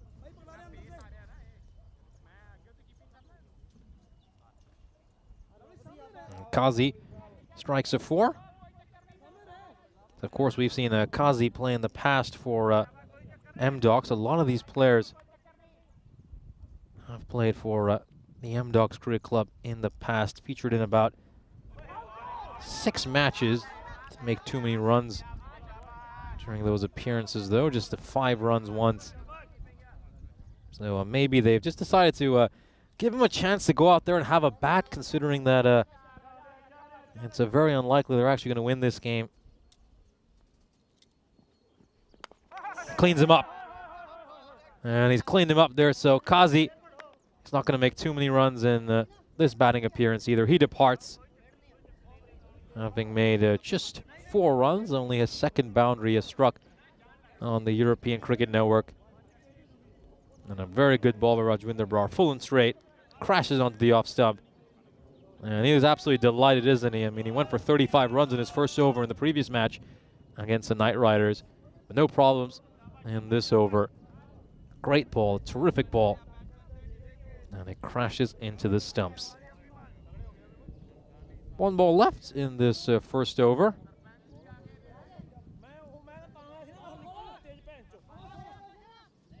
And it's going to be Vimal Kanduri coming out to bat. Of course, the big news for him from that first innings was the fact that he went for more than 35 runs, 36 to be exact, in that first inning. This is just going down the leg side. You can see Kanduri just trying to work that one around the corner. 36 runs in his first over in the first innings. And he's going to hope that he can put on a decent show with the bat, get some runs under his belt. He's a technically very gifted cricketer, strong on the back foot. This one's just chipped up, and it goes to Lovedeep Singh again, who has had a bit of a difficult time out at long off to start off. But the Telugu 11 are 6 for 1 at the end of the first over. It's been 27 matches since we had a golden ball, and I gotta be honest with you, it's probably not gonna get broken in this match. It would take a really special performance for the Telugu 11 to get close. But really, the Telugu 11, their main aim needs to be to just try to get some form, get their batters into some good form, and hope that they can maybe win some of their future games. It's been rather tough for them. They're, of course, starting out their campaign against a couple of really good teams. And in all honesty, they've just been outclassed in these first 2 matches.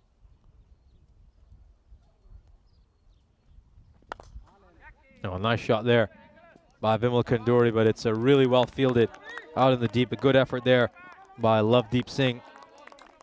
And he prevents a boundary. This means that Patti is going to face his first ball. Patti was easily the star performer for the Telugu 11 in the previous match. Scored a very nice half century.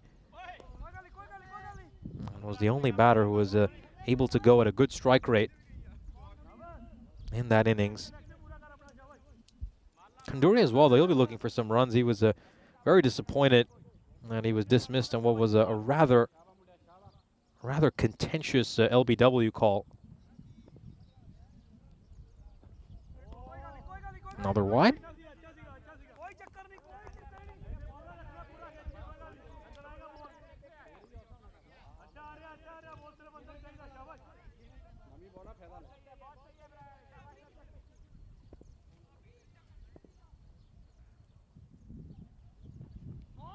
Goes for the big shot again, Patti. That's going to be a dot ball.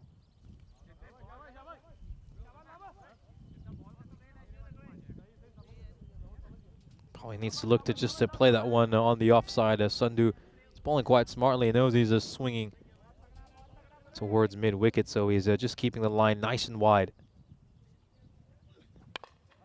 Get some bat on this one. Does it beat the fielder in the deep? No, it doesn't. Goes straight to Brar, but oh dear, this is a concern. This is a real concern.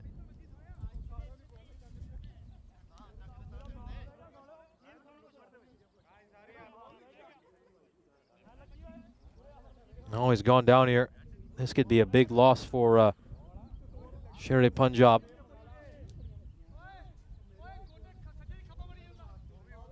He goes for the cut shot over here. And it just looks like it struck him really firmly there. It struck him probably hard on that shin. That's a Paramjit Devgan as well. He's obviously going to play a big role with the ball in hand later in this inning, so they certainly don't want to lose him. A very important player for this Sher Punjab team.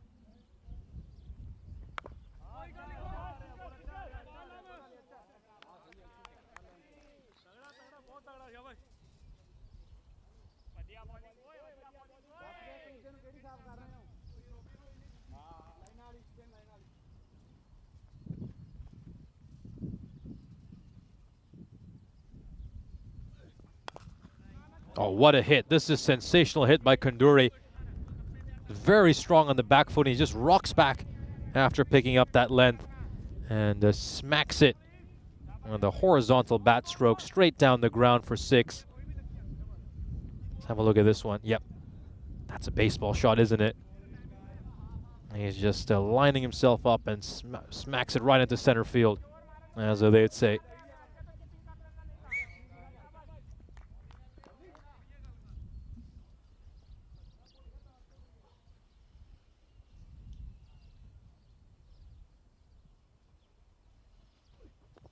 Oh, this could be close.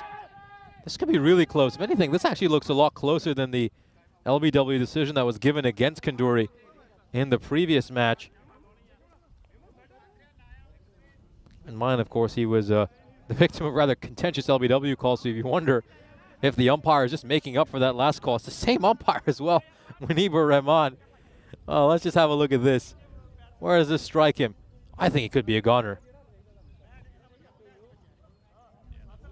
Yeah, it looks like he's gone. He really does. I think it just might be the fact that the umpire is making up for his error in the previous match.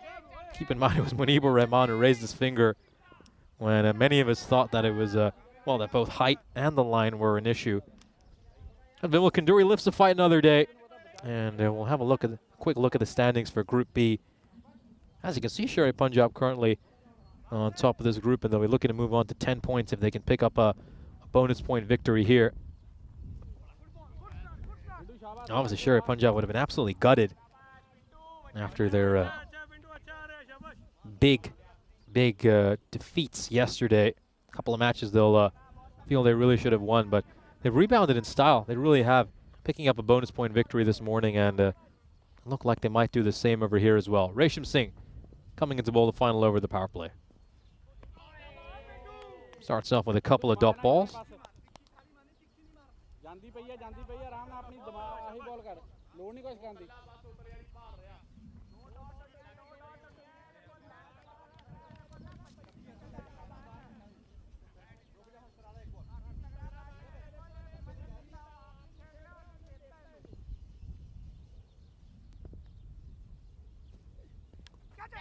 Edge, and oh, he should have been gone.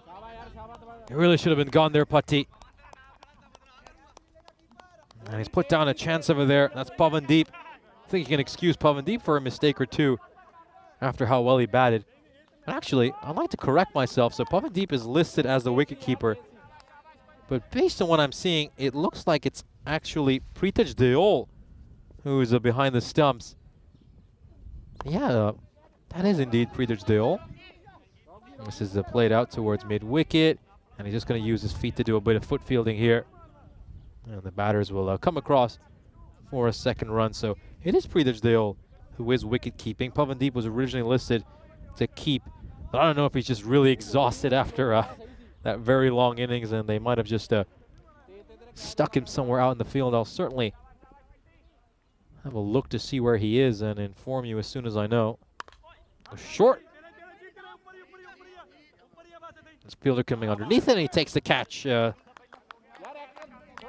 Well taken catch by the fielder. And another wicket falls for the Telugu 11. They're 18 for 2. That's the end of Patti, who batted so well in the previous game. Was a standout performer for his side. This time around, though, makes just the 3 runs off the 7 balls he faces.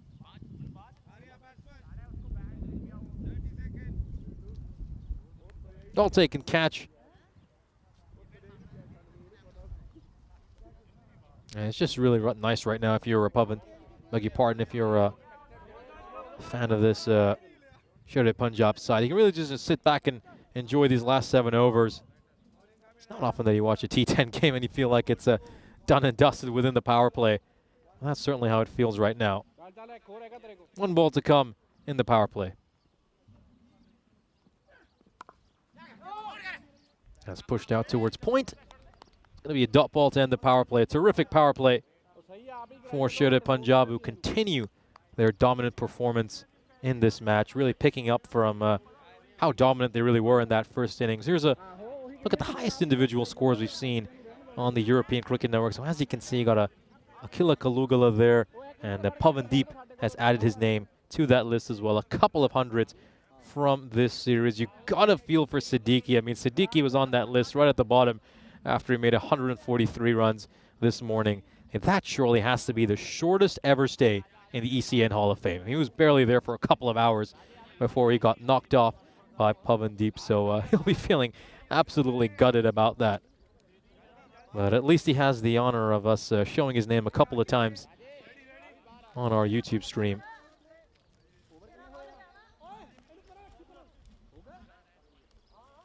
Rajwinder Brar is going to bowl the first over after the power play.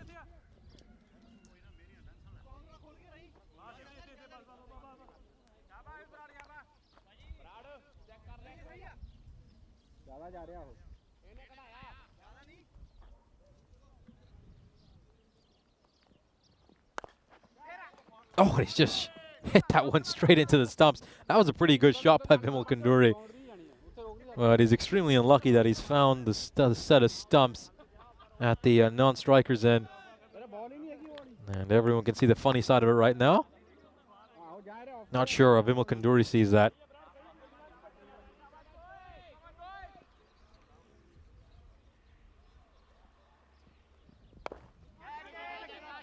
Where's this one going to land? I think it's going to be a fielder out there who might take that catch, and he does. And Vimal Kunduri is going to depart on 8. Good catch out at square leg. And the 3rd wicket falls here for the Telugu 11. They are 18 for 3. And at this point, even getting to that sole point, looks like it's going to be an enormous challenge for the Telugu 11.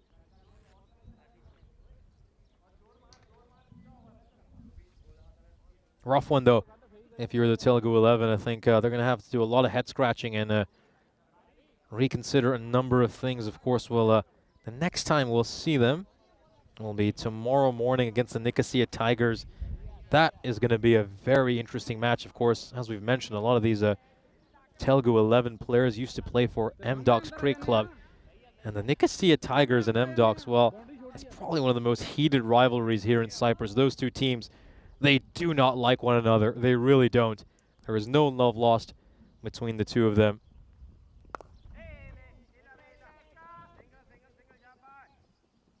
As E-Money will get on strike.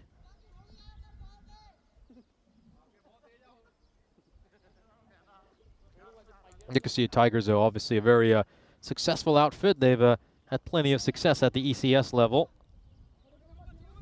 Whenever they play MDOCs, I think, I should say now the Telugu 11, they always have some exciting matchups, of course. Back in that night series in 2021, that's when their rivalry really started to come into fruition. They had a couple of matches where Nicosia Tigers needed 6 off the last ball to win, and they took it. We saw a lot of run-outs at the non-striker's end by the bowler, or mun cutting, as it used to be called. Out towards wide, long off for a single. Oh, there could be some runs here of overthrows as well. This is going to go away for a 4. Yes, it will. He tries to come across to cut that one off, but the fielder is unable to. Maybe he needed someone like Walbridge to come across and slide tackle that one, as he did for the British forces in the matches we saw over the last few days in Group A. Yeah, not the best throw. It was a pretty poor throw. And the backing up was subpar as well.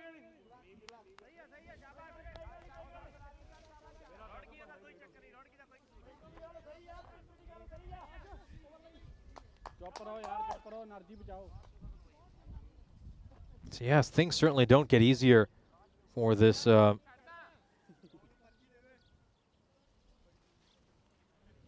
Telugu 11 side. And then, of course, they'll be playing the keeper Tigers of Limassol in the second match tomorrow morning. So a couple matches for them today, a couple tomorrow.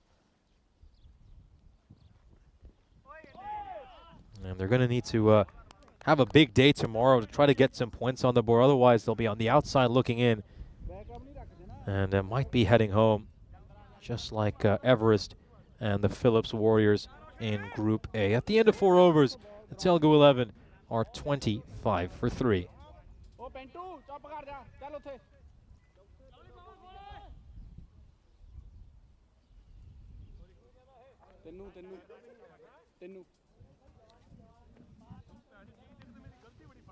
Have a look at this graph. The Telugu 11 barely going at above a run a ball. And you can see their opposition went at basically a run rate of a magical over every over, 21.8.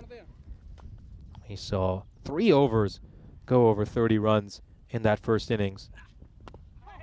This one just crashes onto the stumps. A great ball there. A terrific ball. And I'm very impressed by this young bowler, Saini. He's been superb throughout this day. Of course, we didn't have the chance to see him yesterday, but he's come into this Sher-e Punjab side and just added another weapon to their arsenal. Great Yorker, I think. What I love about Saini is just the consistency with which he hits his lines and lengths. And what a smart bowler he is as well. And I think we saw him in that last match just to continuously bowl on a good line and length outside the off stump against a batter who he knew just couldn't drive the ball on the up. And he comes out here, bowls a Yorker first ball, gets the wicket. I think he's just going to try to bowl full and straight as much as he can to this Telugu 11 lower order and try to run through them. Up in the air, but it's going to land safely at mid-on. It's into no man's land. And Chilukuri will get off the mark with a single.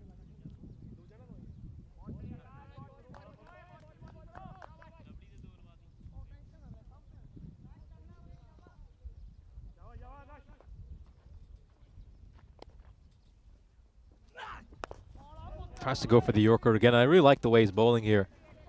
You know, even though he's missed the Yorker, a low full toss is difficult to get away. As we often say, if you're going to miss a Yorker, you're better off missing it a little bit full rather than turning into an overpitch delivery.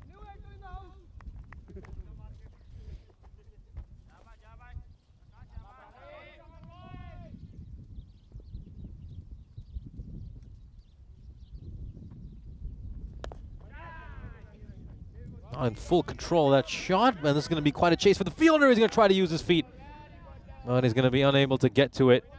And Thadani gets a boundary, so a little bit of cheer here for the Telugu 11. Well, there's some sarcastic cheers from a few of the people who've come to attend. I think they're just having a bit of fun with Resham Singh. I think Resham Singh is probably a friend of theirs. And that is the first boundary we've seen since the second over. This is, he's just missed that leg stump Yorker. And he's going for the leg stump Yorker. He's going to be leg buys and go away for 4.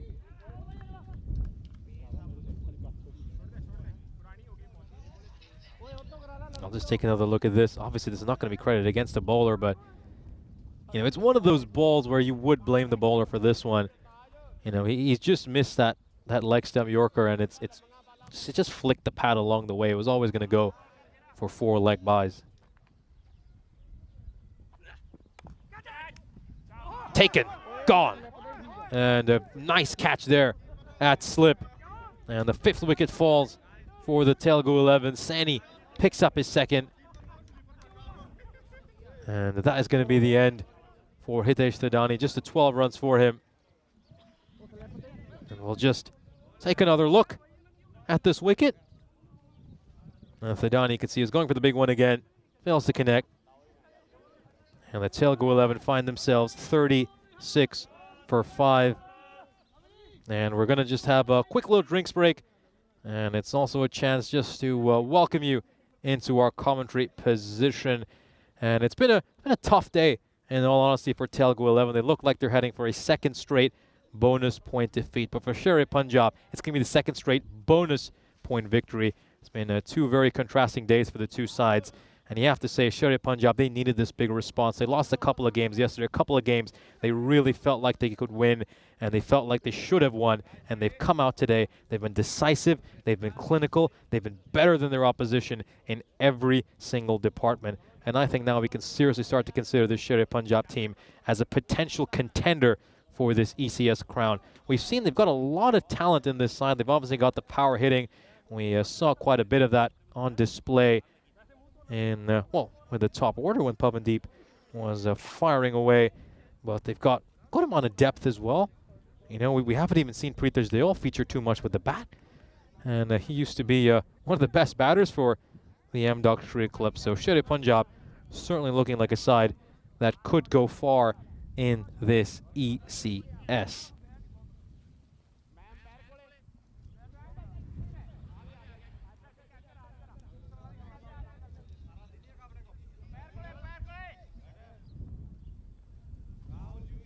Let's see if they experiment around a little bit with their bowling here, Sher-e Punjab. I think it'd be a good idea to just give a few other players a chance to roll their arm a little bit. I wouldn't mind seeing, you know, if Pritesh Dayal wasn't wicket keeping, I wouldn't have minded to see him bowl a little bit against some of his old teammates. That would have been nice to see.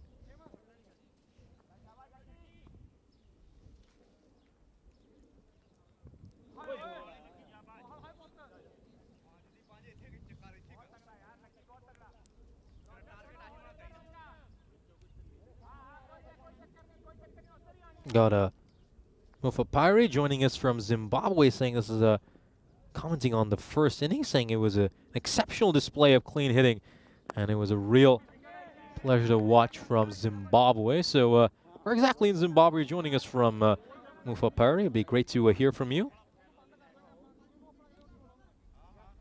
Absolutely, that first innings was just a wonderful exhibition of T10 batting.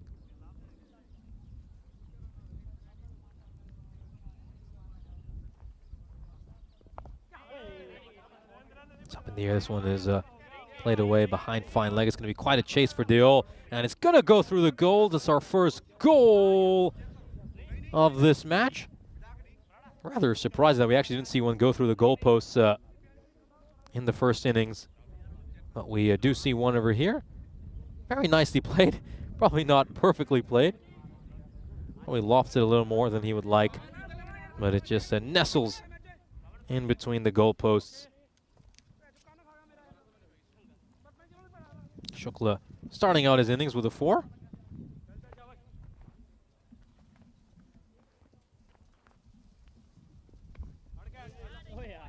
Oh, very nicely played towards third man. This is a good shot here by Shukla, really good. Just rocks back, plays it nice and late, runs it down towards third man. Beautiful cricket shot. Yeah, really well played. He's got that deft touch. And he's run it down towards third man for a boundary.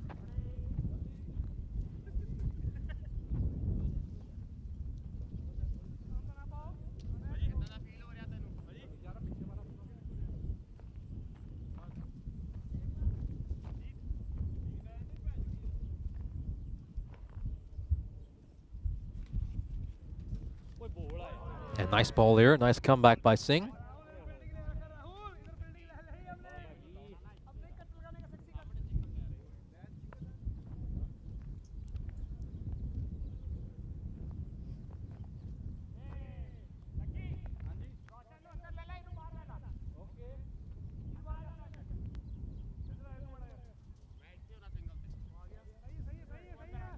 Just brought a deep mid-wicket into the ring and sent out a deep backward point.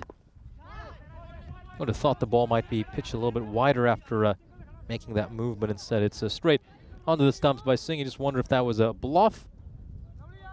As we come to the end of the 6th over, Telugu 11, 46 for 5. It would have been safe either way.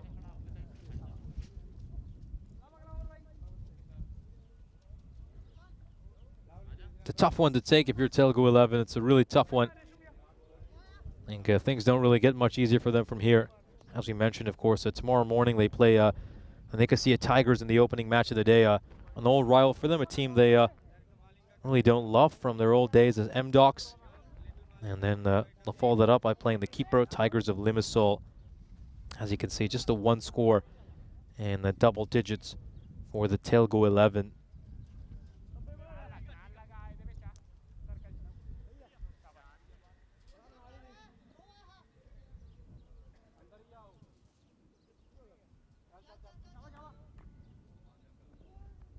Lovedeep Singh coming into bowl the 7th. Pushed out towards a point, and that's going to be a single.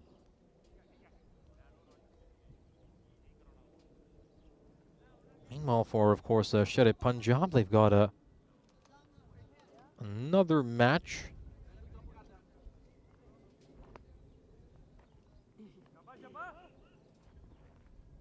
Coming up right at the end of the day against Al Fatah. That one will be at 6 o'clock, 4 o'clock, I should say, local time. Now this is just going to beat the fielder at mid-wicket, but it's not gone for a boundary, so that's going to be a huge game for them going up against Al Fatah. Obviously, they were massive favorites heading into these 2 matches against the Kipro Tigers and the Telugu 11. But they'll really want to get a win against one of the big boys just to gauge where their level is at.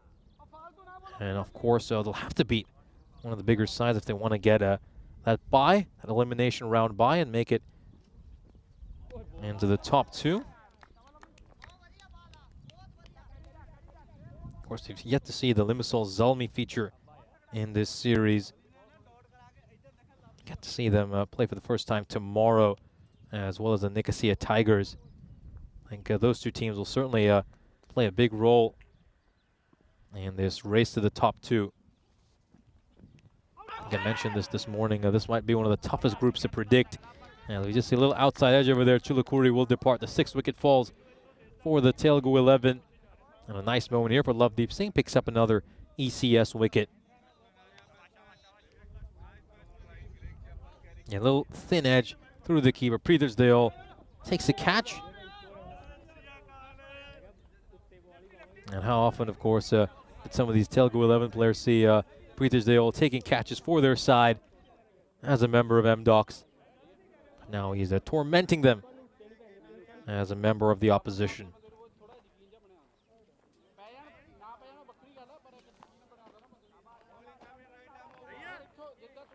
So yeah, obviously for sure, Punjab, their next match will be against Al Fatah later this afternoon. They'll be playing at about 4 o'clock local time. It's another dot ball. And Captain Alavala as a coming to bat at number 8. He opened the batting last time around, and I think he had a very, very difficult time out of the middle and decided to demote himself after that batting performance.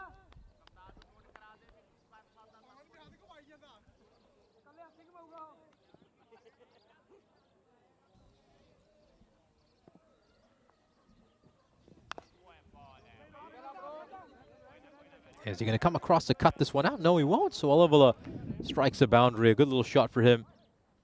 He just picked up the length really well there and struck it out towards mid-wicket. End of 7 overs. Going to have a quick drinks break as both teams get a bit of a refresher. And it's, you'd think, 3 overs before Sher-e Punjab can celebrate another bonus point victory. Here's a look at the fantasy dashboard for our upcoming match between the Keeper Tigers and Al Fatah.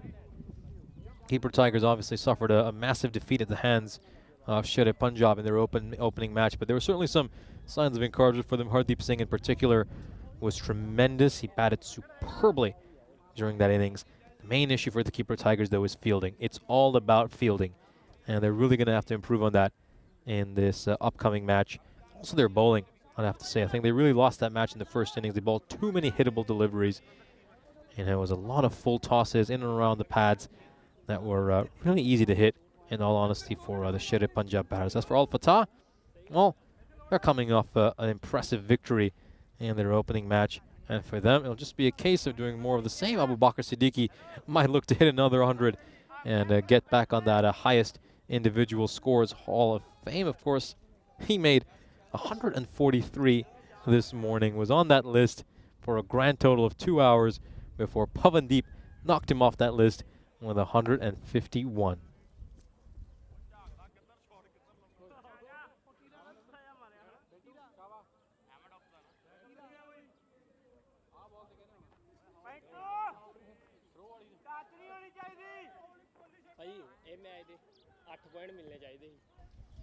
Resham Singh bowling this 8th over. Oh, it's going to beat the fielder at long on and goes away for a single. Beg your pardon, a 4. Should have been a single. But Alavala, a couple of boundaries here. Maybe he'll just push himself back up the order after this little cameo. Saw him open the batting in the previous match. Didn't quite work out for him, so he pushed himself down towards 8. Maybe the captain will just believe he's earned himself a promotion after hitting a couple of 4s. We'll, of course, wait and find out when we see Telugu 11 tomorrow morning against Nicosia Tigers.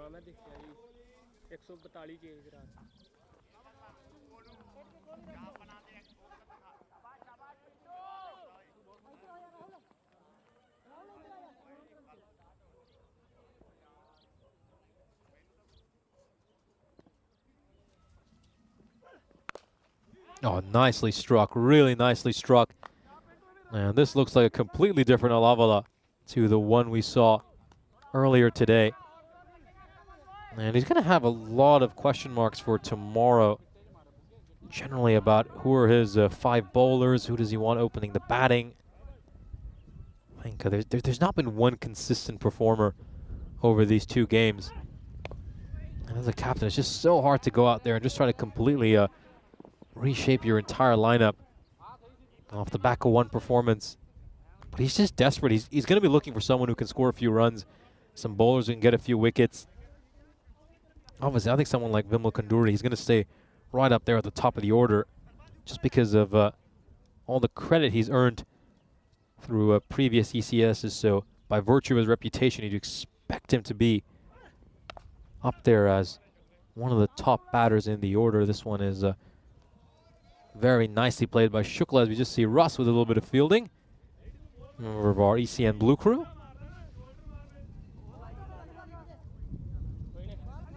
Yeah, nicely played by Shukla. Shukla's hit some good-looking shots during his brief stint out in the middle.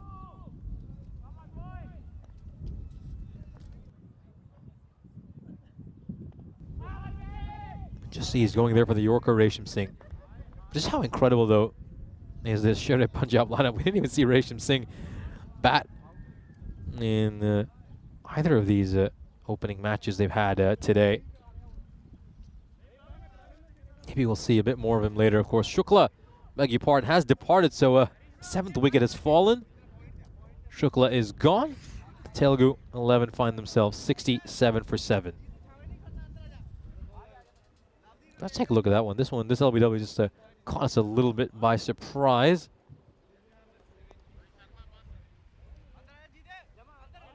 Oh yeah, it looks gone. That impact just looks in line with the off stump.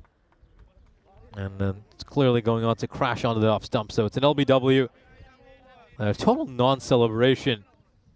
And I would say a non-appeal as well, actually, going on. It was a very, very quiet appeal. It really threw off quite a few of us. But Resham Singh gets the wicket over there.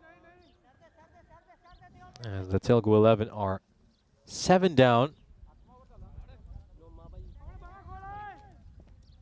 Lovedeep Sandhu coming into bowl the penultimate over. Often say it all happens in the 9th, but there's really not much that can happen right now that would change the outcome of this game.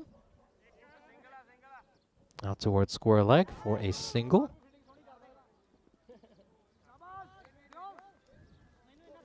And the interesting discussion coming out of this match, other than some of the issues that Telugu 11 clearly have to iron out, is what does this really mean for Sher-e Punjab? Where can this team go?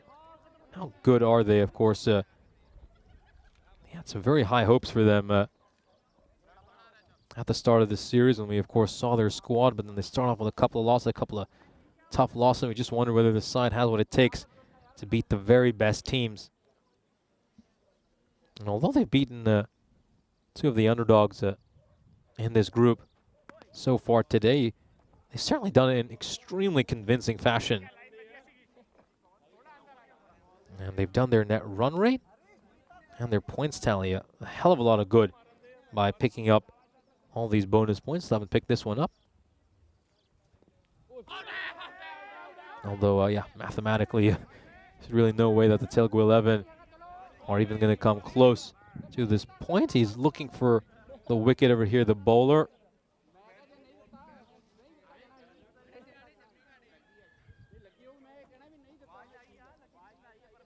Yeah, it's very hard to tell from that angle if there's an edge there or not. It's always very tough to tell.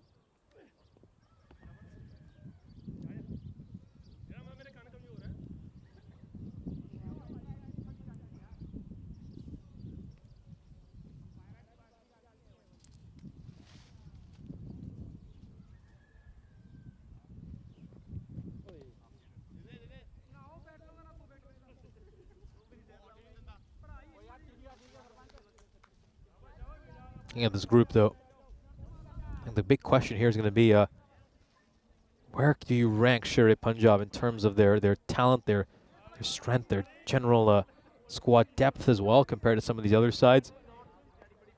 Obviously, Encore started off with a couple of wins. They'll be up there as one of the stronger sides. Al Fatah as well, starting off with a bonus point victory, and then we're still waiting to see the Nicosia Tigers and the Limassol Zalmi.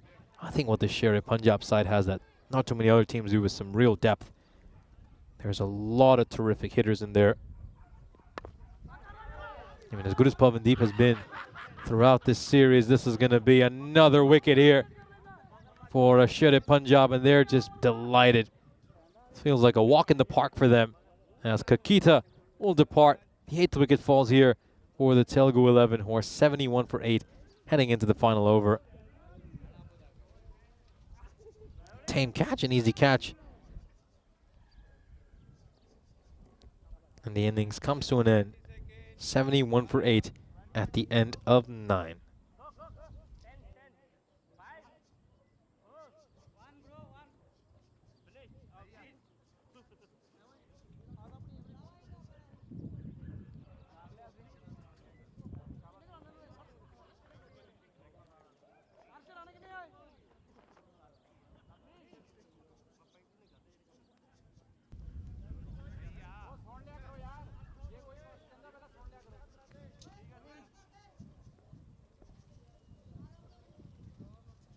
Let's see the captain will have a look and score a few more runs before the end of this innings.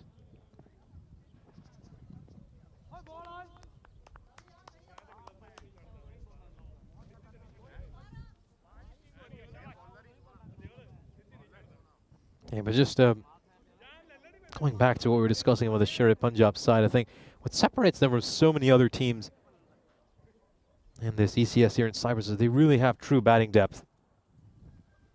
There is a very few teams who can truly say they have that. This is smacked away for a 6, and it goes all the way. An enormous hit there by Alavala. Not seeing too many of those throughout this innings by the Telugu 11. That's just the second maximo we've seen so far this innings. Nice strike there by Alavala.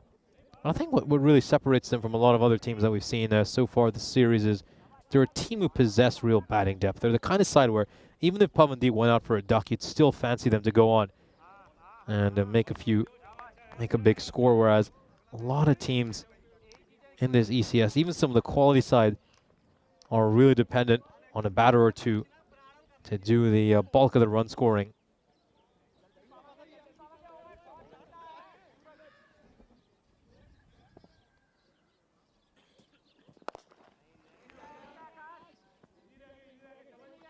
Just single, struck out towards long on. But I think this is a side where you just look at some of the names they have in there. You know, they bat down to 7 or 8. They're just that good. You obviously come out, you open up with Pavandeep and Neeraj Tiwari, then you still got Lovedeep Sandhu, skipper Rajwinder Brar. We know he's got some hitting ability. And Pritesh Deo, who was a terrific opening batter for so many years for M-Docs, he's coming in the middle order. And then you've still got Resham Singh, scored a 60 of 18 balls earlier this innings. So they're really, really spoiled for choice and have so much batting depth. The Sri Lankan Lions are a little bit similar. This is a bottom edge, which is going to go on to crash onto the stumps. The end for Alavala. And another wicket falls.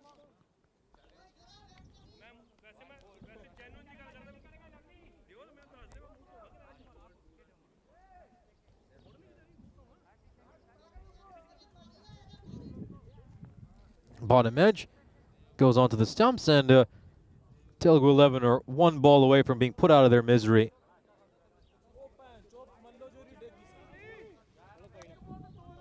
Final ball of this match coming up.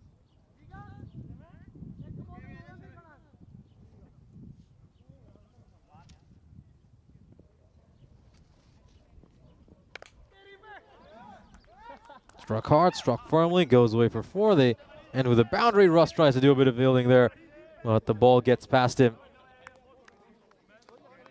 Well, Sherry Punjab take this one in dominant fashion. A one-sided game, a game in which they were thoroughly outclassed in every department. Sherry Punjab win by 140 runs. How often do you hear that in a T10 match?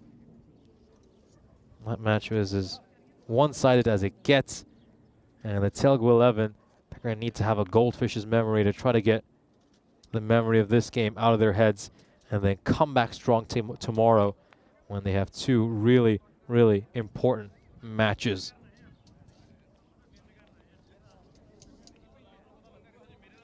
All smiles for Sherry Punjab, will make it 2 bonus point victories in a row to get back to the top of the group. Here's a look at the fantasy dashboard. The Kipro Tigers of Limassol will be taking on Al Fatah in about 17 minutes. And what's going to be a very important game for both these sides. The Kipro Tigers of Limassol, they themselves had a bit of a hammering at the hands of Sherry Punjab earlier today. So they'll be keen to bounce back. And the main thing for them is they really, really need to improve that fielding. We'll take a look at the highlights of this innings. And there were not too many highlights from the point of view of Telugu 11. It was a very, very difficult innings for them to endure, and they just had to take their medicine today. That's exactly how it was. Sherry Punjab were all over them in every department, from batting, bowling to fielding. They thoroughly outclassed their opposition. Rajwinder Brar, of course, started up proceedings by getting rid of Abbas Kazi. That one looked like it was an LBW, but the umpire didn't give Vimal Kanduri out, although he wasn't able to take advantage of that. He'd get dismissed shortly afterwards, finding Akshay Sani out in the deep. That would be the end for him. Of course, Vimal Kanduri was the victim of a pretty harsh LBW call in the previous match, and maybe the umpire was just making amends when he didn't give him out earlier this innings, and Akshay Sani would continue his good work. He would get rid of Venkat Reddy Mani.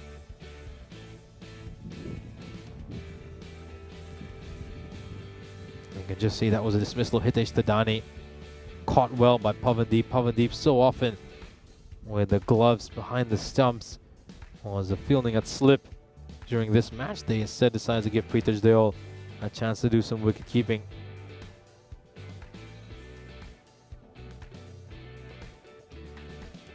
Good catch taken over there by Pritesh Deol to get rid of Reddy Chillukuri. And we're just witnessing some of these shots, not too many boundaries, in all honesty, for this Telugu 11 side. Just the 12 of them. It was a pretty one-sided game. It was a match which they'll need to forget as fast as they can so that they can move on and put on a better show tomorrow.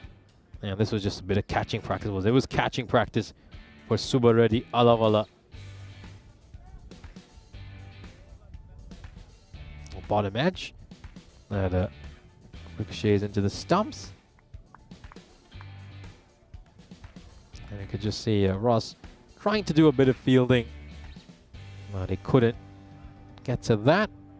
And it would be the end of the innings in a match where Sher Punjab were just better in every facet of the game. They take this one by 136 runs. The only real score of note there was the captain, Subbareddy Alavala, who got off to a good start, but eventually bottom edge one onto his own stumps. The rest of the team, though, far too many single-digit scores, and it was just a match where they had to take a beating, and they just had to take their medicine throughout. A really, really grim day of cricket for them. Telugu 11 make it 2 bonus point losses in a row to start off their campaign. Meanwhile, for Sher Punjab, it was a terrific all-round bowling performance. All those bowlers will be really impressed with the way they fared. Brar figures a 2 for 13. That was just the way a captain wanted to lead his side. And I was once again very impressed by the way Akshay Sani bowled. A little bit surprised he didn't get a 7-second over. They wanted to experiment a little bit by giving Taranjit Singh a chance to roll his arm. In the end, Sher Punjab, thanks to a brilliant performance in the first innings by Pavandeep, managed to get to a total of 218, and then they followed that up by bowling superbly in the second innings. Sher Punjab come out on top as victors with a 136-run victory. Join us again in just about 12 minutes when we'll bring you our third match of this wonderful day of cricket.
This European Cricket Network event is proudly brought to you by HCL Software and Paramatch. So our third match of the day between the keeper of Tigers, the Limassol, and Al Fatah. Let's head over to the coin toss to find out the outcome of the toss. Al Fatah is your call. Tail. Tail is a call. It is head. We'll bet first. Keeper Tiger won the toss and decide to bat first. Thank you very much to match referee Nilkesh Patel for that update. Here's a look at our fantasy dashboard. It's match 35 of our European Cricket Series here in Cyprus. As you can see, keeper Tigers of Limassol won the toss and decided to bat first. They, of course, started off their series with that huge loss at the hands of Sher-e Punjab. And now Al Fatah, well, they'll be out there trying to make it 2 wins in 2. Al Fatah fancied as 77% favorites heading into match 35. Of course, a lot of players in this Al Fatah team from that Encore side, which made it to the semifinals back in January. And now they're looking to go all the way with this Al Fatah team. They certainly started off very well with a dominant performance in their opening match. Here we go, first ball. Goes straight towards point, and it's gonna be a dot ball. So interestingly enough, of course, Waqas Akhtar didn't bowl whatsoever in the previous match, and now he's opening the attack. And usually a very important bowler for his side. I think maybe they decided to experiment a little bit with their bowling attack in the previous game, but no experimentation whatsoever here. They want that wealth of experience from his 44 career ECS wickets in this important match against the keeper of Tigers.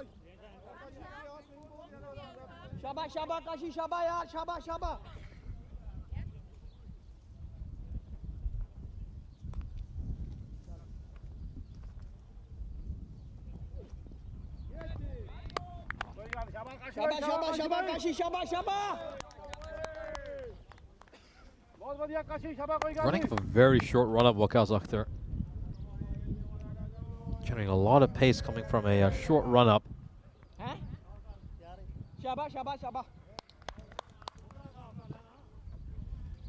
Just going to have a look at the ball over here. Abu Bakr Siddiqui goes to umpire Tracy Pisquil.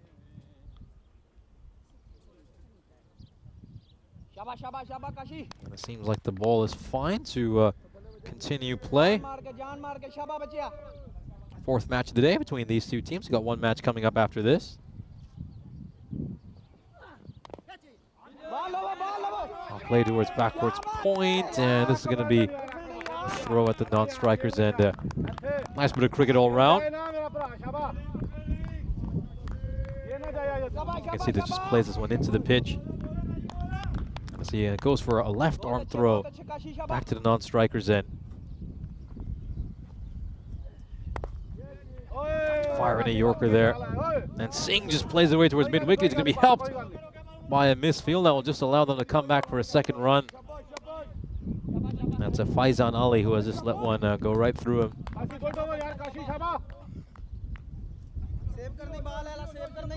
Yeah, it's a good shot. It's certainly a good shot because it's a low full toss, not the easiest stroke in the world to play. Just turns the bat ever so slightly, closes the face of it to help play that one towards mid-wicket.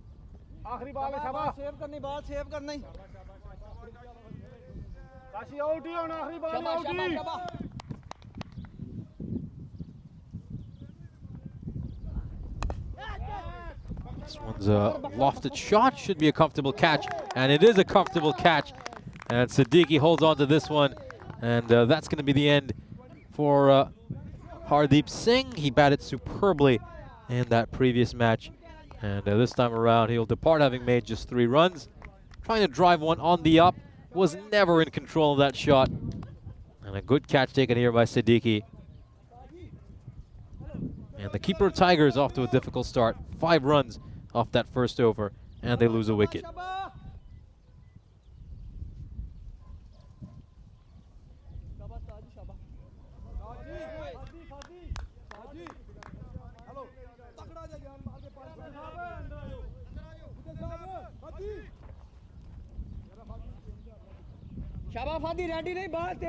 Second over coming up is going to be Owe Sulari.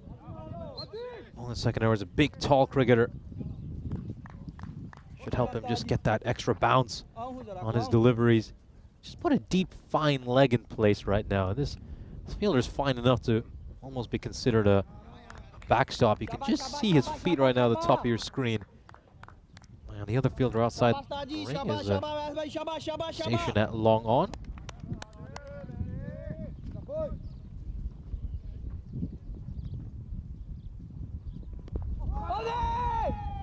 Nice ball over there. It's a good ball there by Sulari. You can just have a look at the field setting over here. You can see they've really packed that offside field inside the ring. And on the leg side, just 3 fielders there. It's a 6-3 field. You can see the 1 fielder inside the ring at mid wicket, and then that long on, as well as an extremely fine, deep fine leg. Down the ground. I don't think long on's going to get to that. Umar Farooq gave it a good chase. And it's going to go away for a 4. Good strike there by Apu.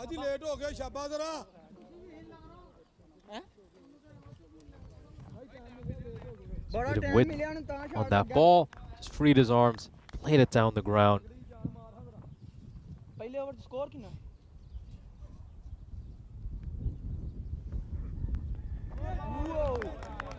That would have been a full toss for Apu. I think he's missed out on one over there. Needs to stay nice and low and balanced just to rid his spring on a full toss like that. This one's a lofted stroke, but it's going to clear the boundary up with ease. Very nice shot there by Apu. Goes away for a 6. And he struck this really nicely. We're going to take a look at this replay here. Just see it's overpitched a little bit. And then he hits it straight down the ground towards that short boundary. As we mentioned, the straight boundaries here in Cyprus are extremely short. And they're regularly targeted by the batters.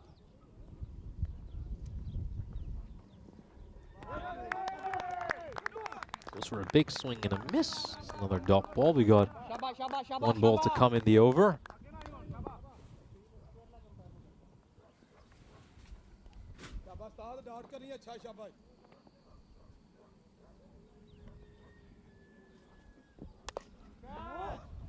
Has he worked this one over the boundary rope? Looks like it's going to take a bounce inside the rope and go away for 4. So good hitting in that over by Apu. A nice over for the keeper of Tigers. 15 runs come off it.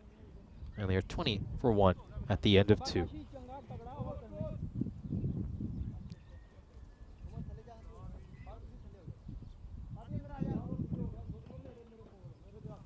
Well, after not bowling whatsoever in the previous match, Waqas Akhtar is going to bowl himself out here in the power play.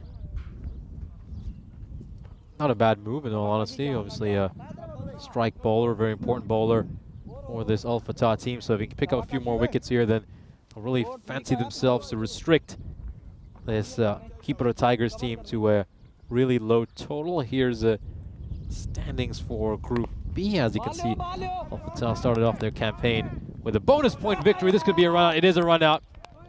Umpire Pasquille behind the stumps has raised her finger, and she has signaled that one out. Well, of course, look at the replay to confirm, but from the naked eye, it's very clear that he's been run out. Let's take a look at this. He strikes that very hard, doesn't he? Malik Nouman. He sets off to the other end, and that's gone. That is gone. That one's a no-doubter. Yeah, I don't think Malik Nouman has too much business trying to hang around. He's trying to convince the umpire that, no, have another look at it before giving me out. But well, it could be a little bit of doubt. Are those bails whipped off by his hands rather than the ball first? That could be slightly contentious. Maybe he has a case over here. It's certainly not easy to tell. And the decision has been changed, so, well, yeah, well, I think that angle's a conclusive one. Right there, you can see that he's knocked the bails over with his hands rather than the ball. Oh, he wasn't wrong there, Malik Nouman, to question the umpire's decision. And Waqas Akhtar will be feeling really disappointed with himself that he's missed out on what should have been a very easy run out for his team. Now this is another ball that's gone up in the air. It's very catchable, but Umar Farouk has put it down. And now he's just gonna rub his thigh a little bit. That's where it struck him. A couple of opportunities to go begging, and back-to-back balls here for Al Fatah. Farouk covers a lot of ground, and he just hasn't been able to judge the trajectory of that ball right.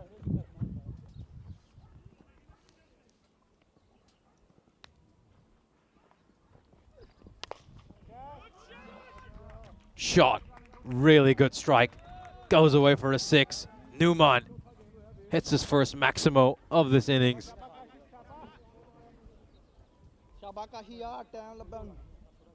Take a look at this. Really, he just middled that one. He's absolutely crunched it. And it's gone away for a 6. Nice strike here by Numan, of course, the most experienced batter in this Kipro Tiger team. He's played in the ECS a number of times before, and they'll be leaning on him to guide them here. Interesting batting stance here for Numan.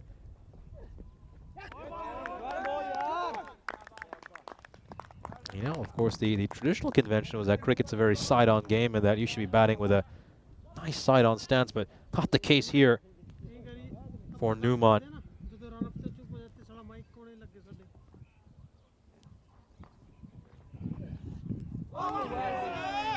The key here for him would just be to bowl it nice and wide.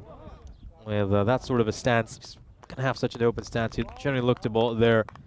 But he's been dismissed in the end anyway. Numan's experimentation with his stance won't pay dividends. You can just see it just trims the bails along the way, just shaves the stumps along the way. And Akhtar does get the wicket in the end. And Numan, who was very lucky to survive a run out earlier, won't survive this one. He gets cleaned up this time around. That's a no-doubter. They've still got 1 ball to come in this power play. The Kipro Tigers are 28 for 2.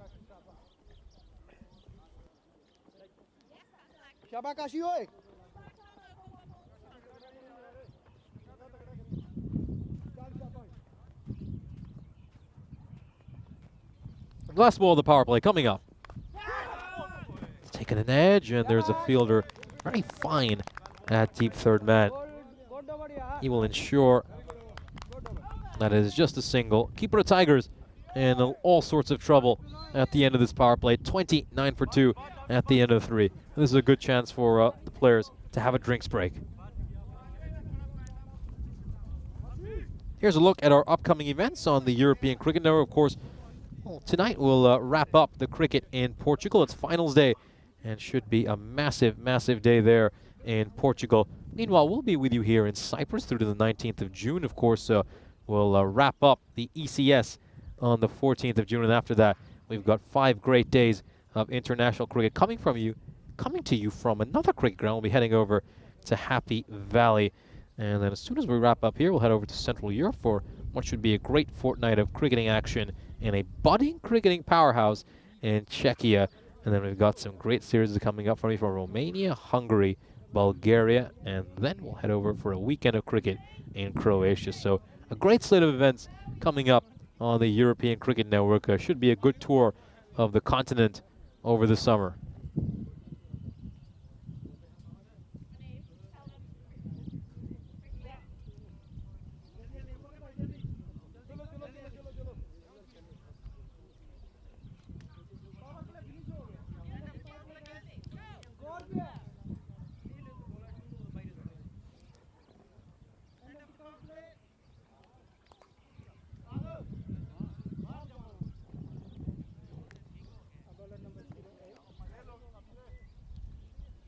Power play खोल के उस्ताद जी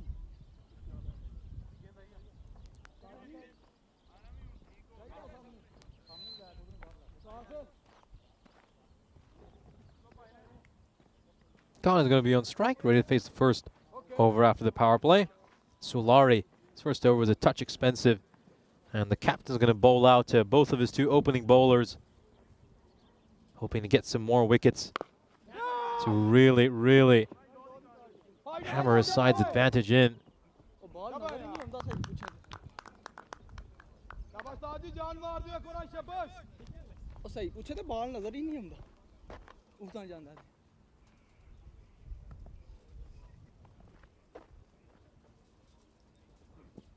Going down the leg side. And it's going to be a wide. Score क्यों है आकाशी? Score क्यों?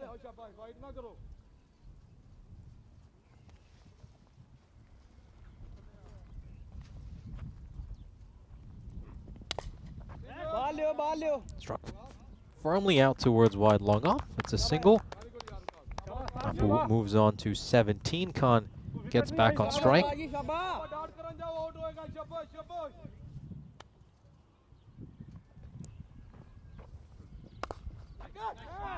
Gone. Or has he taken that? Oh, no, he hasn't. Well, he claims it's out. He's raised the finger there, Wakasakta, but has he held onto the ball long enough to control this? That's going to be interesting. Going to have to take a look at this replay. It's a full toss, should be punished. And, well, I don't know why Wakasakta raised his finger, claimed it's out. But does he control the ball? Does he have control? I don't know about that. I don't know about that. I'm a little bit skeptical over here. If he's got full control of that ball, doesn't seem like he does to me. And I think this is going to go down as a drop. That's exactly what it's been given. So, Wakasakta raising the finger, but that one was just not out. He never really caught the ball.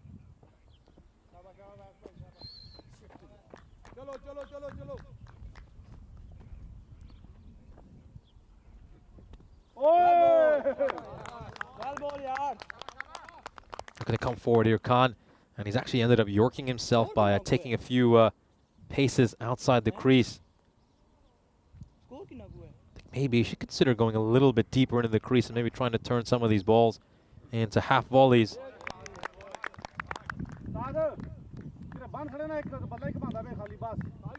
Just needs to watch the ball a lot more closely.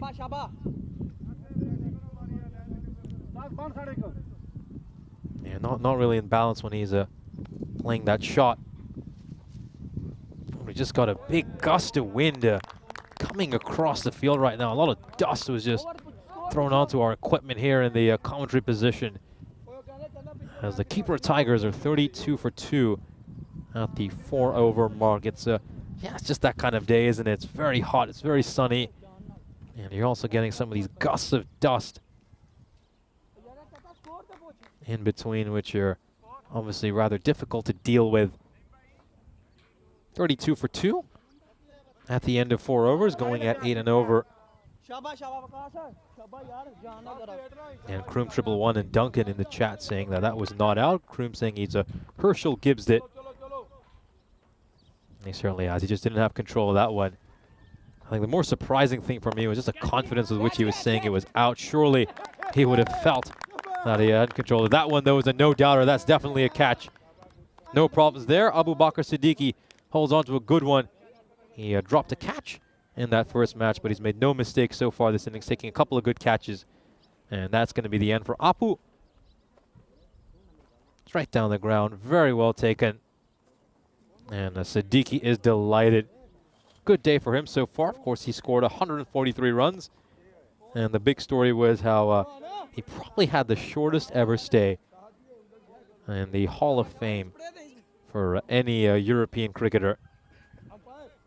Made 143 runs and was then displaced by Pavandeep 2 hours later when Pavandeep made 151.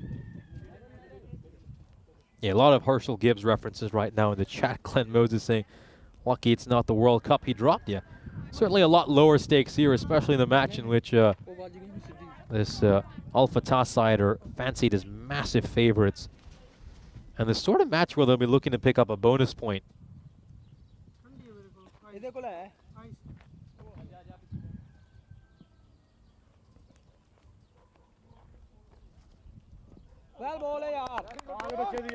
I should roll. I think I'm just watching Siddiqui right now. He seems to be in a little bit of pain. He's currently standing out long off. He's holding on to his left hand, and he's not quite able to ball up his wrists. And I can just see that the umpires had a word with the ECN crew about that. This one goes up as well. Mahdi has to depart for a duck. Derek's going to come waddling out in the Cypriot sun shortly. This time around, there is no question about whether Waqas Akhtar controlled that one. And he departs as well. So 32 for 4. They're in dire straits right now, the Cyprus Tigers. And there he is, Derek. Little wooden spoon there for Mahdi, as he is greeted by, well, our viewer's favorite duck, but certainly not if you're one of the batters.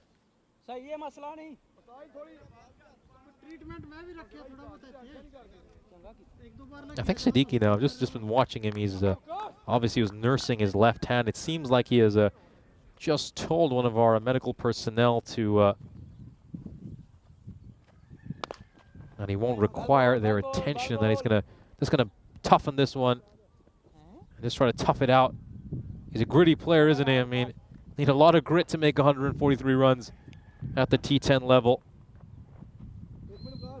And it seems like he doesn't want any medical attention. Maybe he'll request some during the drinks break, which we're going to have in a couple of balls' time.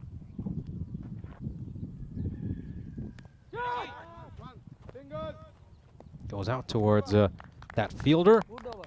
And that very fine deep third man position, almost like a backstop, long stop.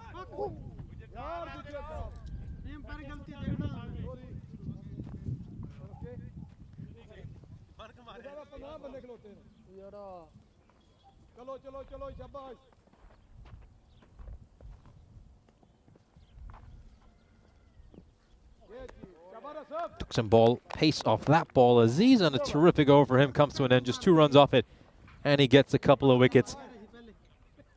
And here's a chance for the players to just take a drinks break.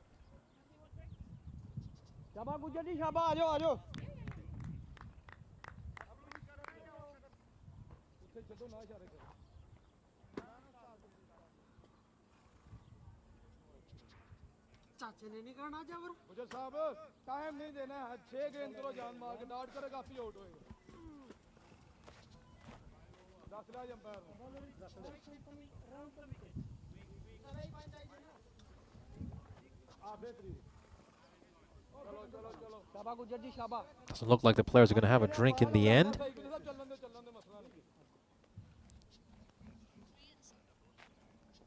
They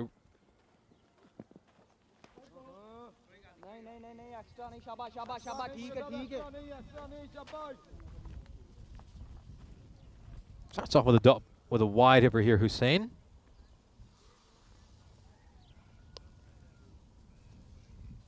Well, speaking of lowest scores, of course, the lowest score we've seen so far in this ECS here in Cyprus is 48.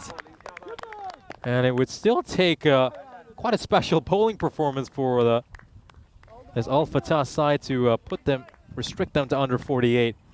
But it's certainly possible the way the Cyprus Tigers are going. It's a fantastic delivery, this one. This is exactly how you bowl to lower order batters. You just keep it full and straight.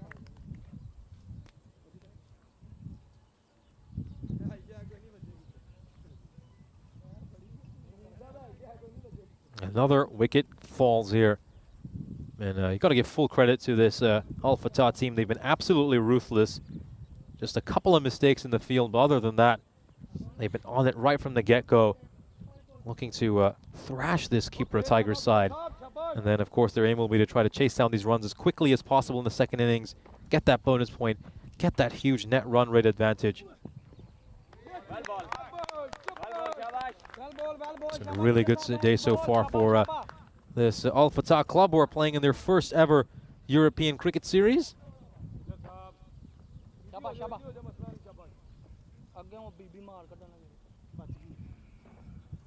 Of course, so they've started off their European cricket series against 2 of the big underdogs in this group in Telugu 11 and Cyprus Tigers of Limassol. 2 sides that you probably think have a big chance of heading back home on the 12th of June, as this is another one that's taken by Abu Bakr Siddiqui. 3 catches for him in this innings. And Mola will depart for a duck as well. Derek's going to be getting his steps in. And the keeper Tigers are now 35 for 6.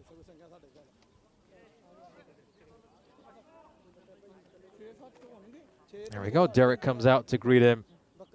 And I feel like Derek's going to be doing a lot more walking over these next few overs. It's been a real collapse here for the keeper Tigers. The ball goes up in the air. And Abu Bakr Siddiqui, the Centurion from earlier today, the 7th Centurion we've had in this series, takes a very comfortable catch. Emran Bhuyan coming in at number 8. Gets some bat on it. And they're going to get a quick single. Everyone's calling for Waqas Akhtar to take a shy at the stumps, but I think he's done the wise thing in the end to just hold on to that ball. Wasn't really anyone backing up. And it was, even if he took a direct, tried to go for the direct hit, it would have been pretty hard to get the run out.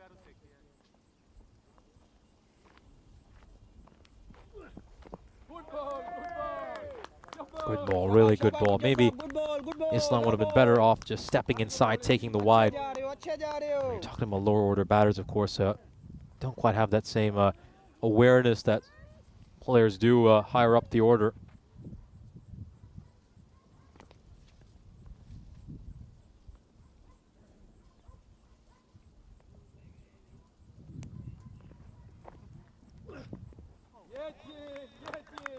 You can just see him, he's trying to swipe at that one and try to whack it towards cow corner. I think some of these batters, though, they probably need to just be a little bit smarter over here. Look, just get bat on ball, try to get as many singles as possible, and then when they get the odd full toss, try to punish it.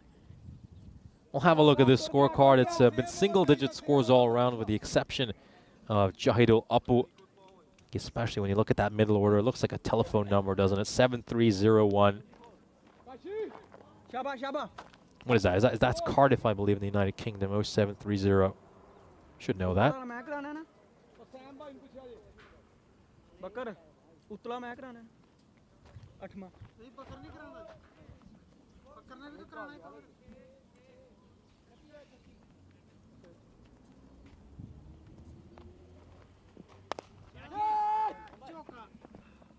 And there's a boundary, so it's been a while since we've seen one from this keeper Tigers side. The last boundary we saw was all the way back, good 3 overs ago.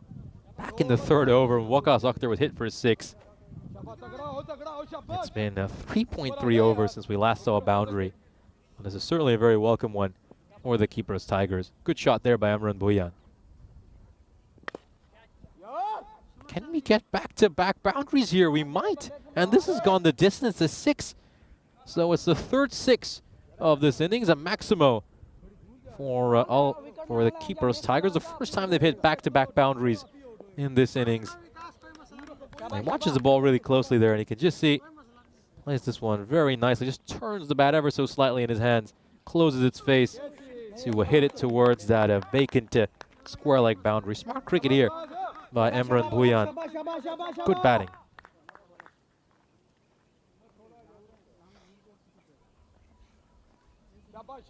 I mean, in general, this batting side of it's just struggled to find any rhythm today. Runs have been hard to come by, and it's obviously falling at regular intervals.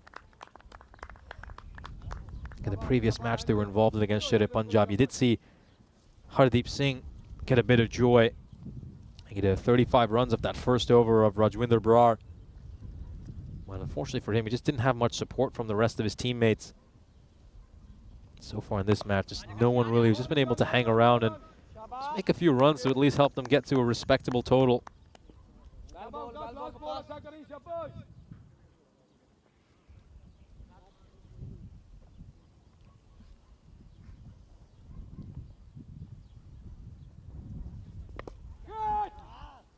Goes for the slower ball, but it's well read by Bhuyan. And he's managed to strike this away for a boundary. So 3 boundaries this over. One of the better overs of this innings for the keeper of Tigers. The 2nd best over, 14 runs off it. And a little bit of joy for a batter on this Limassol side. Here's a look at the format for this European cricket series, of course. So we've concluded Group A action, and we'll be playing here. We'll be watching some Group B action through to the 11th of June. Sides ranked 3rd to 6th will, of course, advance to Elimination Day, where they'll play each other, and whoever comes out on top will advance to the quarterfinals. Sides ranked 1st and 2nd get to bypass Elimination Day. They get an Elimination Day bye, and they will play on quarterfinals day. And then, of course, next Friday on the 14th of June, we will crown our ECS Cyprus Encore champion. Of course, in Group A, Sri Lankan Lions and the British Forces of Cyprus have punched their ticket to the quarterfinals. Meanwhile, and ranked 3rd, 4th, 5th, and 6th are the Napa Kings, the Nicosia Fighters, the Limassol Kalundars, and the Royal Cricket Club.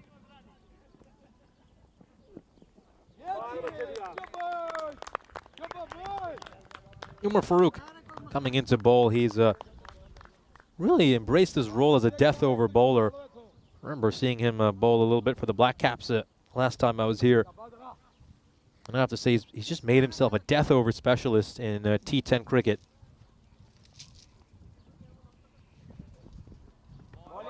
For a big swipe there towards the leg side, and you know, it's just so good for the captain to have specialists who really excel at one specific role. He can then maybe turn to the likes of Waqas Akhtar and Awais Solari to just lock down those first 4 overs, and then right at the end, when he needs someone to bowl in the death overs, he can turn to Umar Farouk.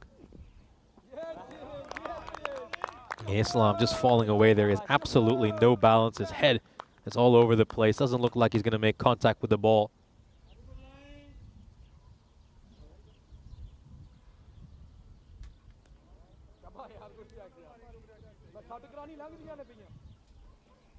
Is Umar Farouk going to go for glory here? I just wonder. I feel like this one's going to be full and straight. He's going to go for the stumps. Oh, he does. He does. I called it. And he gets the wicket over here.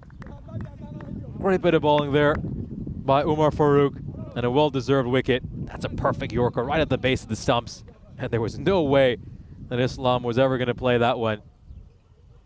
Yeah, he went for glory, and he got some glory. Another wicket falls for the Kipro Tigers. They are 50 for 7.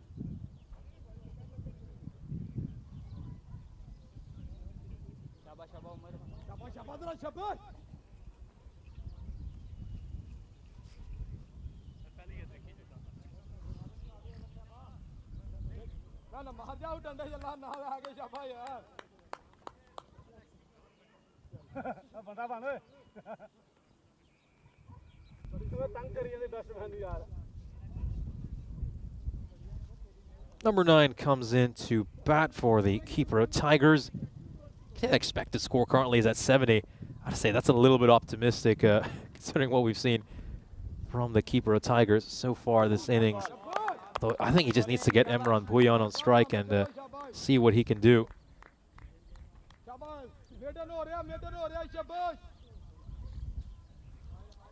Goes for a big swing towards cow corner. Arif Akash coming into bat. Got 1 ball left in this over. Is it going to be a wicket maiden? It is. Terrific take there by the wicketkeeper as well. That was outstanding. And we've just witnessed a wicket maiden here in the 8th over for Umar Farouk. The first wicket maiden I believe we've had so far in this ECS here in Cyprus. Outstanding bowling. Outstanding bowling by Umar Farouk. And he's so good in the death overs. As we take a look at that graph for the Kipro Tigers, as you can see, just trending in the wrong direction. Looking a little bit like my stock portfolio. I actually don't have one, so.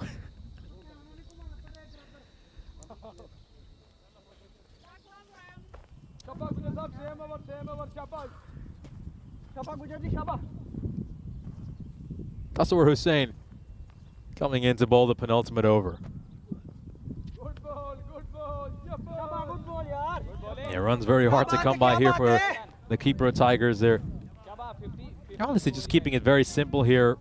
Al Fatah just keeping these balls out of their shooting, or I should say their hitting arc, and then occasionally bowling a Yorker at the stumps when they feel like taking a wicket.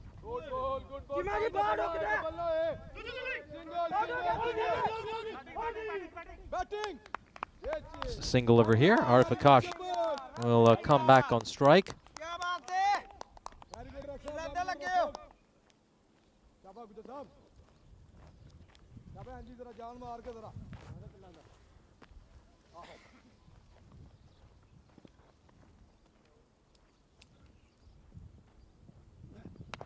That cleans him up. And that's the way you bowl to the lower order. Just keep it full and straight. You miss, I hit. Arif Akash goes out for a duck as well. Time to bring Derek out once again. He's working overtime this innings. And Arif Akash has a quick word with the non-striker Emran Bhuyan. And Derek's out again, waddling about to greet yet another keeper's Tiger batter. And they're now 51 for 8. And that expected score has just nosedived down to 59. It was at 70, I believe, 3 or 4 balls ago. Incredible. Top stuff. Really enjoying themselves out there, Al Fatah.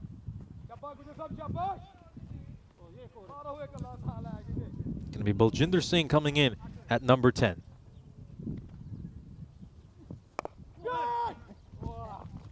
He's actually played that one very well, but Baljinder Singh, that's not an easy shot to play, especially for the number 10.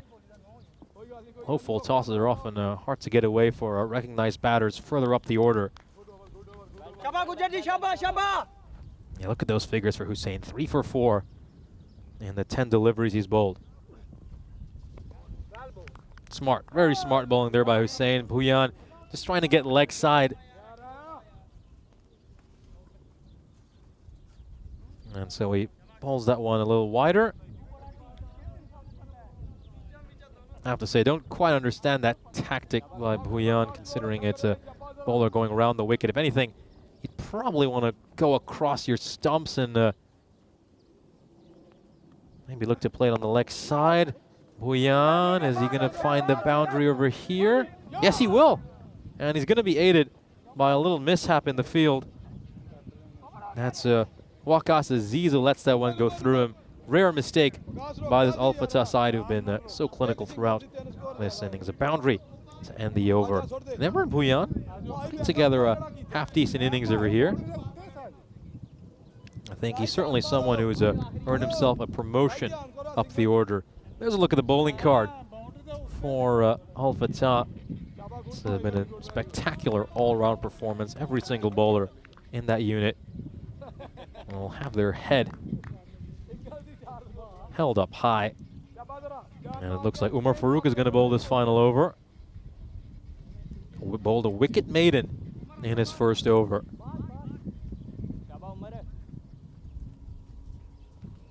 Here we go. Final over of this innings. That's good keeping over there. Keep that one now, and he got a touch greedy going for that run out. And you can just see Siddiqui is really annoyed with him. He's saying, why'd you take that shot? It was not needed, and there was also no one backing up. Siddiqui's actually done a terrific job backing this up. You might not be able to see this, but he's charged from long on. He anticipated that one really well. Got across in time to prevent that from going for overthrows. Bhuyan back on strike. Great bowling here by Farooq. He's just hitting the Yorker with so much consistency. And that's what makes him such a great death over bowler. Very few bowlers, particularly at this level, are capable of hitting the Yorker again and again, ball after ball. Incredibly consistent with his lines and lengths.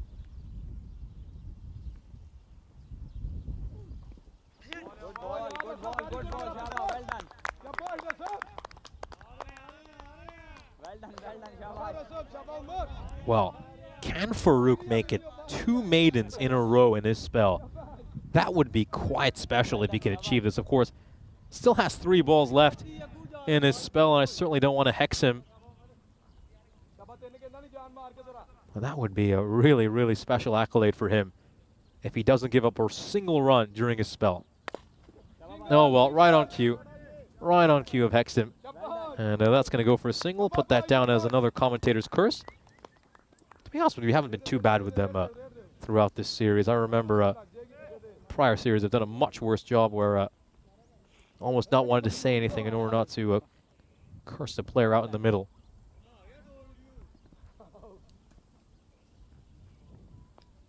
Two balls left in this innings. Oh, great slower ball. Great slower ball. Singh's already halfway through his shot by the time the ball's gone past him. And you also hear that big grunt when he goes for the slower ball, as so many bowlers often do. And yeah, look at that. Beautiful. You just see him rolling his fingers across it. Last ball coming up.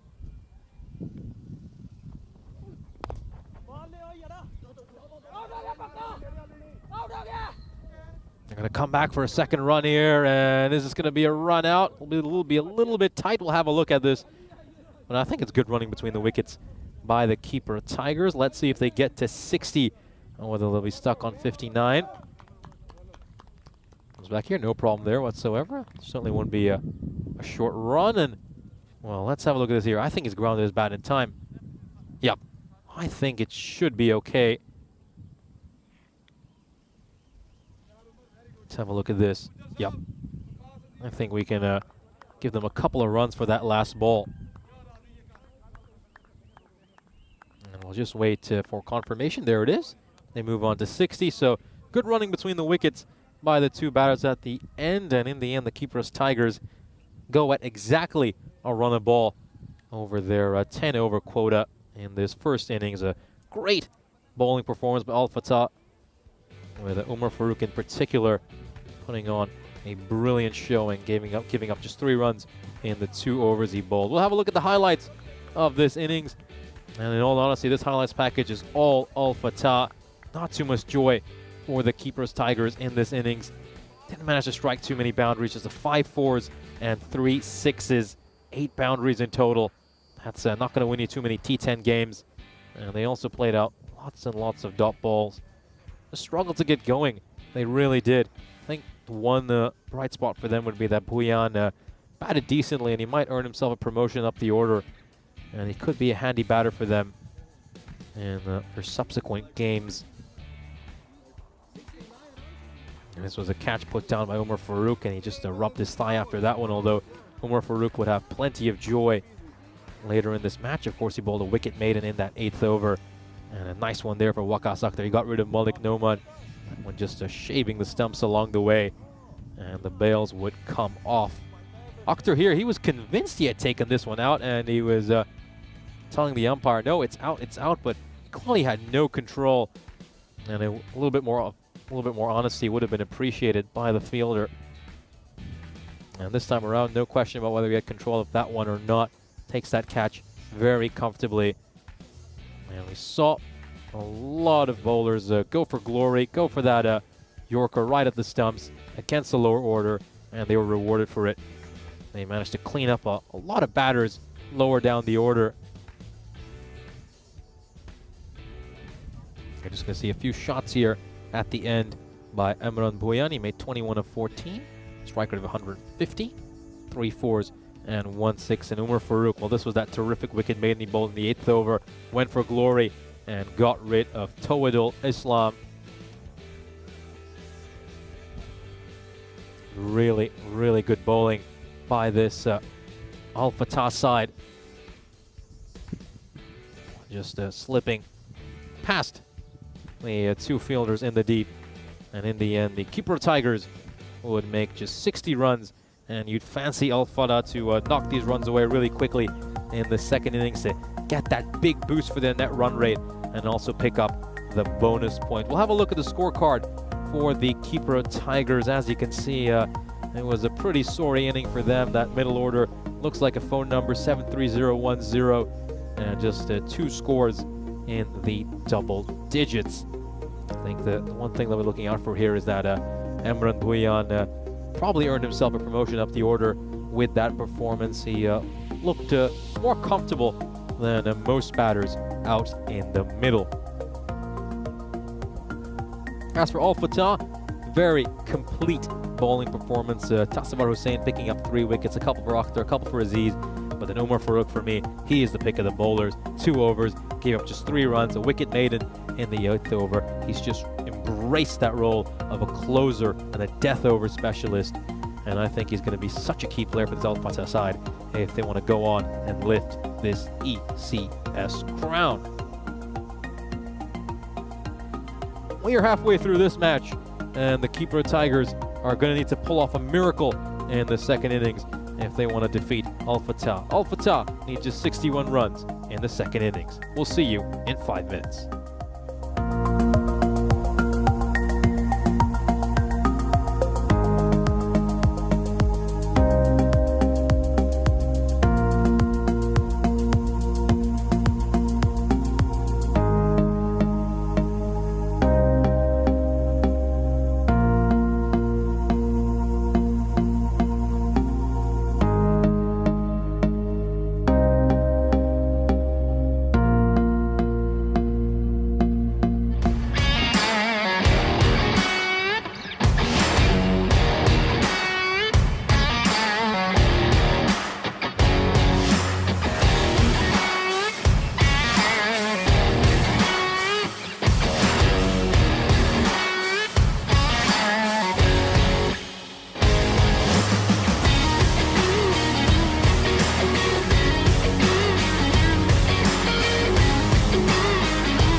This European Cricket Network event is proudly brought to you by HCL Software and Paramatch. Welcome back for the second innings. And we're set to witness what should be an exciting chase between keeper of Tigers Limassol and Al Fatah. Score well below par, let's be honest with ourselves. And you'd expect Al Fatah to try to knock off these runs as quickly as possible to get that bonus point and that big, big boost in their net run rate.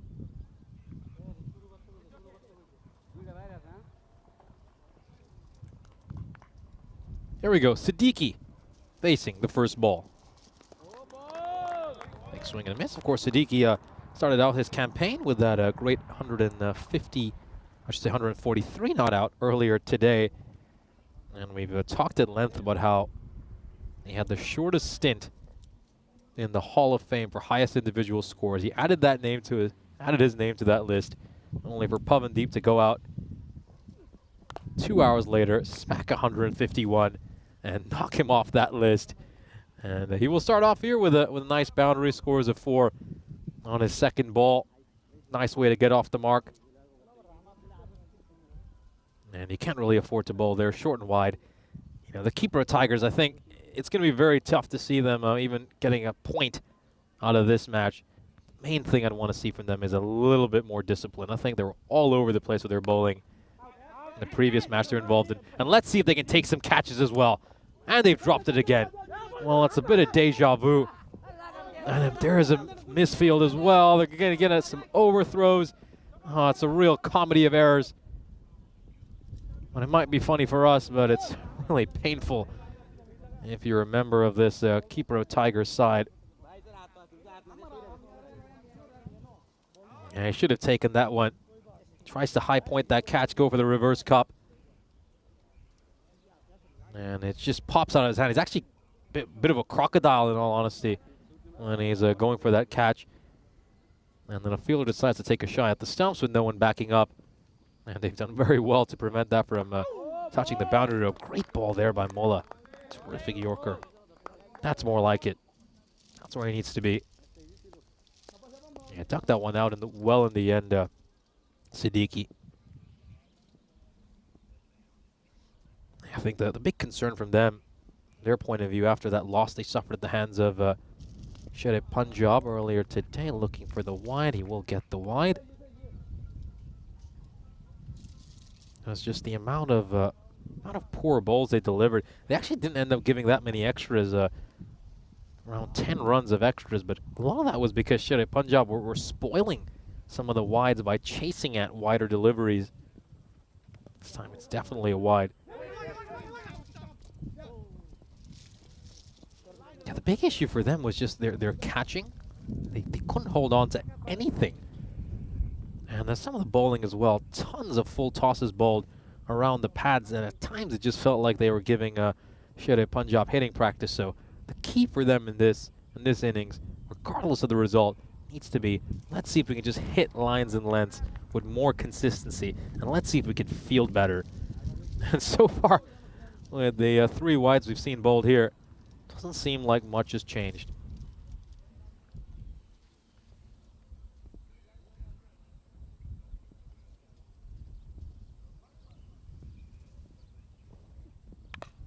No, that one would have been a wide as well. He spoiled the wide, but he's going to get the 4. I think Farouk was just starting to get a little bit impatient and wanted to throw his bat at something. Gets the boundary.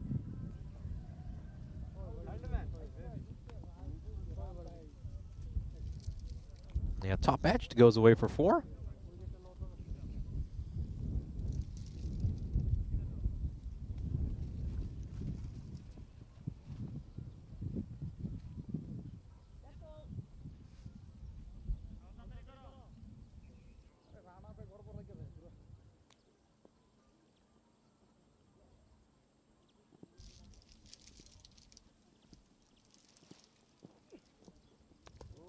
Nice bit of shape away there from Mola. Bowled a couple of nice looking deliveries. Bowled 1 Yorker, and I think really like this ball. Look at how it just shapes away. Nice one. Looked beautiful. And Farouk fails to make contact with that. just change their order a little bit. Al Fatah, Omar Farouk doesn't tend to bat this far up the order. Usually see Waqas Akhtar here, but I think they feel pretty confident they're going to get this bonus point, so they've decided to just play around a little bit with their lineup. It's been 28 matches since we last saw a golden ball on the European Cricket Network. It's probably unlikely we're going to see one in this match, but there's a good chance we might see one in the next one. That's going to be a real cracker. We're obviously going to talk at length about that match over these next few overs. We're going to be rounding out this fantastic Friday of cricket. Another big game between Al Fatah and Sher-e Punjab. And he's cleaned him up here, so Bakar Siddiqui, coming off a terrific 143 earlier today, is going to be dismissed on just 6. And good bowling here by Islam. Razul Islam will get rid of him. Nice one, angling in, hits the top of the stumps, and the first wicket falls. No real celebration there either, which just makes it look that much colder and hard. It's the top of the off stump. And Al Fatah are 13 for 1.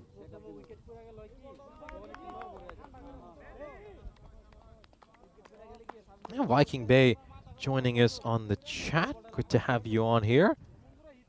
Yeah, stick around, Viking. We've got a terrific match coming up right after this. That game will be in about 64 minutes. It's going to involve two teams who are obviously in a tight race to grab one of the top 2 spots in this group. This one's gone up in the air. Can they make it 2 wickets and 2? Yes, they can. It's a great catch there. And the keeper of Tigers, well, what were the 2 things we said right at the start of this inning? Let's see if they can bowl with a little bit more consistency, and let's see if they can take some catches. And we saw them drop tons and tons of catches in their opening match, but this is well taken by Emran Bhuyan.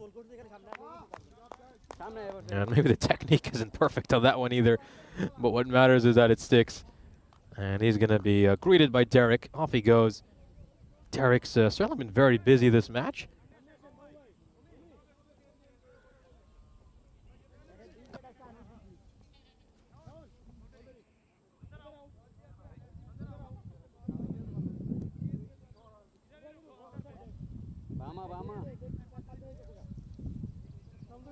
Aziz comes in at number 4.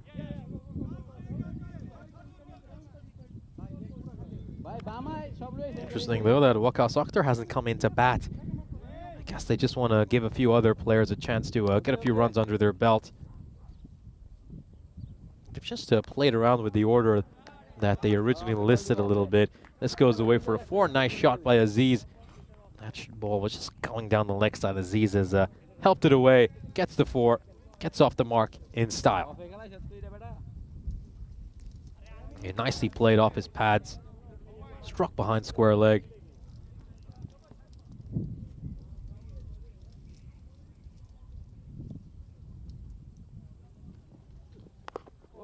Good ball, much better ball there by Islam. Nice length, just cramping the batter for room. It looks like Al Fatah are also treating this match as an opportunity to give some other players a chance to get a few runs.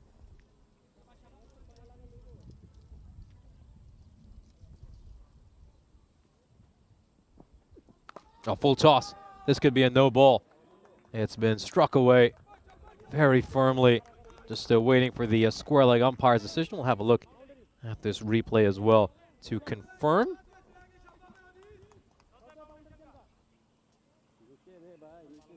Yeah, definitely a no ball. It doesn't help that Aziz is a really short batter, so a full toss to a no ball to him might be a normal delivery to some other batters. That one is definitely a no ball. Also signaled a 6. So that's going to be a 7 up here. There's the umpire just indicating to the bowler that it's a no ball for height. Here we go. Free hit. And he fails to take advantage of that free hit. It's just a single.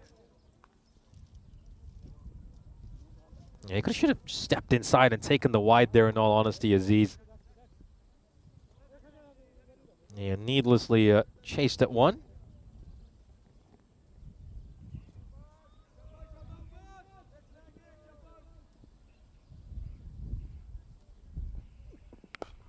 Now Omar Farouk's going to go big. He's going to go long. He's got the distance. And that one's gone into the football pitch as well. Massive hit for Omar Farouk. Brings the golf driver out for this one. He's teeing off. Look at the concentration, watching the ball so closely. Clears that front leg. Goes for the big hit. And that is a T10 shot, if you've ever seen one. End of the over. And Al Fatah are heading closer and closer to knocking off these remaining runs here at the standings for Group B. So one would expect that Al Fatah would take this one by a bonus point and then just to leapfrog Encore. And they'd also have such an incredible net run rate. That would be a huge plus for them. Encore, of course, picking up 2 wins yesterday, both of them rather close. Another full toss. Another one that's going to get punished. This one's going to go a long, long way. And, well, you better watch out if you got your car parked out there.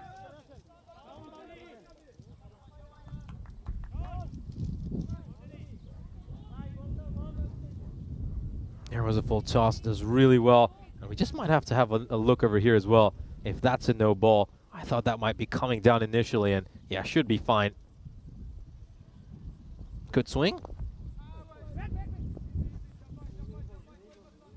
Yeah, just apologies that the graphics are down. Just sorting out a few things with our scoring. And we should have that information up for you as soon as we've resolved this issue.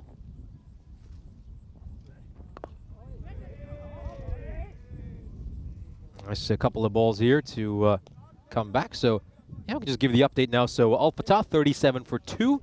And we're 2.2 overs in. And they need 24 runs to win it from here. Straight down the ground. What an incredible hit. And it's just wonderful to watch a left-hander going off. Left-handed batters is just so much more aesthetically pleasing.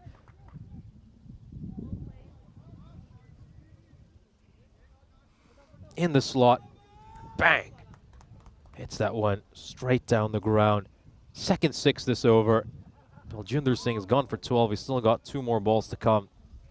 And they decided to play around with their order a little bit, Al Fatah. And it's working just fine for them right now. I think both Farouk and Aziz have grabbed these opportunities that have been presented to them.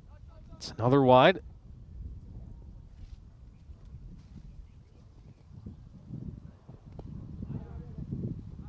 Tucked away, get some bat on it, nudge it away for a single. That brings Umar Farouk back on strike.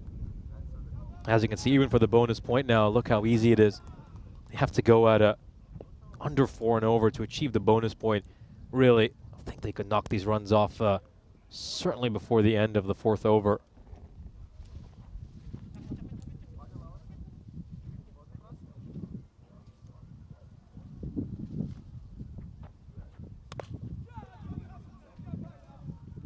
Goes away for 4. Nice cut shot there for Umar Farouk. Bowled that one short and wide. It was a poor delivery by Singh. And Farouk is there to take full advantage of it. Just picked up the length, waited for it nicely, and cuts it away. And also goes straight to the scorer's table.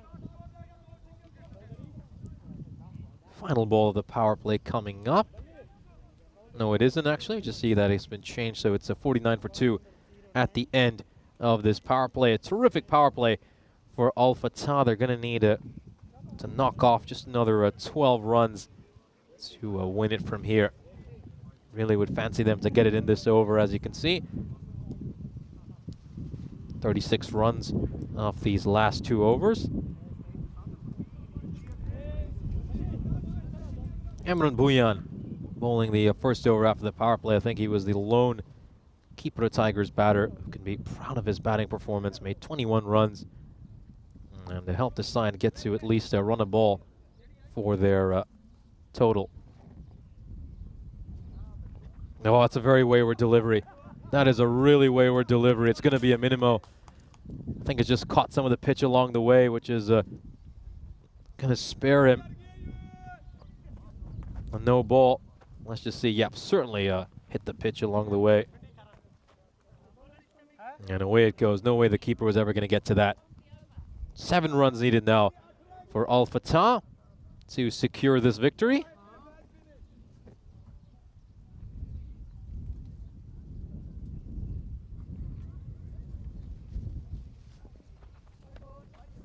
Down the leg side. That's going to be a wide. So just a 1 shot away now, Al Fatah, from securing this win. And if he can hit a 6 off this ball, just think the world of good it would do to their net run rate to pick up a victory in just 3.1 overs. Oh, it's a full toss. It's going to be blasted away. There's certainly a no ball as well. And there's nothing the fielder can do about stopping that. It's a no ball. It's going to be 5 runs.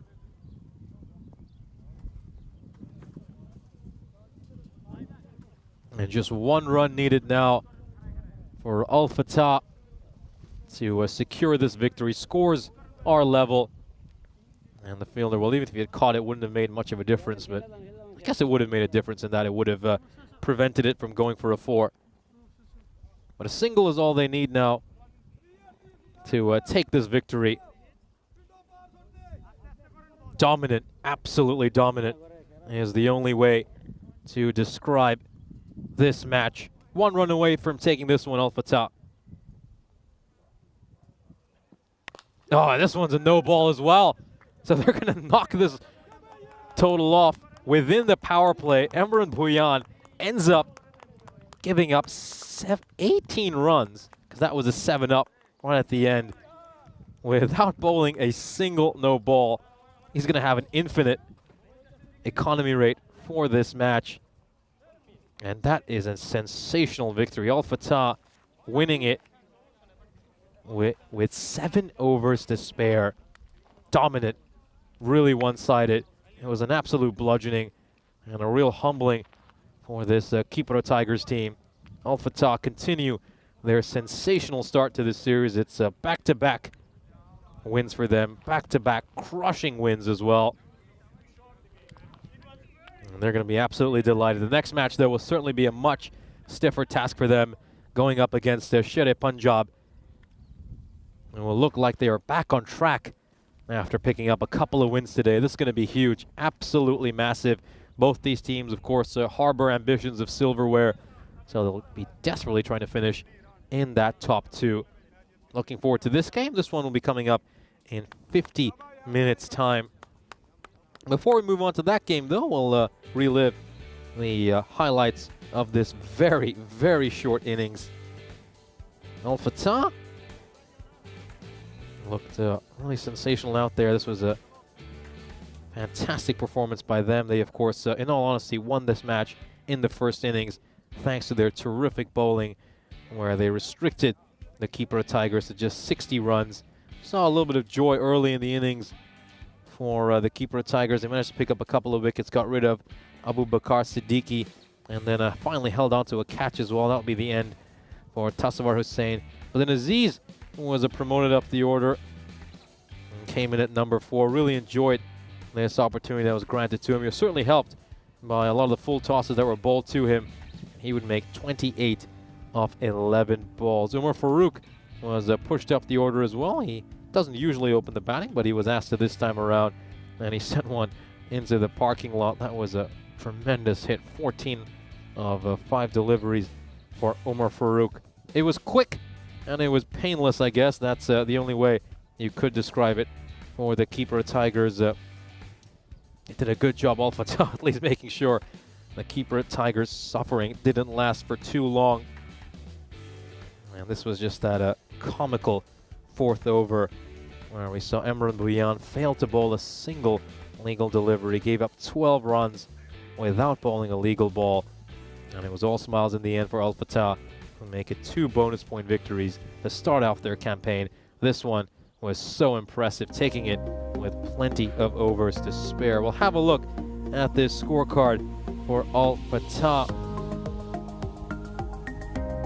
As you can see, they would have picked this one up with 3 overs, I should say, not 4 overs. And Abu Bakar Siddiqui was not able to follow up his impressive century earlier today with a good performance. He made just 6 runs. He was clean bowled by a very nice ball by Real Islam. And then Tasawwur Hussain would depart for a duck. Looking at the bowling card, there's not too much to say there. Emran Bhuyan, of course, his 4th over didn't have a single legal ball in it. And he would go for 12 runs. The rest of the bowlers, they tried their best. Shawan Mullah bowled a couple of nice balls. He had a nice Yorker, and I loved one that just shaped away from the batter. Riazul Islam as well, taking 2 wickets. He can be proud of that. 2 ECS wickets to his name. And in the end, the keeper of Tigers, Limassol, were simply no match for Al Fatah, who dispatched them with ease. We've got one more match coming up this Friday. Make sure to stick around because that game's coming up in 45 minutes.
This European Cricket Network event is proudly brought to you by HCL Software and Paramatch.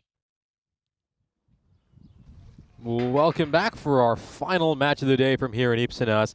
And this one promises to be an absolute cracker between Sher-e Punjab and Encore. Let's head over to the coin toss.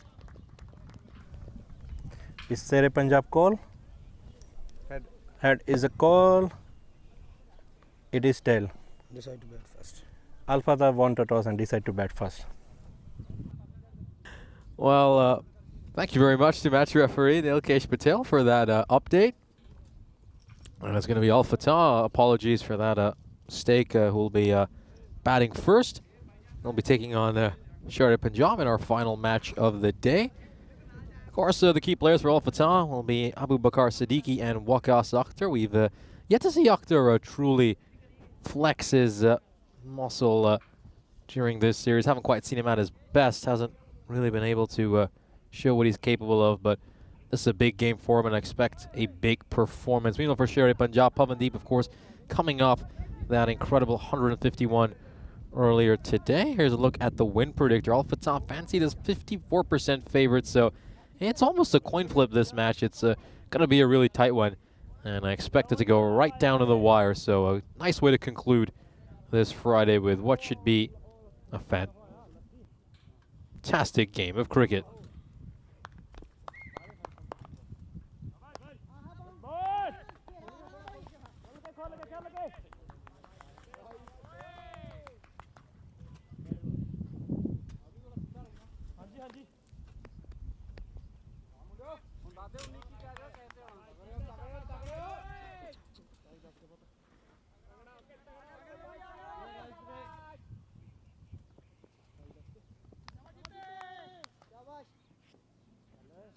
We're set for the first ball. Davegan's going to bowl this first over. I like this move. Davegan's been one of the most informed bowlers for this Sher-e Punjab side. Here we go. First ball of our final game. Great ball. Nice length here to start off for Davegan. And that one, as you can tell, was really close to the stumps. Between that gap between bat and pad as well. Just played the wrong line there. Bakar Siddiqui. Here's a look at the field. So they've got a long off and a deep backward point in place. That deep backward point's just got a lot squarer now. And he's, well, now he's stationed at deep cover.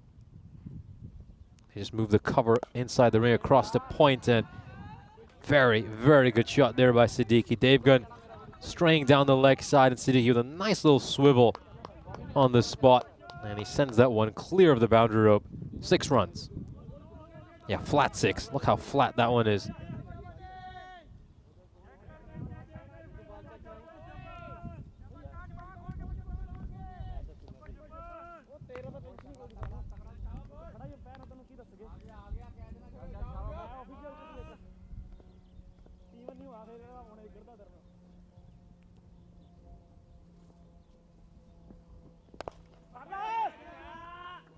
Oh, and there's a... It's actually done quite well in the end, hasn't he, Taranjit Singh, because he knew the catch was always going to be challenging, so he's done quite well to get down and make sure it doesn't go past him for a 4. I think a lot of batters, big part fielders, would have let this one go past them. Not only would they have put down the catch, but they also would have let it go for 4 runs. In the end, puts his body on the line for his team and saves 4 runs. I guess Captain Rajvinder Brar should be very pleased with that effort. Now for Akhtar, they've just brought point back into the ring, and they've sent someone out towards deep backward square leg. They know he loves to target that boundary. Once again, it's going to that fielder at long off. It's Taranjit Singh. And he does very well to prevent that from getting past him.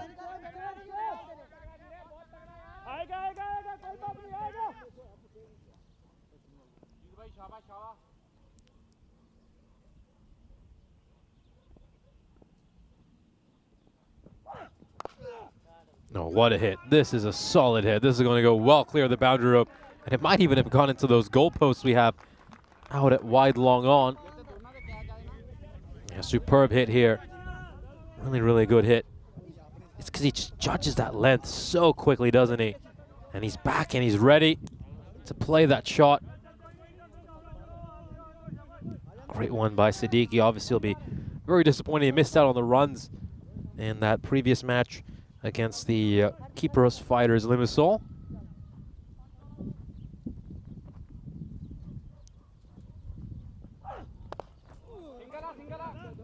Playing out towards wide long on, and nice bit of fielding in the deep. They're going to come back for a second run. They're going to come back and run hard. And he makes his way back. And that's the end of the first over. Al Fatah are 16 for no loss at the end of the first.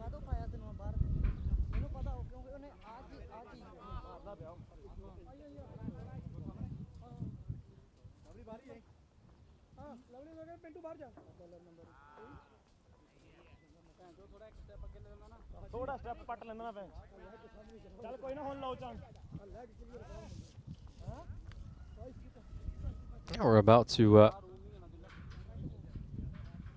enter this second over.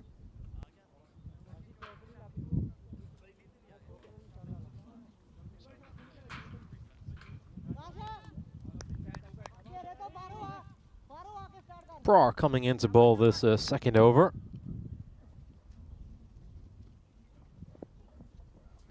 Oh, great ball. This could be close. This could be really tight. Maybe just going down leg side, but it's certainly going to be an interesting call here. Well, I certainly want to have a look at this replay and see where that one was going. Yeah, I think it's probably just going down the leg side there, and look how far he is outside his crease as well. I think it's a good call by the umpire in the end. Nice start here, though, for Rajwinder Brar. Obviously had a difficult start to his day when he went for 35 runs off the first over he bowled. But he's come back well since then. And this is coming straight into the commentary position. And, well, you can breathe easy at Spring Productions because thankfully it's just struck the table and all the equipment is fine. 6 more runs here for Waqas Akhtar. Hey, look at that one. It's a firm strike, really nice strike. Overpitched that one, Brar. And Akhtar was there to punish him. Straight down the ground. This is effortless, such an effortless shot. And it's back-to-back sixes here. Brar, only mildly disappointed. Look how strong his bottom hand is. It's that straight down the ground for 6.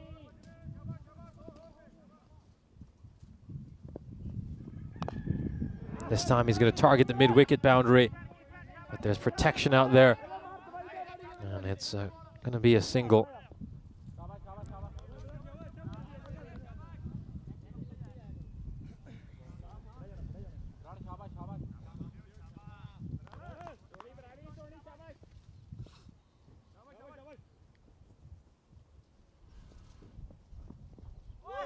Yeah. Oh, it's been given a wide here.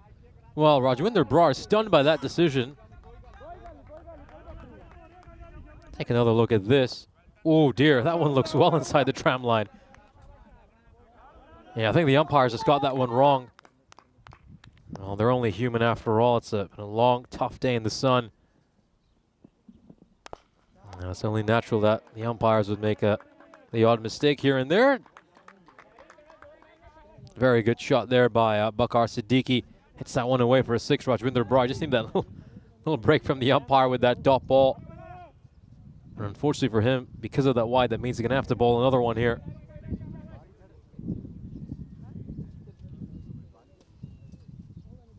Tough day for the Sher-e-Punjab side. This is the 3rd match they've been involved in today. They've been toiling hard in the field.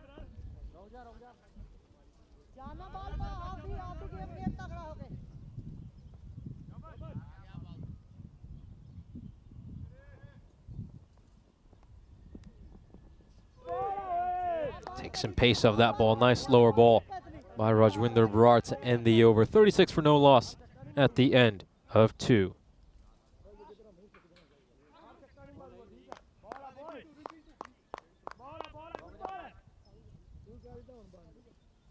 Let's have a look at the standings for Group B. As we can see, Sherry Punjab currently sitting pretty at the top of the table. Of course, Al Fatah have a couple of games in hand, and their net run rate is just so strong. Both their wins were bonus point victories, and a win here against Sherry Punjab would put them at the top of the table.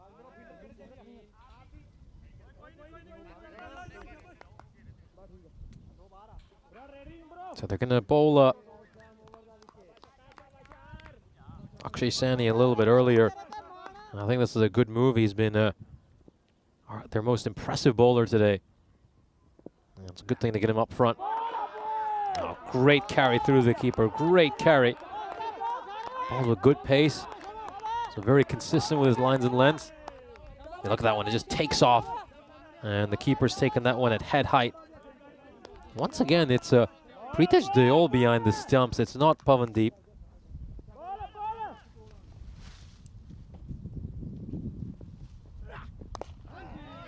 And this is how a top quality batter responds. Waqas Akhtar comes back and he clubs him over long on for a 6, clears that front leg, and bang! What a hit. Incredible hit.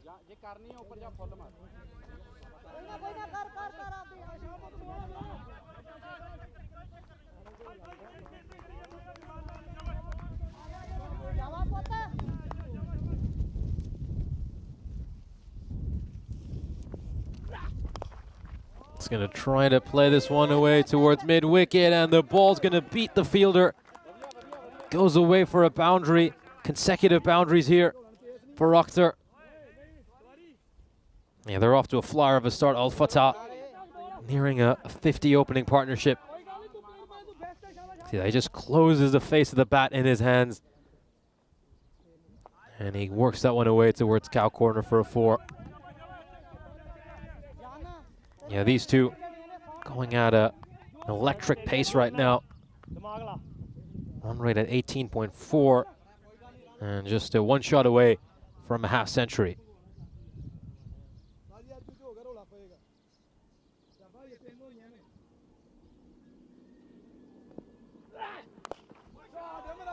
This is another absolutely outstanding hit.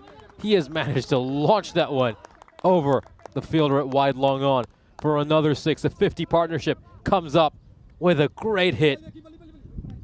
And Akhtar, he's seeing the ball so well right now. Yeah, great hitting here. And Akshay Sani, who is bowling so well for much of this day, has now had a little bit of a reality check. He's been brought back down to earth by a quality batter. Oh, look at this. This is another outstanding hit. That one's got wings on it. How far has that one gone?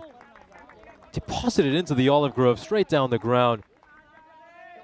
Waqas Akhtar, after a little bit of a slow start this morning, has certainly found his groove. And this is the kind of Waqas Akhtar we're used to seeing. Getting down on his...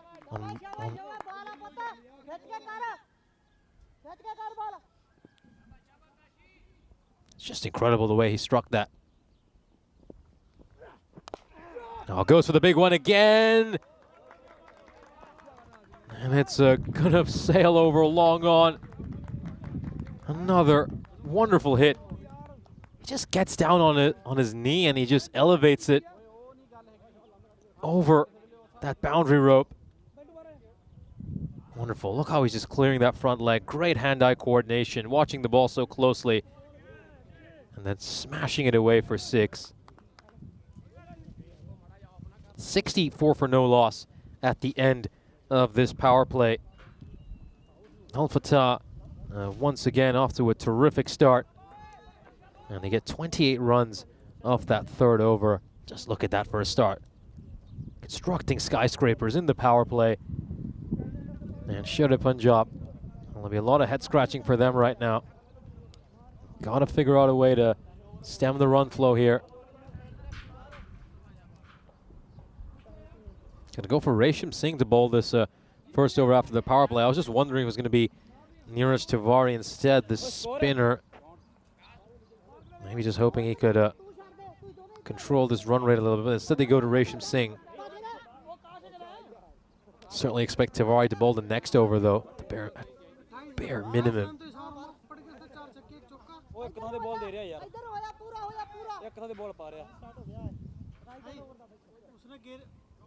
So they've got a deep square leg in place, a deep mid wicket, long on, long off, and a deep cover. That's protection on that leg side boundary.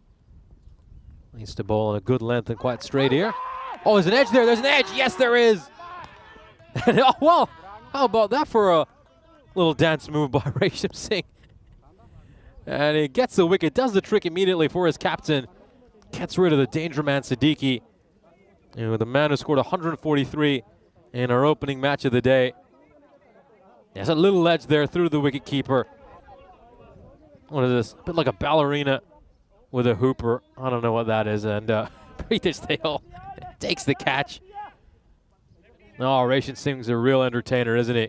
Always is whenever he's out there.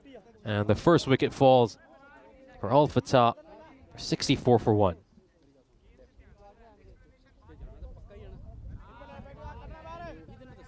Yeah, it's almost like he had a hula hoop or something. That's the way he was dancing after getting that wicket.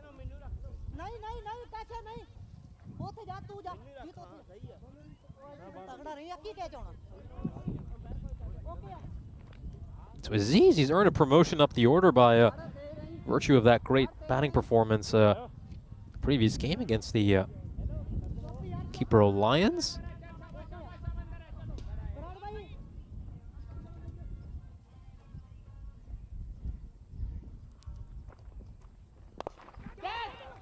This is struck out towards long off. It's going to skid across the surface and go away for a 4. So Aziz picking up from where he left off in his last innings when he had that wonderful undefeated 30-plus score. And as you can see, this one is well inside the boundary rope. No question about that. Clearly a 4.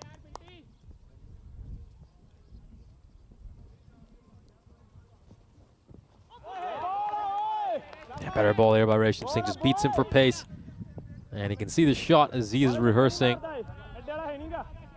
He would have been better off trying to hit that towards long off rather than the cow corner.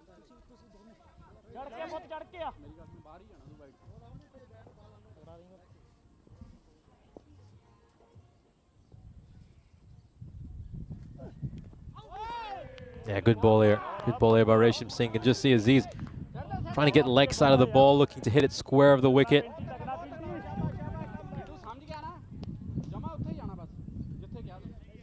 And you can just see that ball dips quite a bit late as well. And it beats Aziz.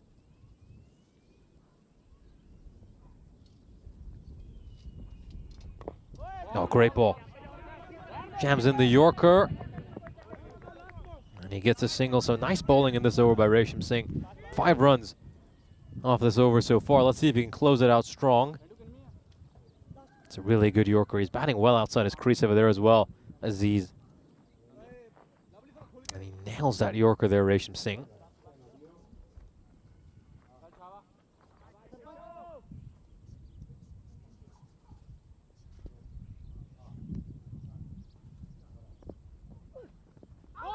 Oh, he's just trying to sweep this one around the corner. Not sure that was the best shot selection by Akhtar. And really, really strong over there for Resham Singh. Just helps his side get back in the game. Yeah, not sure this is the best shot selection. Probably just be better off playing a straight drive to that. And certainly could have got a boundary considering how short these boundaries are here in Cyprus, particularly straight boundaries. And in the 4th over, Al Fatah 69 for 1.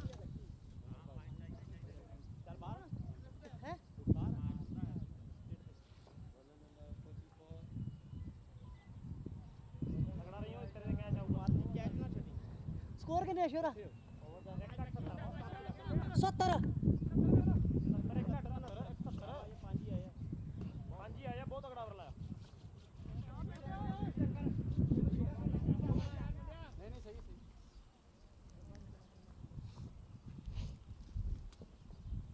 Oh, that one is well, it's been given a legal delivery here. I think he's just staring at the umpire, a little bit perplexed, Aziz. Well, where is it when it goes over the tram line? That's the question.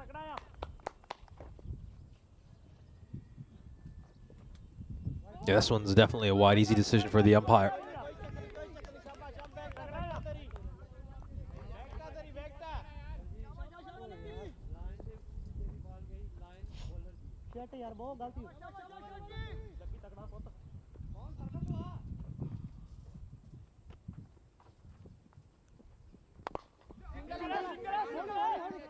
Just going to be the one run over here.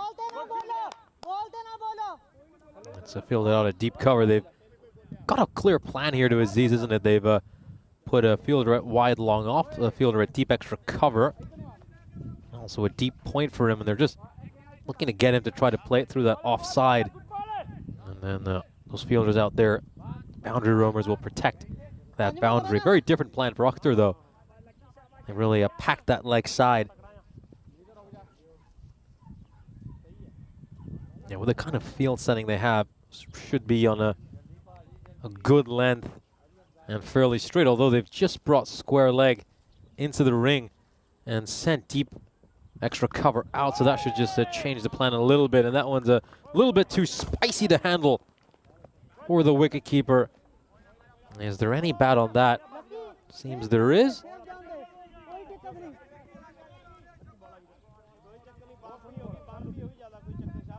And he just plays that one into the ground, and it takes off. Very unlucky, really, there for the bowler and the wicketkeeper. Akhtar is 4 runs away from a half century. Has he found the gap? He has. And that will bring up his 50. A really good half century there. A bit of a Tortuga bounce as well, which doesn't help out those 2 fielders. And a long off and deep extra cover. And a really nice knock here for Waqas Akhtar, who has found his form after a bit of a slow start in his first couple of games.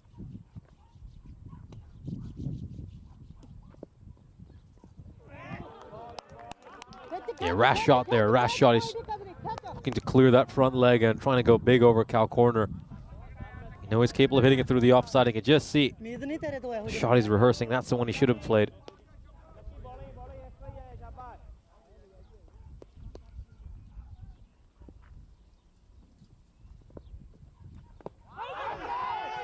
Yeah, I think it says a lot that the only appeals are coming from fielders out at deep point and deep square leg.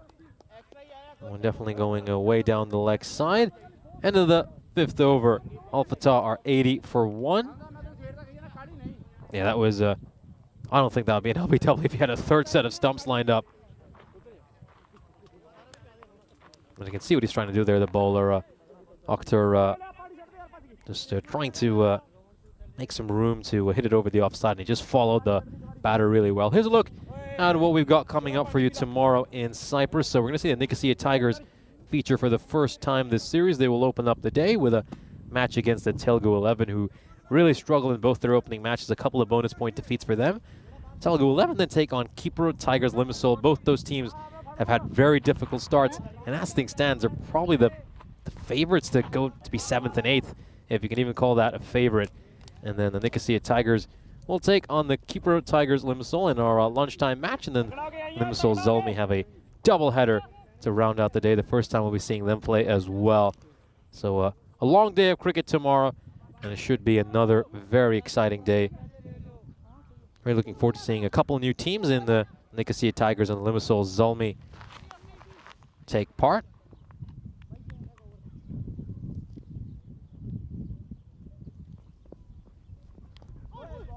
Oh, inside edge and a great bit of fielding.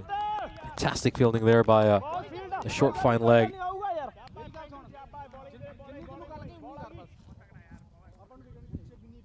He's done very well. He's come across really quickly. He's anticipated that well, too. And he gets nice and low. And he holds on to that.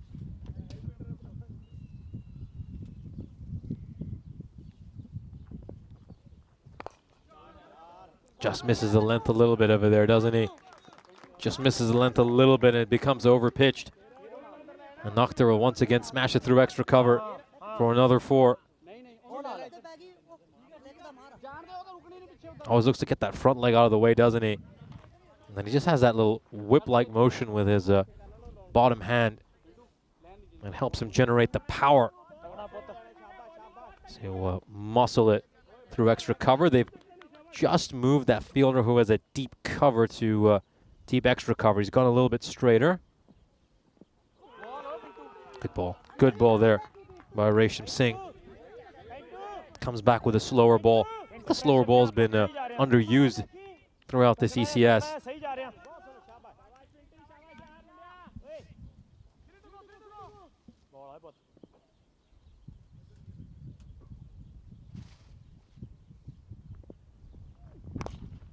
Oh, what a hit. This is a bit of stand and deliver. Akhtar comes down the wicket like a ballerina. Perfect balance. And he just hits this with the straight bat through the onside. Wonderful. Just a wonderful on drive for a 6. What a battle this is between Akhtar and Resham Singh so far. Oh, it's another slower ball. Very loud appeal from long off. But obviously there was no chance of that one being out.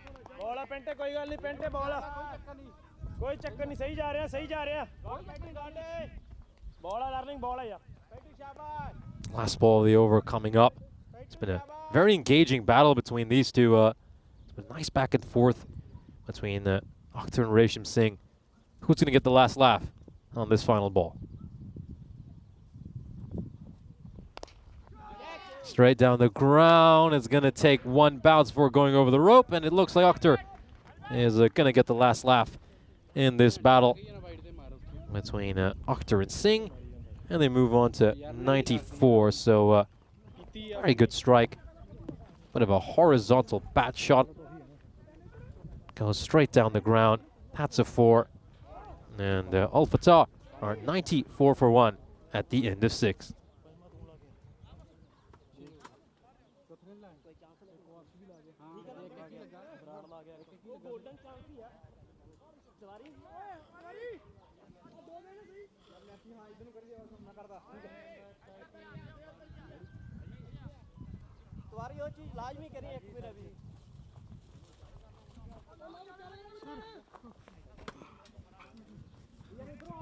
Near Tiwari is coming into bowl now in the 7th over. I thought we might see him a little bit earlier. He generally tends to bowl right after the power play. But they held him back a little bit. And that's not too bad an idea considering he's going up against a left-hander here. They're maybe just looking for that matchup against Aziz. Right arm off spinner going against a left-hander. It's always a good matchup for the bowling side, or usually is. And this time around, though, makes no difference as Aziz launches Tiwari towards a wide long on for a 6.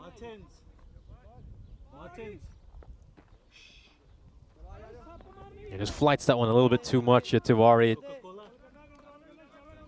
Wasn't the best ball by him.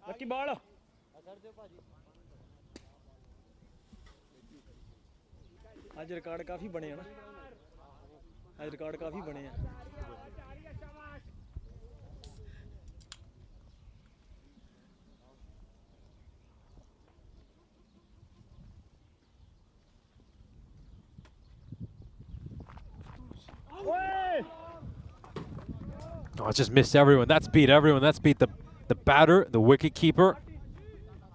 And it's going to go away for byes.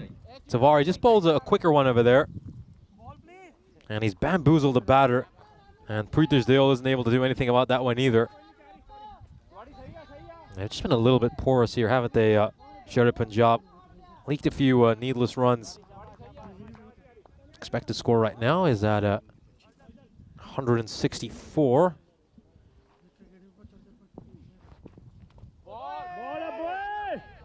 Good ball, boy, good ball. मार दे कोई ना मगर हैगा मैं चल मत्थे से मारी दे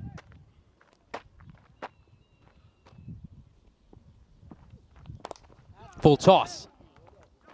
And it goes away for 4. Right in front of course, Diana Oros, or Photographer with the burrito.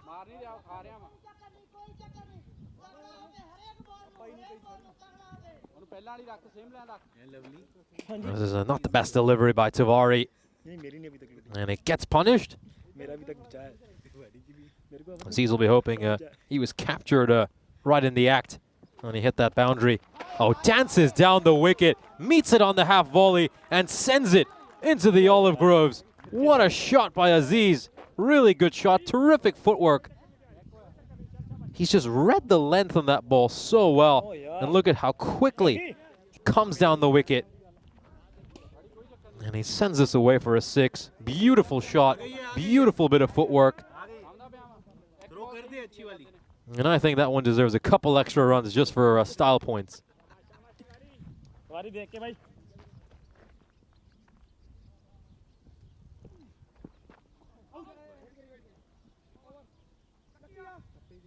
He gets some bat on that. Aziz, he might have even spoiled a wide. Would have been better off just stepping inside and taking that one. Al Fatah, 114 for 1 at the end of 7.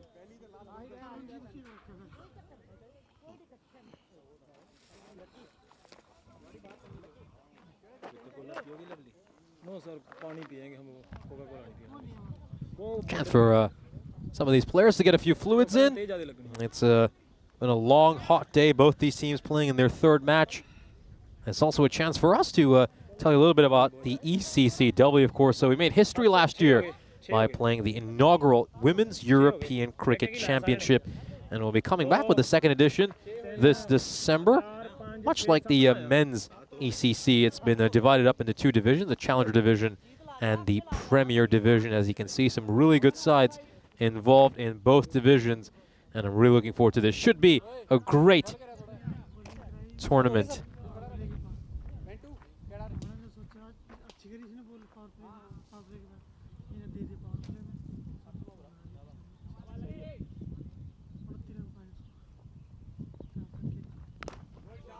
What a shot. The minute it just leaves his bat, you know it's going to go for 6. You just know the minute it's made contact with that bat. And it's going to go a very long way. And he's just a very strong bottom-handed player. Anytime you're bowling to him around that area, just know it's going to disappear. That's where he loves it, Waqas Akhtar. That's exactly where he loves it.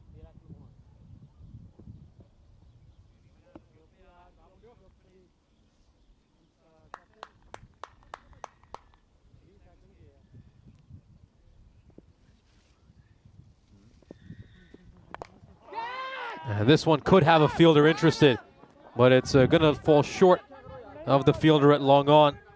Lovedeep Singh for a moment just thought he might have a chance to get to that, but he didn't.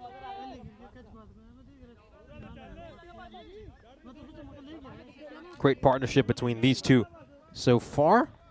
It's been worth 57 runs.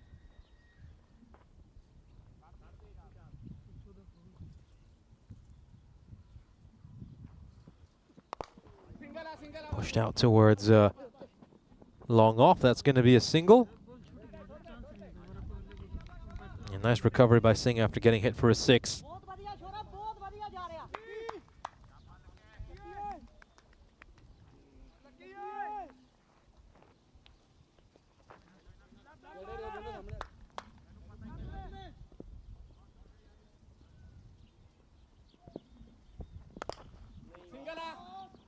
Oh, it just takes a nasty Tortuga bounce there. Resham Singh, he's absolutely disgusted with himself.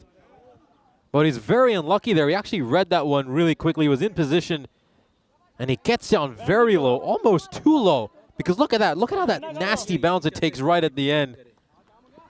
And he ends up going flying over his head. I mean, how often do you see a 4 going over the fielder's head at long off? Well, I guess that's something that really only happens here in Ipsenas. This took a nasty, nasty bounce.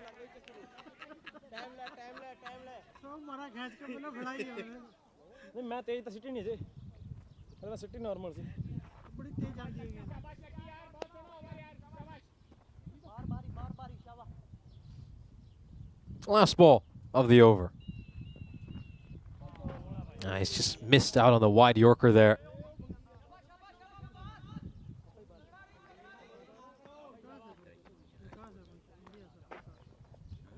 It's a good idea, though. Let's go for that wide Yorker, just failed to execute.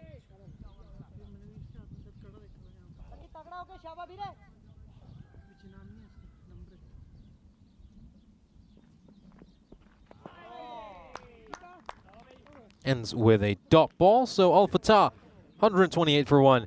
And we've got 2 overs to come. Cap's going to have a dilemma over here. Who's he going to ask to bowl these last couple of overs? Just take a look at some of the options they have.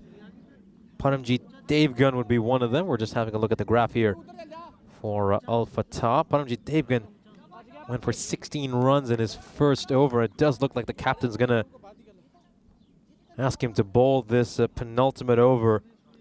Then for that 9th over, well, Akshay Sani has obviously been terrific throughout this series, but he had a very expensive first over that went for 28 runs. Then you've also got Neeraj Tiwari, went for 16. And the captain himself bowled an over 2. And his opening over went for 20 runs. So he's going to have to think hard about who's going to bowl the final over. And, well, the bails have just flown off because of the wind. Yeah, just had a strong gust of wind suddenly just go across the ground. Oh, it's actually been knocked off by his hands. No, yeah, actually, it was timed perfectly with the gust of wind we had. And for a second, I just wondered if that was the cause of it. A very good throw there to the keeper.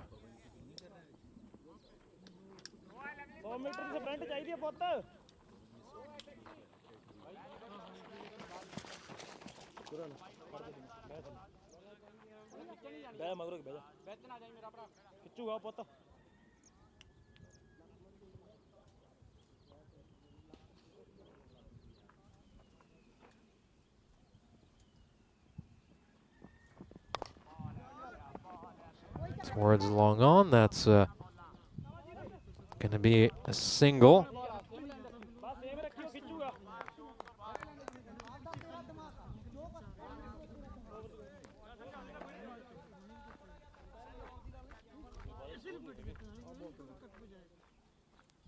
Just going to take a look at this field setting here for Waqas Akhtar.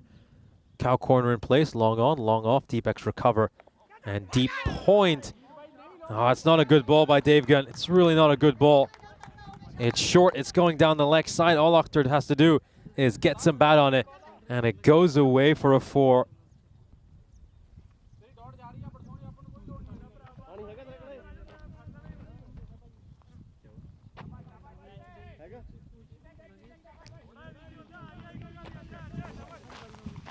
Yeah, really can't afford to be bowling short with the kind of field setting he has. I just wonder if that was a bluff, but he's just set his fielding up to bowl nice and full. Wonderful hit, wonderful hit. And he's struck this beautifully.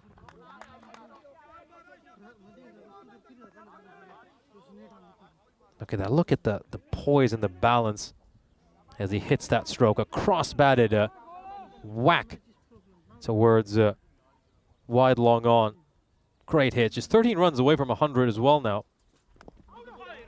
Oh, it comes off his pads. That could easily have ricocheted onto the stumps. We've seen dismissals like that before on the European Cricket Network. And it's going to be given 4 leg byes by the umpire. I've seen a number of batters get bowled. The ball just ricocheting off their pads. And that's really unlucky for Sher Punjab. It was good bowling. I mean, you could just see Waqas Akhtar looking to get leg side of the ball, and he followed the batter. Unfortunately for him, it just takes it, brushes off the pad, and goes away for a 4.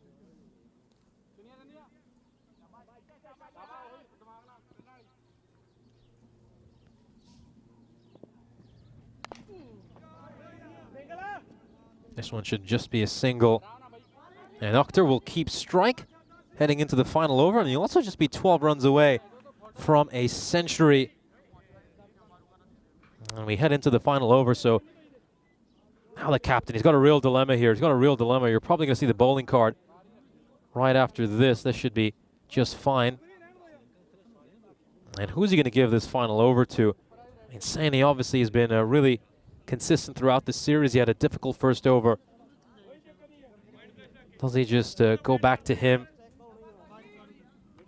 Or is he going to experiment a little bit? He does go back to Saini, so despite his 28-run over, captain has the faith in him to turn things around for this final over of the innings. Waqas Akhtar as well now will be eyeing 100.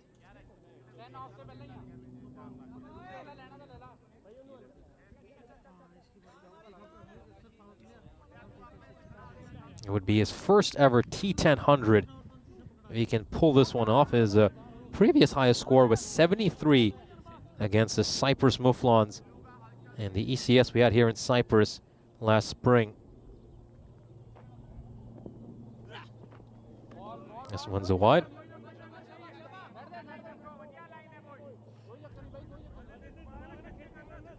Got a lot of aircraft flying overhead. It's been quite interesting just to spot some of the planes and helicopters we've seen from the RAF flying over. I think this one's yeah, this looks like a Puma HC2. I actually, during one of the breaks, decided to open up the RAF's website and have a look. And this catch is taken, really well taken. Rajwinder Brar will hold on to that. And Saini repays his captain's faith by getting rid of Akhtar in this final over. Very unfortunate for Akhtar. He makes his highest ever T10 score on the European Cricket Network. And he's not able to get that triple digits total. Misses out on the century. Went for the big one, top edges it, and Brar watches that one closely, and he takes it. And chance here for Shere Punjab to maybe just sneak a few dot balls in to the new batter. Of course, he's we all know that Awais Sulari is a powerful hitter. He's more than capable of clearing the boundary. Maybe he'll just need a couple of balls to settle in. And this is that little window opportunity that Shere Punjab will be looking for.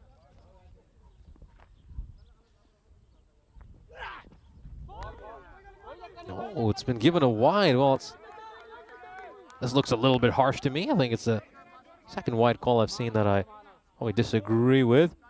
That looks inside the tram line to me.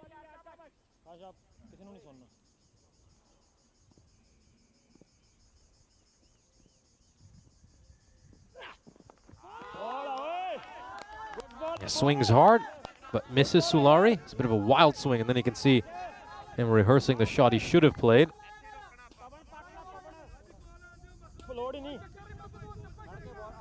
I think a lot of these batters, though, they're very reluctant to just play through the line. Don't always have to swing hard across the line to hit a boundary in T10 cricket. Edged, and it's going to go away for a 4. In that gap between the keeper and short third man. Very unlucky here for the bowler. He's had a pretty harsh white call go against him. And now he's the victim of an edge as well. Just needs to keep his head up here, Saini, and keep bowling the way he is.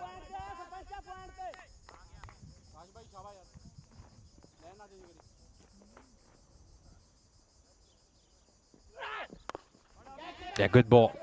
Very nice ball. Just the bowling close to the batter's body, not giving him the chance to free his arms.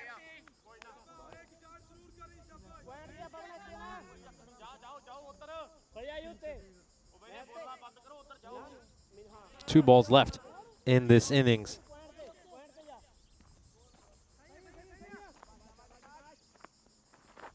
Three runs off this over so far. Oh, where is this one gonna go? And it's gonna go away for a 4.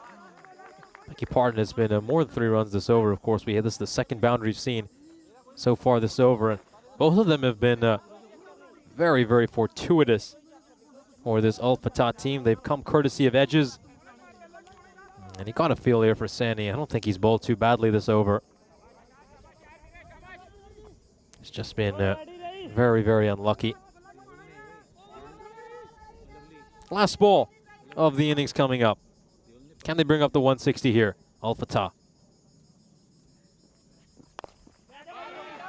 Going straight to the fielder at long off, and he'll take that one. A good catch out in the deep. That was Lovedeep Singh who held on to that one. And the innings comes to an end. Al Fatah will be 156 for 3. Sani did a solid job in that final over. Officially, I believe he goes for about 11 runs. And a couple of those came from edges, and of course he had a very harsh wide call against him as well. I think he's repaid his captain's faith to come back for a second over. And you can just see Al Fatah walking off over here. And what looks like the entire team is just going to have a bit of a discussion. You can just see all of the Sher-e Punjab players just meeting behind the stumps and having a little bit of a debate. But the innings comes to an end. Very solid total here for Al Fatah, 156. Should be an exciting chase in the second innings. Let's have a look at the highlights of this innings. Abu Bakr Siddiqui came out firing, made 21 runs off 8 balls, but he wasn't quite able to continue and play that big inning similar to the one he played earlier today. Waqas Akhtar was the headline act for this Al Fatah side, making 88 of 32, clubbing 9 big ones and 7 fours. He was just demonstrating the incredible hand-eye coordination he had, clearing that front leg and looking to hit it through those leg side boundaries. It was just a fantastic display of power hitting, of his class, of his elegance. And it was very difficult for the bowlers going up against him. This was a thin edge through to Pritesh Deol. That would be the end for Abu Bakr Siddiqui. And then we saw this rather awkward dance by Resham Singh. That would bring the opening partnership to an end. It was worth 64 runs. Akhtar would then be joined by Waqas Aziz. He earned a promotion courtesy of his good batting performance against the Cyprus Tigers of Limassol. Those two would have a partnership worth just under 80 runs, and it would help their side get to a very, very healthy position. We're just watching some of these shots that Waqas Aziz played. There was a particularly great shot he played at the during the 5th ball of the 7th over when he danced down the track and he smacked the spinner for a 6 straight down the ground. It was a great bit of footwork. This is from the final over. Rajwinder Brar taking that catch of Waqas Akhtar. He would miss out on his 100. And you've got to say Sani was a little bit unlucky in that final over. He had a harsh wide call going against him and a couple of edges which went for 4. Waqas Aziz would depart on the final ball. He would be taken out in the deep by Lovedeep Singh. And Al Fatah would end up with 156 runs. Let's have a look at the scorecard for Al Fatah. Good start for Abu Bakr Siddiqui, but he wasn't able to convert that start into a truly big total. Waqas Akhtar made an 88. He'd be disappointed. He missed out on his first career 100, but this was his highest ever ECS T10 total. Waqas Aziz took full advantage of the promotion he earned thanks to his previous performance, making 28 of 17. And Solari, well, the ball found the edge of his bat and it went for 4. Looking at the bowling card, Resham Singh was the pick of the bowlers. Picked up that crucial wicket of Abu Bakr Siddiqui just to get his side back in the game. And Akshay Sani, after going for a really, really expensive first over, just clawed things back a little bit in his final over. So in the end, Al Fatah have set a target of 157 for Sher-e Punjab. Join us again in 5 minutes' time when we'll bring you the chase.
This European Cricket Network event is proudly brought to you by HCL Software and Paramatch.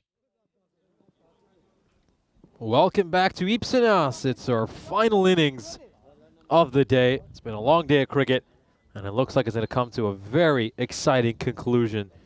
157 is the target for Sher Punjab. They can achieve this target in 7 overs or less. They'll leave here with a bonus point.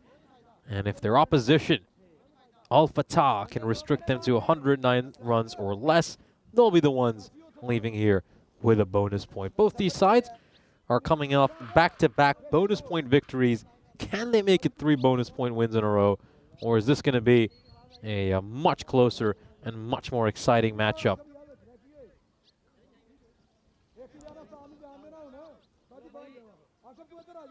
Looks like Asif Mahmood is going to bowl this first over. And the danger man, Pavandeep, is going to face the first ball. He hasn't wicket kept. Hasn't been wicket keeping these last couple of matches.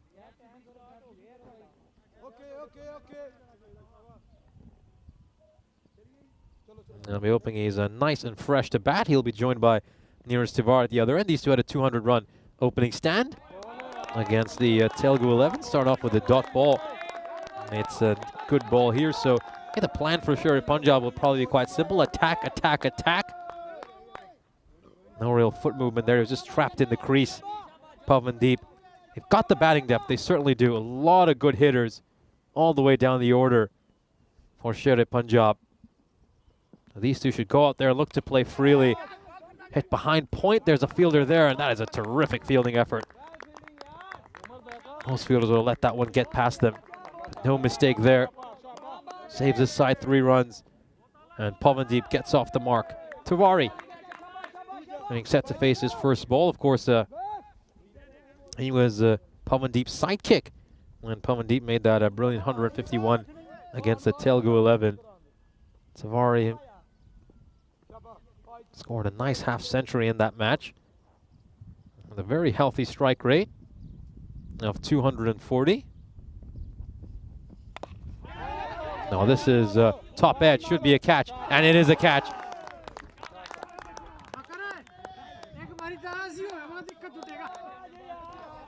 Great early wicket here for Al Fatah, and Neeraj Tiwari will depart for a golden duck.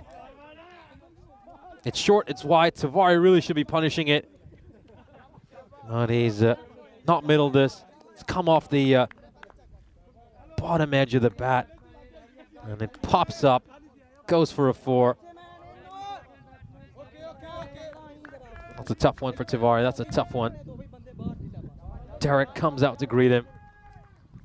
And Sher Punjab are 1 for 1.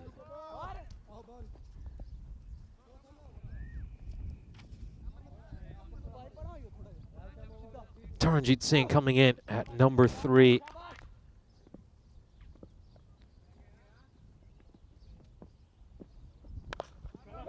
Struck firmly. Is he going to be able to beat the fielder at mid-off? No, he won't. Get off the mark with a single. Good start here for Mahmood.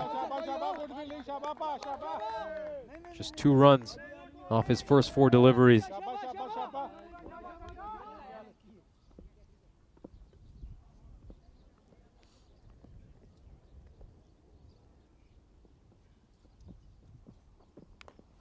Bottom edge goes away for a 4. Really unlucky here for Mahmood. That was a nice delivery. Had some good shape on it as well. The bottom edge will just take it away from the wicketkeeper. A little bit of luck here for Sher Punjab, and they'll need a fair bit of it if they want to chase down this target of 157.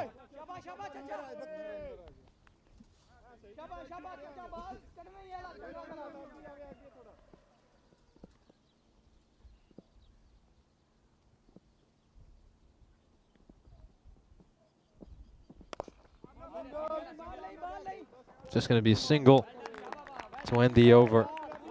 Sher Punjab 6 for 1. Singh will keep the strike. That's a terrific start for Al Fatah Mahmood, bowling a terrific opener. It's been 29 matches since we last had a golden ball here on the European Cricket Network. We broke that streak 5 days ago here in Cyprus. And let's see if this final match of the day will provide us another thriller.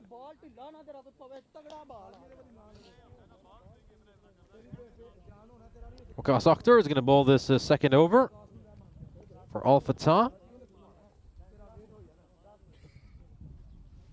I think there's certain bowlers we can just pencil in to bowl certain overs, of course.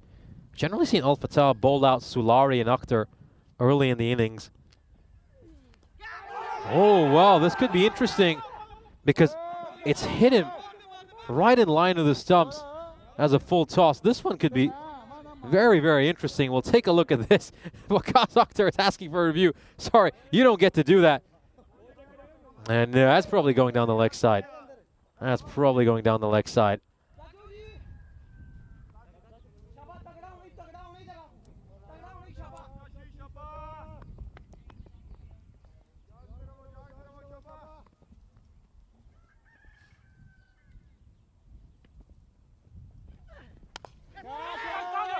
And the fielder out in the deep is interested, but it's just going to clear him. And a real heart and mouth moment there. Away Sulari's out in the deep, and he's a really tall man. And he's leapt up and made a really good effort to try to get to this one, but it's evaded him, and it's gone for 6. A little bit of luck here again for Sher-e Punjab.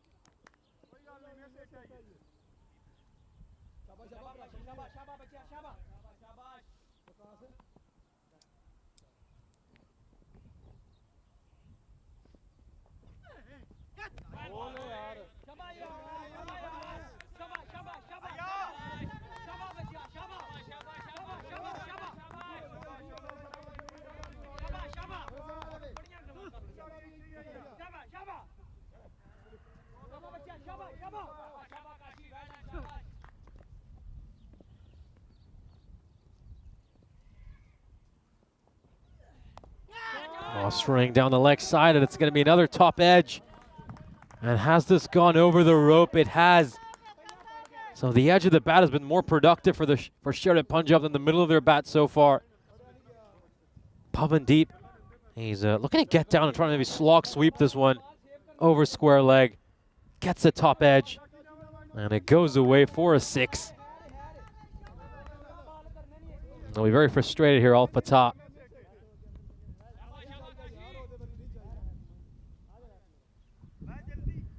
Just moving that fielder on a deep third man, a little bit squarer. Well, in the end, he's changed his mind. He's actually decided to bring that fielder into the ring, and he sent a deep mid-wicket out, and he's got a long on as well. No, this is a great shot. This is a beautiful shot. Pavan so strong, cutting the ball. Gets on the back foot, cuts it ferociously, and it goes behind point for a 6. A cracking shot.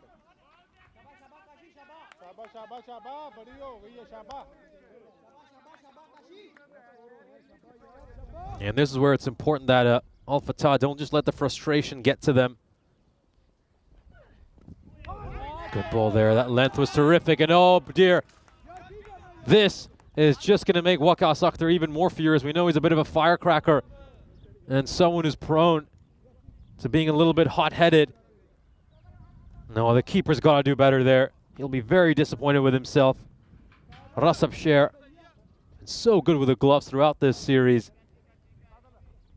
And those are some needless runs that have been gifted to Sher-e Punjab. Here are the standings for Group B. This is why it's such an important matchup. Both these two teams sitting at the top of the group. Sher-e Punjab coming off back-to-back bonus point victories, as are Al Fatah. And I feel this match could be a really important match in determining who gets one of those top 2 spots and makes it to the quarterfinals. They go straight back to Mahmood. Oh, great ball. This is gone. This is definitely gone. And Asif Mahmood does the trick again, pats the batter on the back as he goes off. And you just wonder if that's a little message for Taranjit Singh. Well, they've decided to roll with Asif Mahmood to open the attack rather than away Sulari, who normally does it alongside Waka Sakhdar. There we go, a little tap on the back. Says, well played. I don't know if there might have been a little sarcasm involved in that one. And yeah, this is plumb in front. Absolutely plumb. And when the batter just goes across the crease like that, he's always prone to the LBW.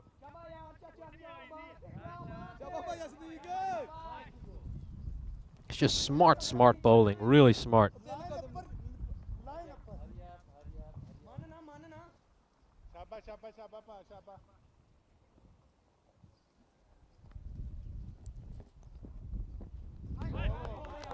Lovedeep Sandhu coming in at number 4.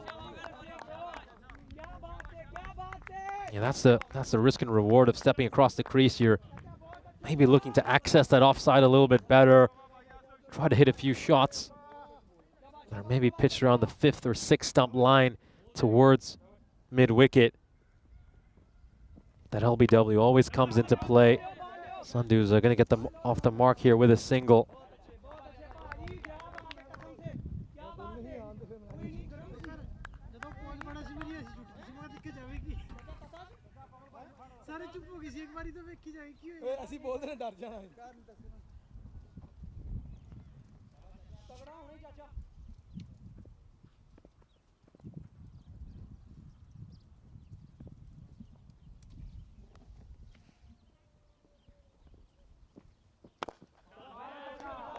He's just yorked himself there, hasn't he, Pavandeep, by stepping outside his crease to come at that one.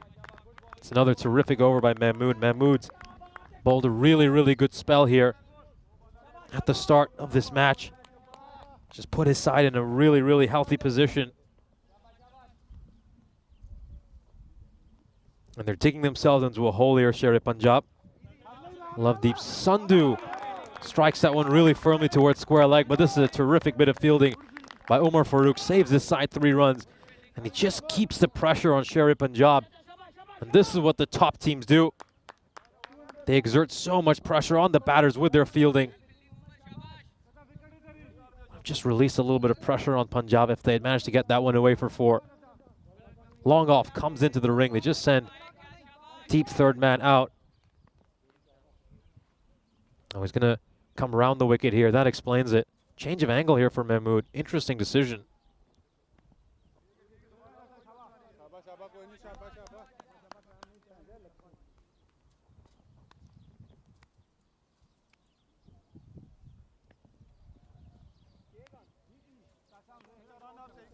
Last ball of the power play coming up. Players will also have a drinks break after this ball.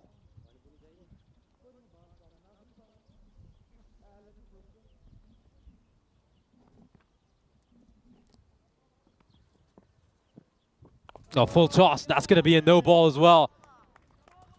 And I was wondering why Mahmood decided to go around the wicket. It was a puzzling decision. That doesn't explain why he's bowled this no ball. The ball just slipping out of his hand here. And he's done well there to get some bat on that. And a free hit is coming up, spoiling his spell slightly with that delivery. Final ball of the power play is going to be a free hit.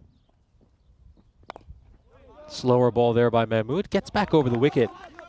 And yeah, just very puzzling that he decided to go around the wicket for one delivery. End of the 3rd over. Sher-e Punjab 38 for 2. Here's a look at finals night. It's our final night of action over in Portugal. It's been a great 3.5 weeks of cricket over in the West Mediterranean. And we'll start off with a matchup between the Punjab Cricket Club of Amadora against the Lisbon Capital. And the winner of that matchup will face Oeiras in the final, where we'll crown our champion of this ECSN in Portugal. Should be a very exciting final, and of course, make sure to head over to watch that action on our YouTube channel, European Cricket Network, ECN, right after we conclude with the action here in Cyprus. The players here right now are having a drinks break on what's been a long, tiring, and hot day. Temperatures over these last few days have ranged between 35 to 37 degrees Celsius during the afternoon. And you've got to commend the players, the umpires, all the ECN staff, as well as the ground staff for doing a great job coping with the heat and helping to deliver what have been a few excellent days of cricket.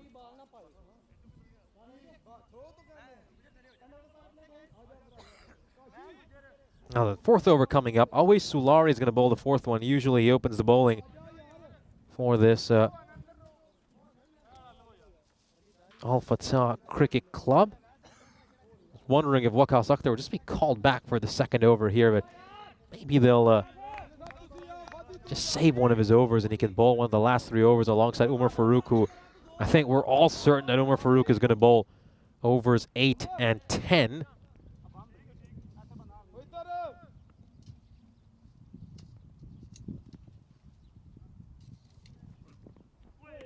Good ball, really good ball. Nice line and length in the channel.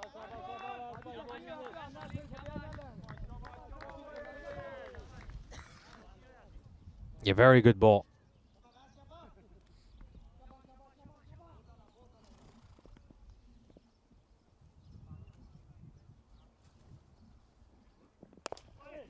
Struck down the ground rather tamely towards Siddiqui and long off. It's just going to be the 1 run.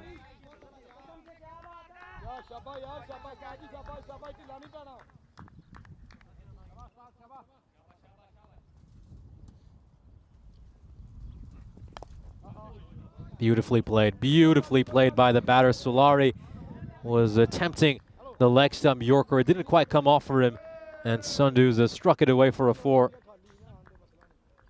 It's a good shot. Closes the face of the bat. Lays it out towards fine leg. And it's a boundary. They need to keep hitting these boundaries, Sher-e Punjab. You can just see that required a shot up to 17.5. They need a really big over at some point.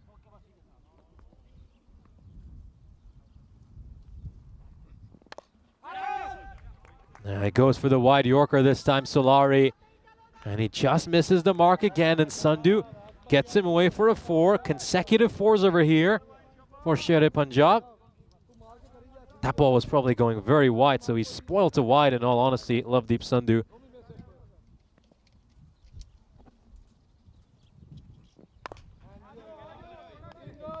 Struck out towards mid-wicket. It's going to be a single.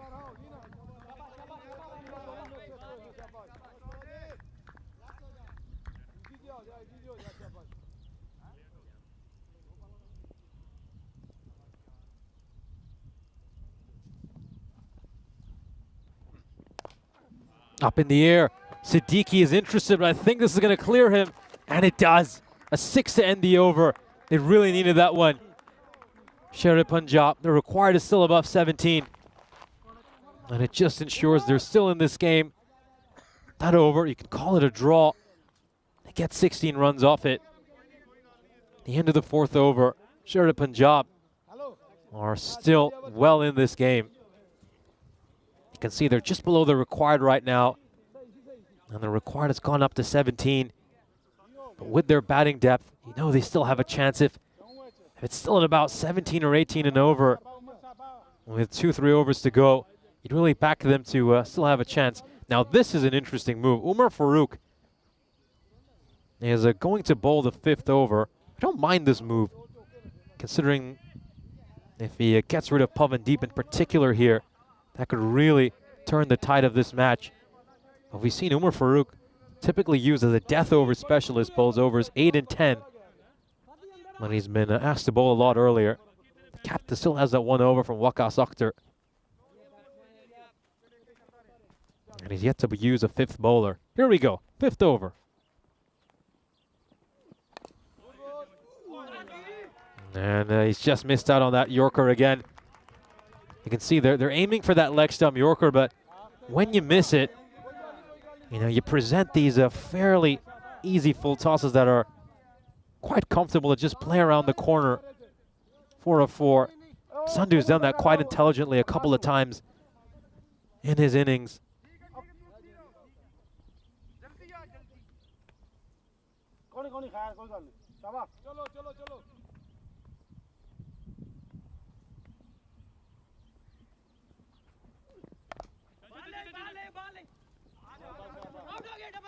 Just one run here.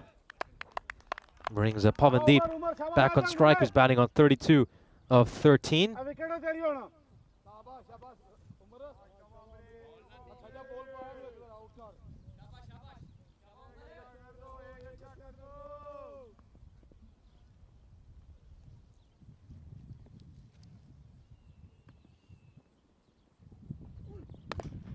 Oh, it's a flat bat club out towards long off, and it's just going to be a single.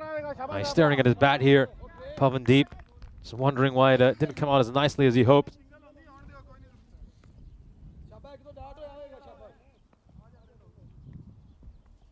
Six runs off the first 3 balls. Oh, Lovedeep Sandhu, what a hit. What a solid hit. Straight bat, straight down the ground. And see you later. That one's gone a long, long way. This is turning out to be a very entertaining chase. Sher Punjab hanging in there really well. Lovedeep Sandhu with the check swing of the bat.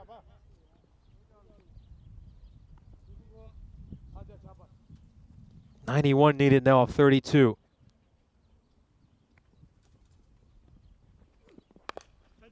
Pushed out towards long off. Deep extra cover, I should say. That one's going to be a single. Last ball, the 5th over coming up. This ball's going to determine whether it's been a good over or not. Sher Punjab needs to get about 17.5 and over. They get a boundary off this last ball. This over would be a win for Punjab. And if Farooq can really pull off a corker here, in particular, get rid of that man, the 5th over will be a huge win for Al Fatah.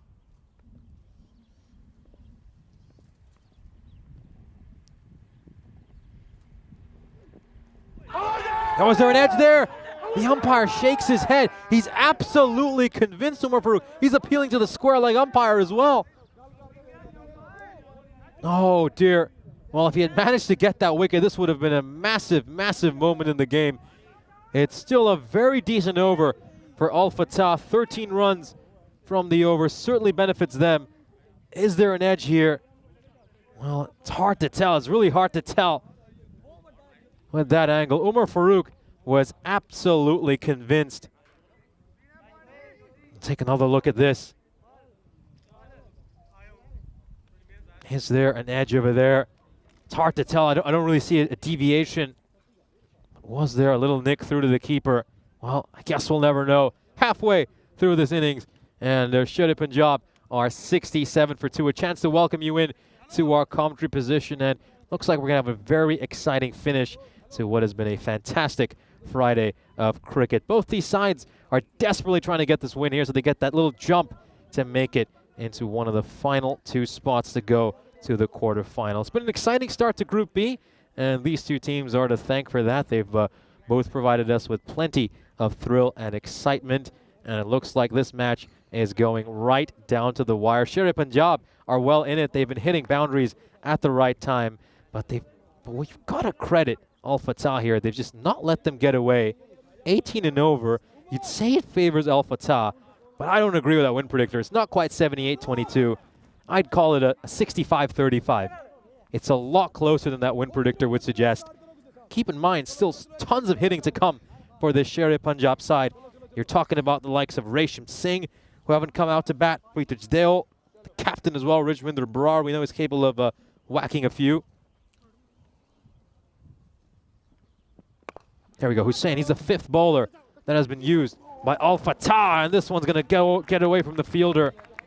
Gets down, puts in the dive. Good effort, but he's not able to prevent that from going for a 4.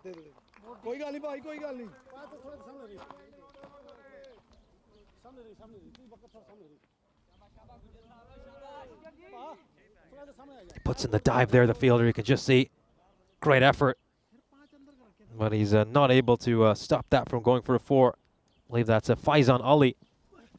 On it, long gone. Oh, this one's been skied. The fielder's interested. Siddiqui's coming underneath it. Will he take it? He will. He will. And Sandhu will depart. And Hussain makes the impact. He's absolutely elated. Look at that celebration. He knows how much this wicket means. A massive, massive moment in this game. Of course, Just a couple of balls ago, we saw a very animated appeal by the bowler. And very well taken there by Siddiqui. Takes that catch. And look how much this means to the bowler. You're going to see the fist pump as well right after this. And Resham Singh comes out at number 5. Keep in mind, he made a 60 of just 18 deliveries day before yesterday. And can he play a big knock here, a match-winning knock, to get his side an important victory? Al Fatah, you'd have to say they're ahead at this stage, but 82-18 might be overestimating their advantage. Oh, it's gone up in the air. He's gone for the old helicopter shot. Oh, someone's going to come underneath it. The bowler will, but he'll fail to take it. And if Resham Singh goes on to play a big innings here, they're going to look back at this moment and really regret it. Resham Singh could have been out for a golden duck, caught and bowled by Hussain. You know he loves the helicopter shot, Resham Singh. Anything pitched full at him and straight, he's more than capable of whacking it away a long way. And he survives over there. Now a full toss down the leg side. They struggled with that a little bit, haven't they? Al Fatah, they bowled it too many full tosses down the leg side. A lot of runs have been made through that fine leg region. Yeah, well played there by Pavandeep.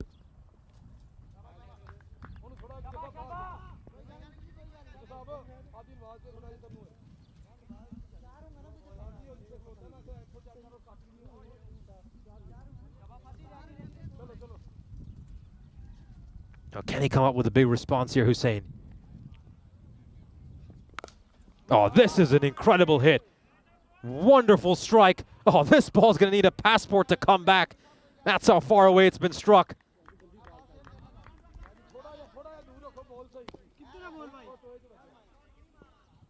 Makes room by clearing the front leg.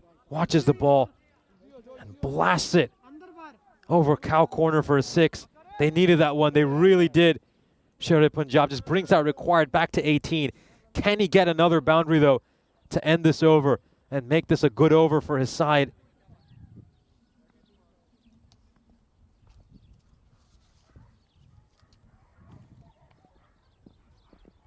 Oh, going down the leg side again. This is going to go away for a 4. And we've just been talking about some of the issues Al Fatah had, bowling far too many down the leg side. That's officially 31 runs that they have managed to make through that fine leg region. And could these mistakes come back to hurt them? Sher-e Punjab on 86 for 3 at the end of 6. That was a good over for them. Although they did lose Lovedeep Sandhu, that will hurt. But Pavandeep is still there. The man who struck 151 earlier today. 71 runs needed now after the last 4 overs. And they're going to go to Waqas Akhtar. So they didn't bowl him out today, right at the start of the innings. They left 1 over for him. And this is why they did it. They wanted him to come bowl a crucial over right in the middle of this game. Big battle between him and Resham Singh.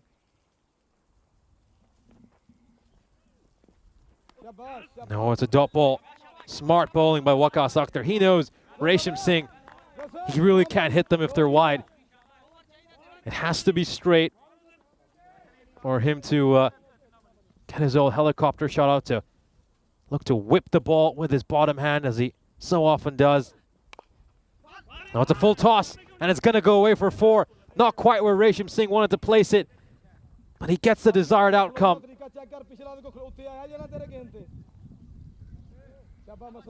Now you can see Resham Singh, he wants to hit that towards mid-wicket. When it's gone away for 4. Now are they just going to keep someone out at deep third man? Doesn't look like they will. Oh, they actually will in the end, so they've just sent someone out there, and they've called fine leg inside the ring. I mean, if his tactic is to bowl wide, then it would certainly make sense to bring fine leg in and have someone stationed at deep third. Out towards the fielder at square leg. It's just going to be one run. Good comeback here by Waqas Akhtar. Just 5 runs off these first 3 balls. Run rate now. Look how it's gone up to just under 19.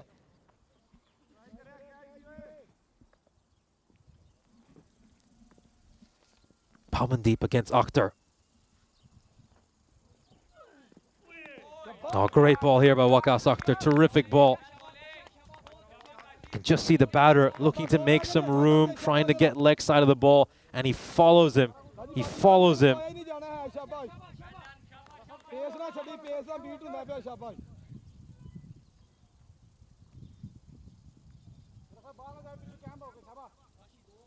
Okay, okay.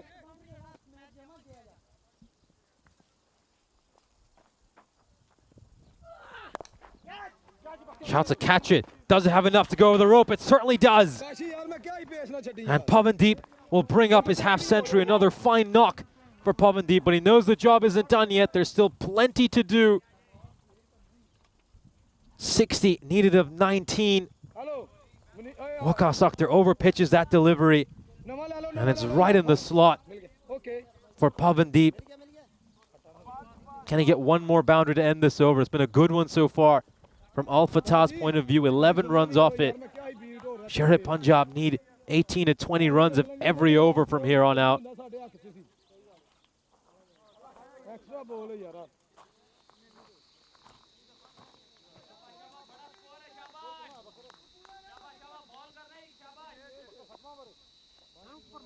Here we go, last ball of the 7th over. Oh, it's a great ball there by Waqas Akhtar, and he's almost cleaned them up. That was so close to the stumps.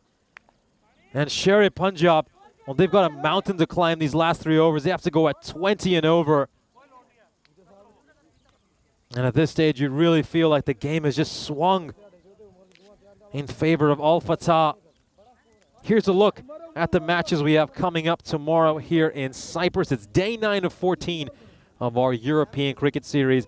And we're going to see a couple of teams making their first appearances this European Cricket Series. The Nicosia Tigers, who of course have plenty of ECS experience, they've been playing in the European Cricket Series since back in 2020. And the Limassol Zalmi will be back as well. They've got a couple of matches tomorrow. This looks to be a very exciting day of cricket. As you can see, Al Fatah will be involved in a couple of matches tomorrow as well as Sher-e-Punjab. Will be the last day of action for Sher-e-Punjab. They won't be involved in any group play after this match, but you'd certainly expect to see them again after tomorrow in the knockout stages.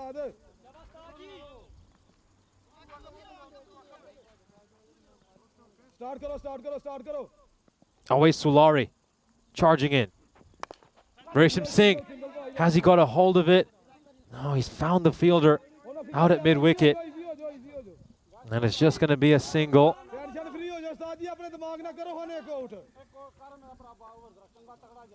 Yeah, singles won't hurt. Al Fatah got to start clearing the boundary rope here a little bit more. Sher-e-Punjab, the required is above 20 now. They need a huge over.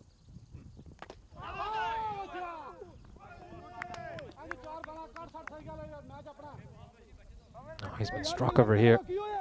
Struck hard.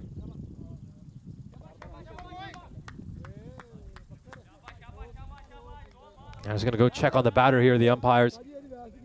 And they're going to ask him if he's okay. He's a tough character, Pamandeep. He's a real tough character. He's never going to leave his side in a situation where they're desperate for a win. That win is just getting harder and harder for them now. The win predictor puts this at 90 to 10. Al Fatah certainly are well ahead right now. I know it's another dot ball. Dot balls are an absolute killer for Sher-e-Punjab at this stage. It's smart bowling. I mean, Pamandeep is just coming down the wicket, and Sulari's done the smart thing of just pushing one wide.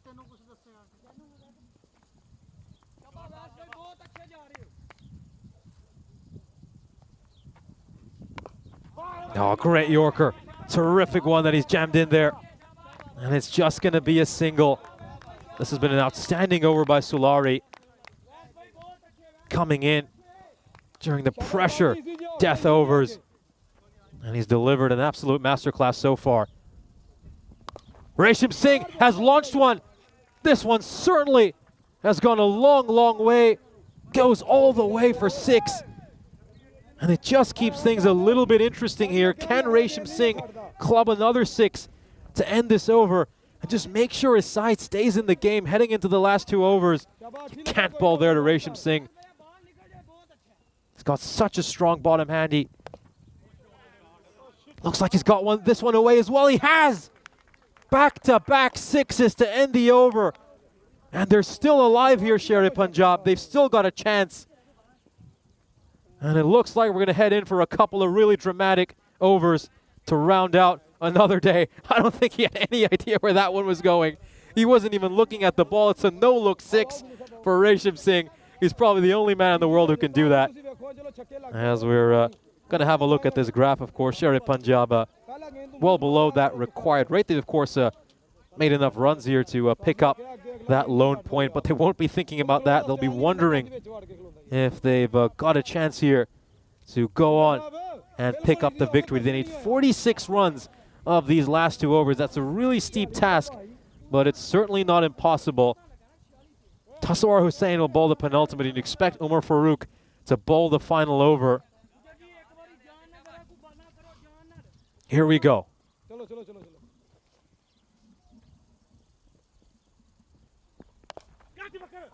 Oh, there's a few fielders who are interested, but I think this is going to clear all of them. This is going to go for 6 as well. So it's 40, needed of 11 now. How many more of these can Sher-e Punjab hit? Not the best ball there by Hussain. It's in the slot. Oh, this one's been skied. Their keeper's coming underneath it. If he takes this catch, he might ice the game. And he has taken the catch. And that might be the match. Oh, it's going to be really hard to see Sher-e Punjab coming back from that. But a valiant effort from Pavandeep. And I love to see this just off camera. One of the players has just gone to give him a pat on the back for his terrific performance. I think that was Waqas Akhtar who went over to give him a pat on the back. Well played, Pavandeep. He was absolutely terrific during the innings. He's batted superbly throughout this series. But it looks like despite his efforts, his side are probably going to come up short. They need a boundary pretty much every ball from here on out to take this one. And as good as Sher-e Punjab are, I think that might be too tall a task for them. No, not the best shot. Not the best shot. He's got no control of that one. Completely off balance.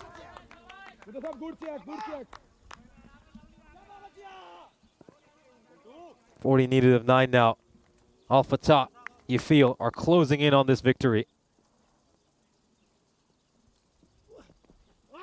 That's another dot ball, getting down on one knee. And Resham Singh is absolutely livid. I mean, I'm pretty sure you might have caught his reaction right at the end. He has slammed his bat in anger. I think he really wants to get on strike here and try to have a chance to get his side a victory. But Lovedeep Singh, this is really, really unwise. He's not batting smartly. He does get a 4 over here. But those 2 dot balls he played previously really, really hurt his side. And 36 needed of 7 now. Oh, you feel this one. You feel it's impossible from here. There's surely no way Sher-e Punjab are going to pull this one out. Even if he hits a 6 off this ball, they're going to need 5 6s in the final over.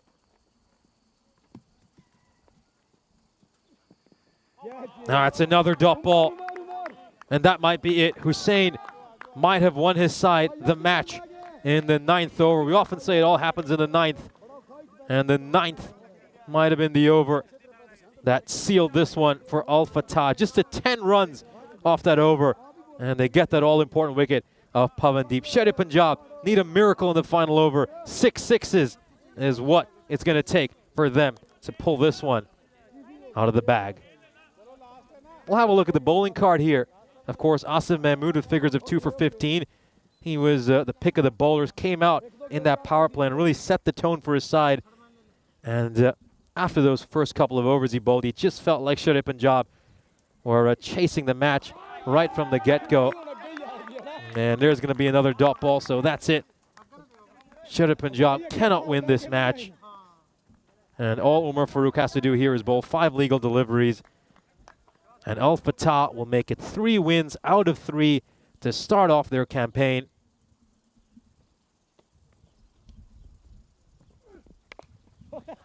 Oh, this is a very interesting shot. This is a Resham Singh classic. I don't even know how to describe this shot. He's just sort of halfway towards playing one of his classic cross bat swipes. And then he just uses his wrist to somehow guide it over deep third. Goes through the goalpost as well. Yeah, they gave this a good go, didn't they, Sher Punjab? This one's a full toss on the pads. It's going to get struck away. Going to be another boundary. Now, you've got to say they gave this a good go, Sher Punjab, but the start just wasn't quick enough, and you've got to credit Asif Mahmood for that. He was on the money right from the get-go, and then they were just playing catch-up for the rest of the innings, Sher Punjab. I think they'll look back at that first innings as well, at some of the errors they made with the ball in hand, a few too many looseners.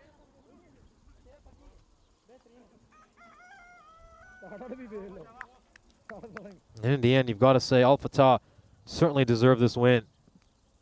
They have been very, very impressive today. Starting off the day with a couple of bonus point victories against sides they were obviously heavy favorites against. And now they're going to knock off one of the real big boys in Sher Punjab.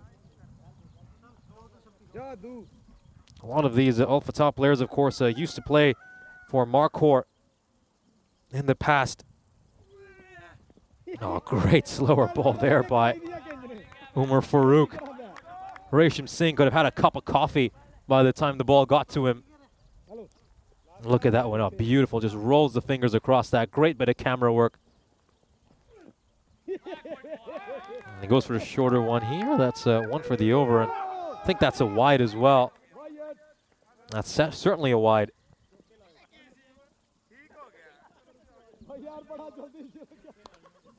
Oh, he's on his tippy toes there, which is maybe why it's been signaled a wide. Could say it's a harsh call, but the umpire's decision is final. Last ball of the innings and this great Friday of cricket here in Ipsanas is going to be struck away for a 4. So Resham Singh will end with a 33 of 13. It's another good innings for him, but unfortunately it's another innings in vain. His great bit of batting won't be able to get his side over the finishing line. He'll be very disappointed and maybe asking his captain why he wasn't batting further up the order, considering the good form he's been in. And Sher Punjab, well, they're going to have some real thinking to do before they head to the knockout stages. You'd expect them to at least finish somewhere between 3 and 6. But one of those top 2 spots now look like they might just be an elusive dream for this Sher Punjab team. For Al Fatah, well, capturing one of those top 2 spots is a very, very real possibility. They've started off this tournament just the way they would have wanted. 3 wins on the bounce, 2 of those wins coming with bonus points. A terrific, terrific showing for them. And they will be absolutely delighted.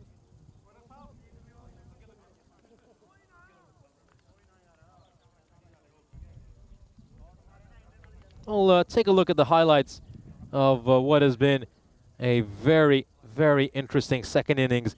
Sher Punjab certainly gave it a good go. Pavandeep came out and he made a 60 of 26. Neeraj Tiwari departed for a golden duck. He didn't trouble the scorers.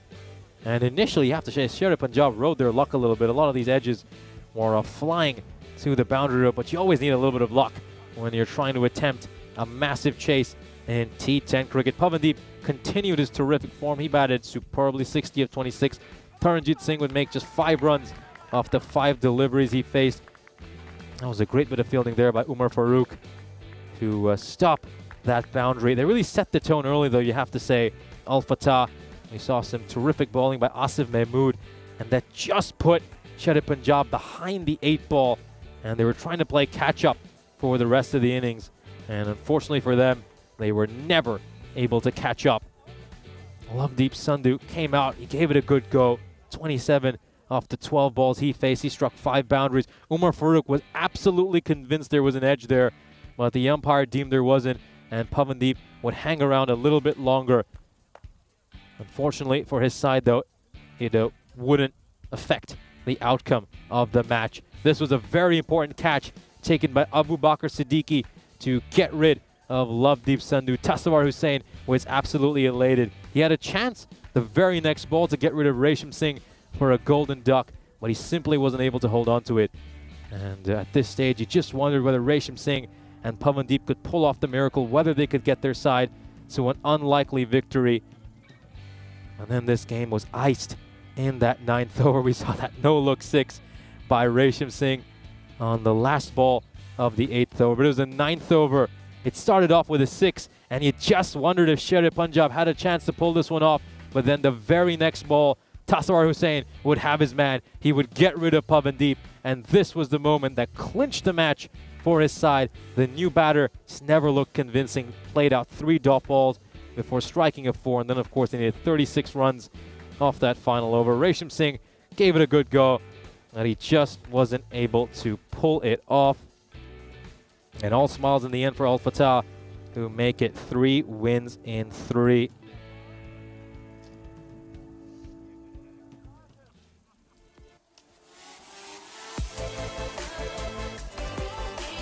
Let's have a look at the scorecard for this innings. It was a terrific performance by Pavandeep. Once again, he continued his rich vein of form. He's been making runs for fun throughout this series, and he's certainly someone you would expect would be amongst the top run getters come next Friday. Neeraj Tiwari just wasn't able to bat the way he typically does in this innings. He departed for a duck. Lovedeep Sandhu gave it a good go in the middle of the order. Resham Singh, well, maybe he should be batting further up the order considering the good form he has shown throughout this series. We look at the bowlers for Al Fatah. Asif Mahmood, the pick of the bowlers. His figures of 2 for 15 really set the tone for his side. And then Sherry Punjab were just playing catch-up for the rest of the game. Have a look at those extras as well. Just 7 runs of extras. That is a stellar performance by Al Fatah, giving no freebies to this Sherry Punjab side, making them work for their runs. And in the end, they will make it 3 wins in 3 to start off this ECS. A terrific performance by them. Al Fatah win this one by 20 runs. It's been an exciting day of cricket here in Cyprus. We've seen a lot of movement in Group B. Of course, we concluded Group A yesterday, and now we're into the thick of Group B action. It's certainly been very exciting, and we'll can't wait to see much more over the coming days.